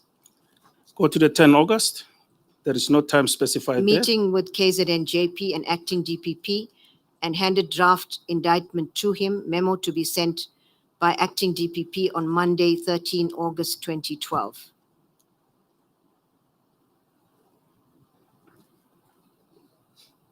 – 17 August, the second one. Meeting with acting NDPP rebriefing regarding misconduct hearing and prosecution policy in Cato Manor matters. Go to the next page. 786, 24 August. Durban Regional Court appearance of General Boyson and others re Cato Manor matter.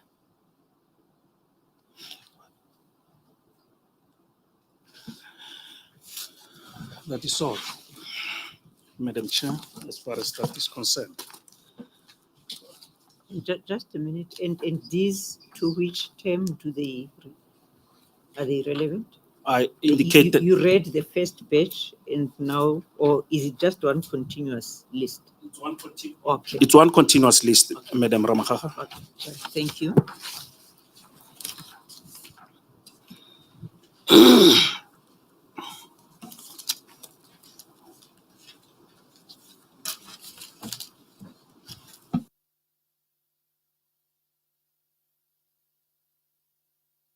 Advocate, if I may ask, all these entries that you were referring us to from LO00782 to LO00786,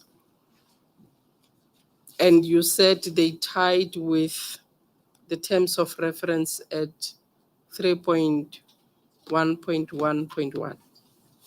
Indeed, that is so.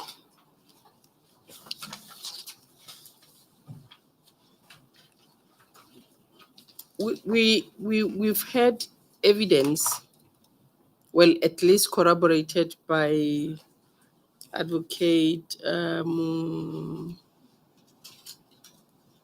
is it Musia or whoever? Mosing, that Advocate Chauke played a role of a liaison between the prosecutorial team in the Cato Manor and the acting NDPP. Now, these entries, these meetings, these briefings that are mentioned here, do they in any way result into Advocate Chauke taking a role of a prosecutor or taking prosecutorial decisions? Or this is just a licensed person giving regular briefings on behalf, because in other instances he says he's with the whole team or he's alone or whatever, but can we clarify that? The witness clarify that. Maybe I should not be seen to be testifying from the bar. The best way is to ask the witness to clarify that. To the extent to which you can, Advocate Patohi, can you clarify the role that Advocate Chauke is indicating in this document? Well, in this document, as it purports to be, dates of meetings and briefings. And there's no indication in this documentation that there's any prosecutorial decisions that are taken. It's just a list of meetings and briefings. There is indication that Advocate Chauke is involved in activities that go beyond mere coordination.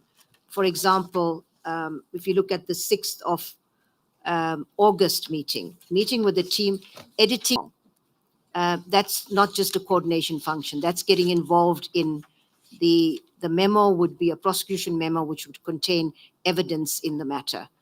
The 8th of August at 8 a.m., indictment preparation. Likewise, that's not simply a coordination function. And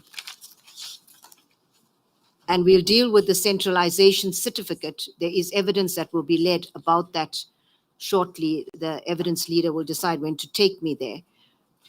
But certainly, well, I should change what I said earlier. I said none of them refer to taking prosecutorial decisions. I should change that. This particular one, that is the signing of a certificate of centralization. Let me explain first, perhaps, Chairperson, what a centralization certificate is. I had explained earlier, but I'll refresh our memories. This is where there are various offenses committed in different parts of the country, and the national director, upon application by the two, well, depends, if let's assume it's in 2 provinces, the DPPs of the 2 provinces would apply to the national director for a centralization of these matters into one area, for better management of the case. The taking of a decision on whether to centralize or not is a prosecutorial decision that the DPP will take in consultation with the others in terms of where the case should be heard, which jurisdiction, etc. Those all relate to taking prosecutorial decisions, and a decision to apply for a centralization certificate from the national director would normally be made by the DPP who has jurisdiction over the matter.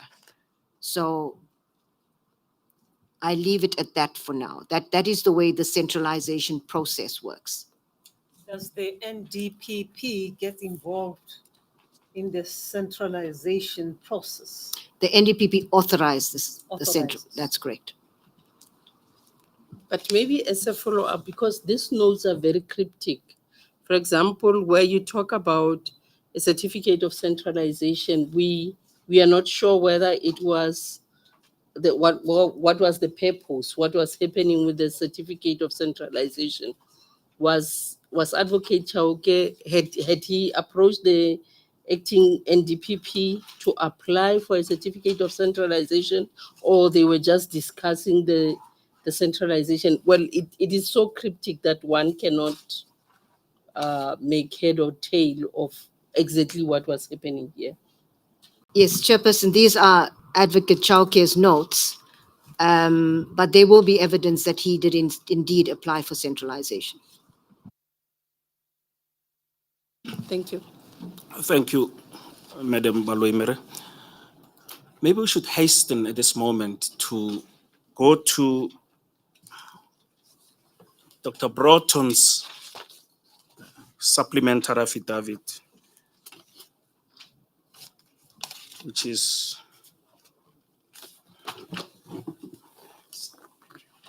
LO1. I beg your pardon, it's not an affidavit, it's an opinion. It's a slip of the mind. I said affidavit, Dr. Broughton's affidavit. It's his opinion, yes. Yes. It's in LO1. Direct your attention to page 188, LO00188.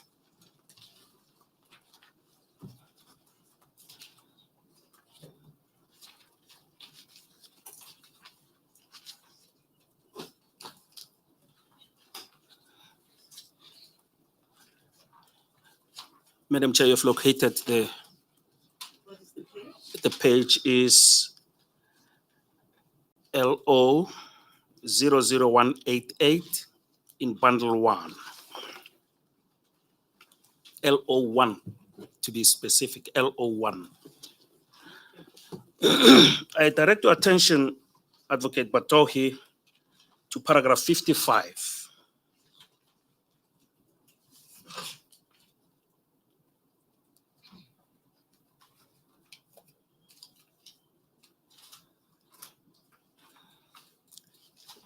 May you read paragraph 55 into the record. You may not read the whole of it, but read the first sentence and we'll take it from there. Okay, thank you. Counsel, you'll tell me when to stop. Yeah, I'll tell you when to stop. Read, Sure. read paragraph 55. It is further to be noted that Advocate Chauke made an entry in Annexure J, and Chairperson, this would be Annexure J to his opinion, that on 6 August 2012, he had a meeting with the Cato Manor team, editing the indictment and memo to acting NDPP, in quotes. Wait a minute, just allow me to interpose there. If you refer back to LO3 bundle, LO 00786, Yes, that's good.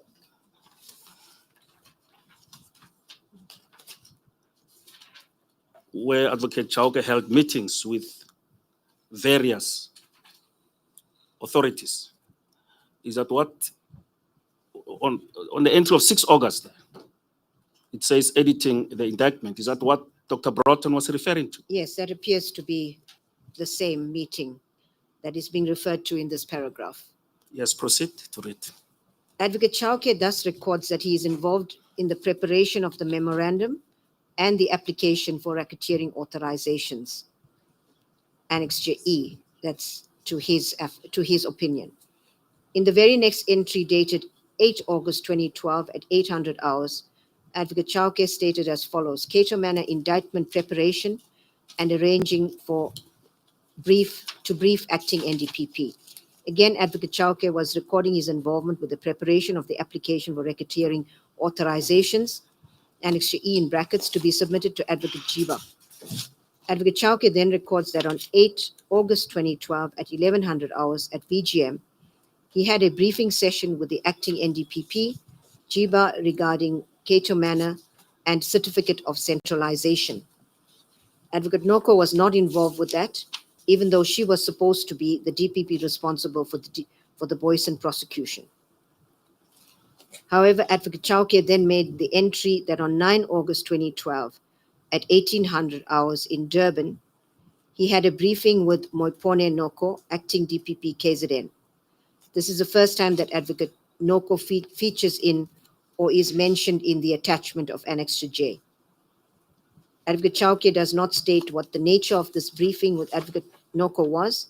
There is no mention that he provided the Boyson Cato Manor case dockets to her.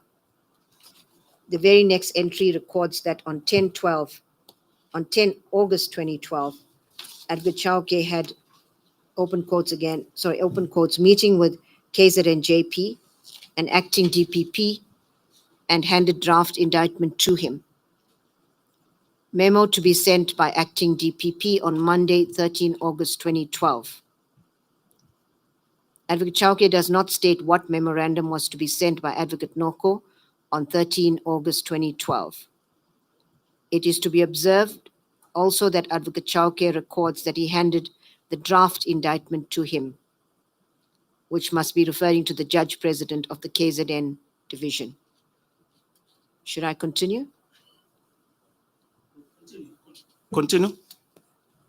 The impression is created that Advocate Chauke was in charge of the Boyson prosecution and Advocate Noko was simply on the periphery to give a veneer of legitimacy to the process that it de jure did not have.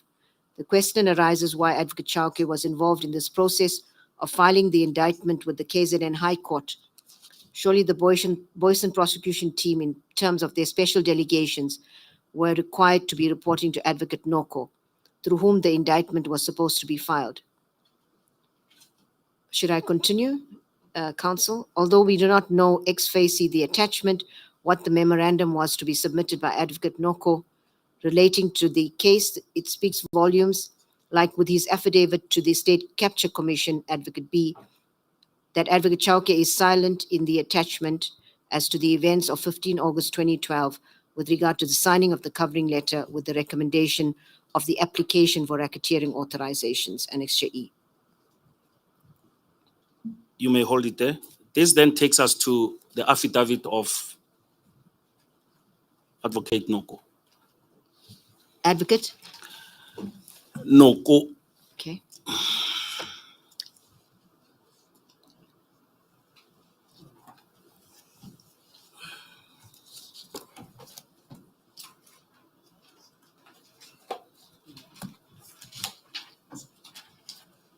It is contained in bundle LO1 on page LO 00241.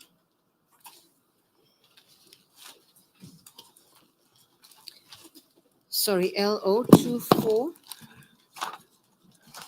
Sorry, can you repeat that, Council? 241.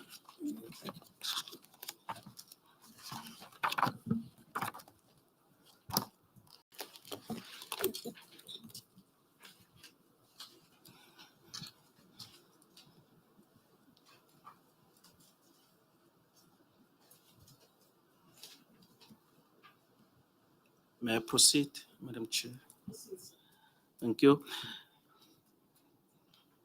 It makes interesting reading. May you read it into the record and explain under what circumstances. This is an affidavit by Advocate Noko. May you read it into the record, Advocate Batohi? It's an affidavit by Advocate Noko. It appears also in the Silverton CAS number, which is unclear. Paragraph 1, I am the Director of Public Prosecution in KwaZulu-Natal, Division of the High Court of South Africa. My ID number is, I won't mention it for current purposes, Chairperson, and residing at Durban with my office at 301 Church Street, Pietermaritzburg, High Court, Pietermaritzburg. I won't mention her cell phone numbers, Chairperson, that are included here. Paragraph 2, my mandate as the Director of Public Prosecutions in KwaZulu-Natal in terms of the NPA Act 32 of 1998 and the Constitution of the Republic of South Africa 108 of 1996. Paragraph 3, since the Cato Manor case came into being, I have not been directly overseeing it as the DPP. I have not been directly overseeing it as the DPP until around March or April 2014, when the National Director of Public Prosecutions, Mr. Nkolisi Ntasana, instructed me to start directly overseeing the case. This instruction was given during a meeting when the prosecution team was briefing him on the developments of the case. Before this instruction, the Director of Public Prosecution, South Gauteng Division, Johannesburg, Advocate Andrew Chauke, was directly overseeing the case, and he also supervised the prosecution team, and they also reported directly to him as far as the case is concerned. 4, the prosecution team was established before my involvement and the following advocates are part of the team: Advocate Maema, Advocate Matenjwa, Advocate Nslakaza, Advocate Moleko, Advocate Mnochwa, Advocate Fushane. I'm just using the surnames. Paragraph 5, during August 2012, while I was the acting Director of Public Prosecutions, KwaZulu-Natal, I was requested by Advocate Chauke, DPP South Gauteng, to sign a covering letter to a prosecution memorandum intended for the NPA head office. I signed this covering letter as procedure, being the acting DPP where the matter is pending, but not directly overseeing the case. DPP South Gauteng was. The matter is still pending in the KwaZulu-Natal High Court in Durban and is sub judice. The matter appeared in this High Court again on 30 March 2015 and further postponed to later during this year. Paragraph 7, that is all I want to say, and then the oath follows.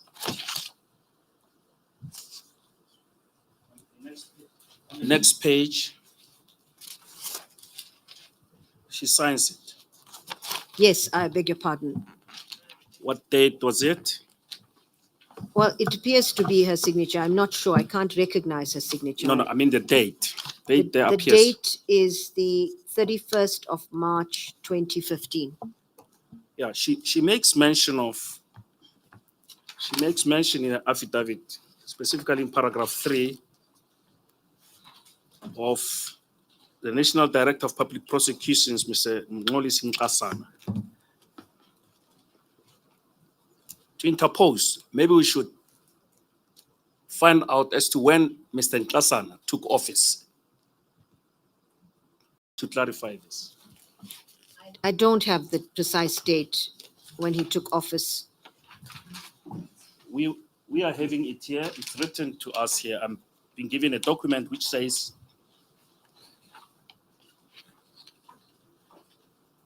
Advocate Andrew Chauke was appointed with effect from the 1st October 2013 and he vacated office on 14 May 2015. I'm sure this will not be in dispute. I have no reason to doubt the correctness of that. Now, what you have read here is given on oath by Advocate Noko pertains to paragraphs 3, 3.1, 3.1.1 of the terms of reference.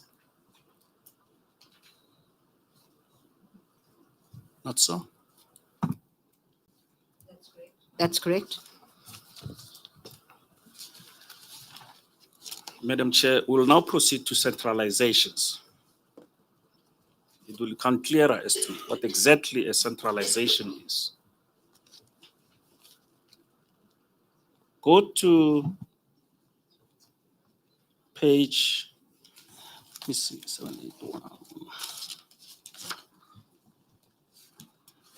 Council, just give me a second, please.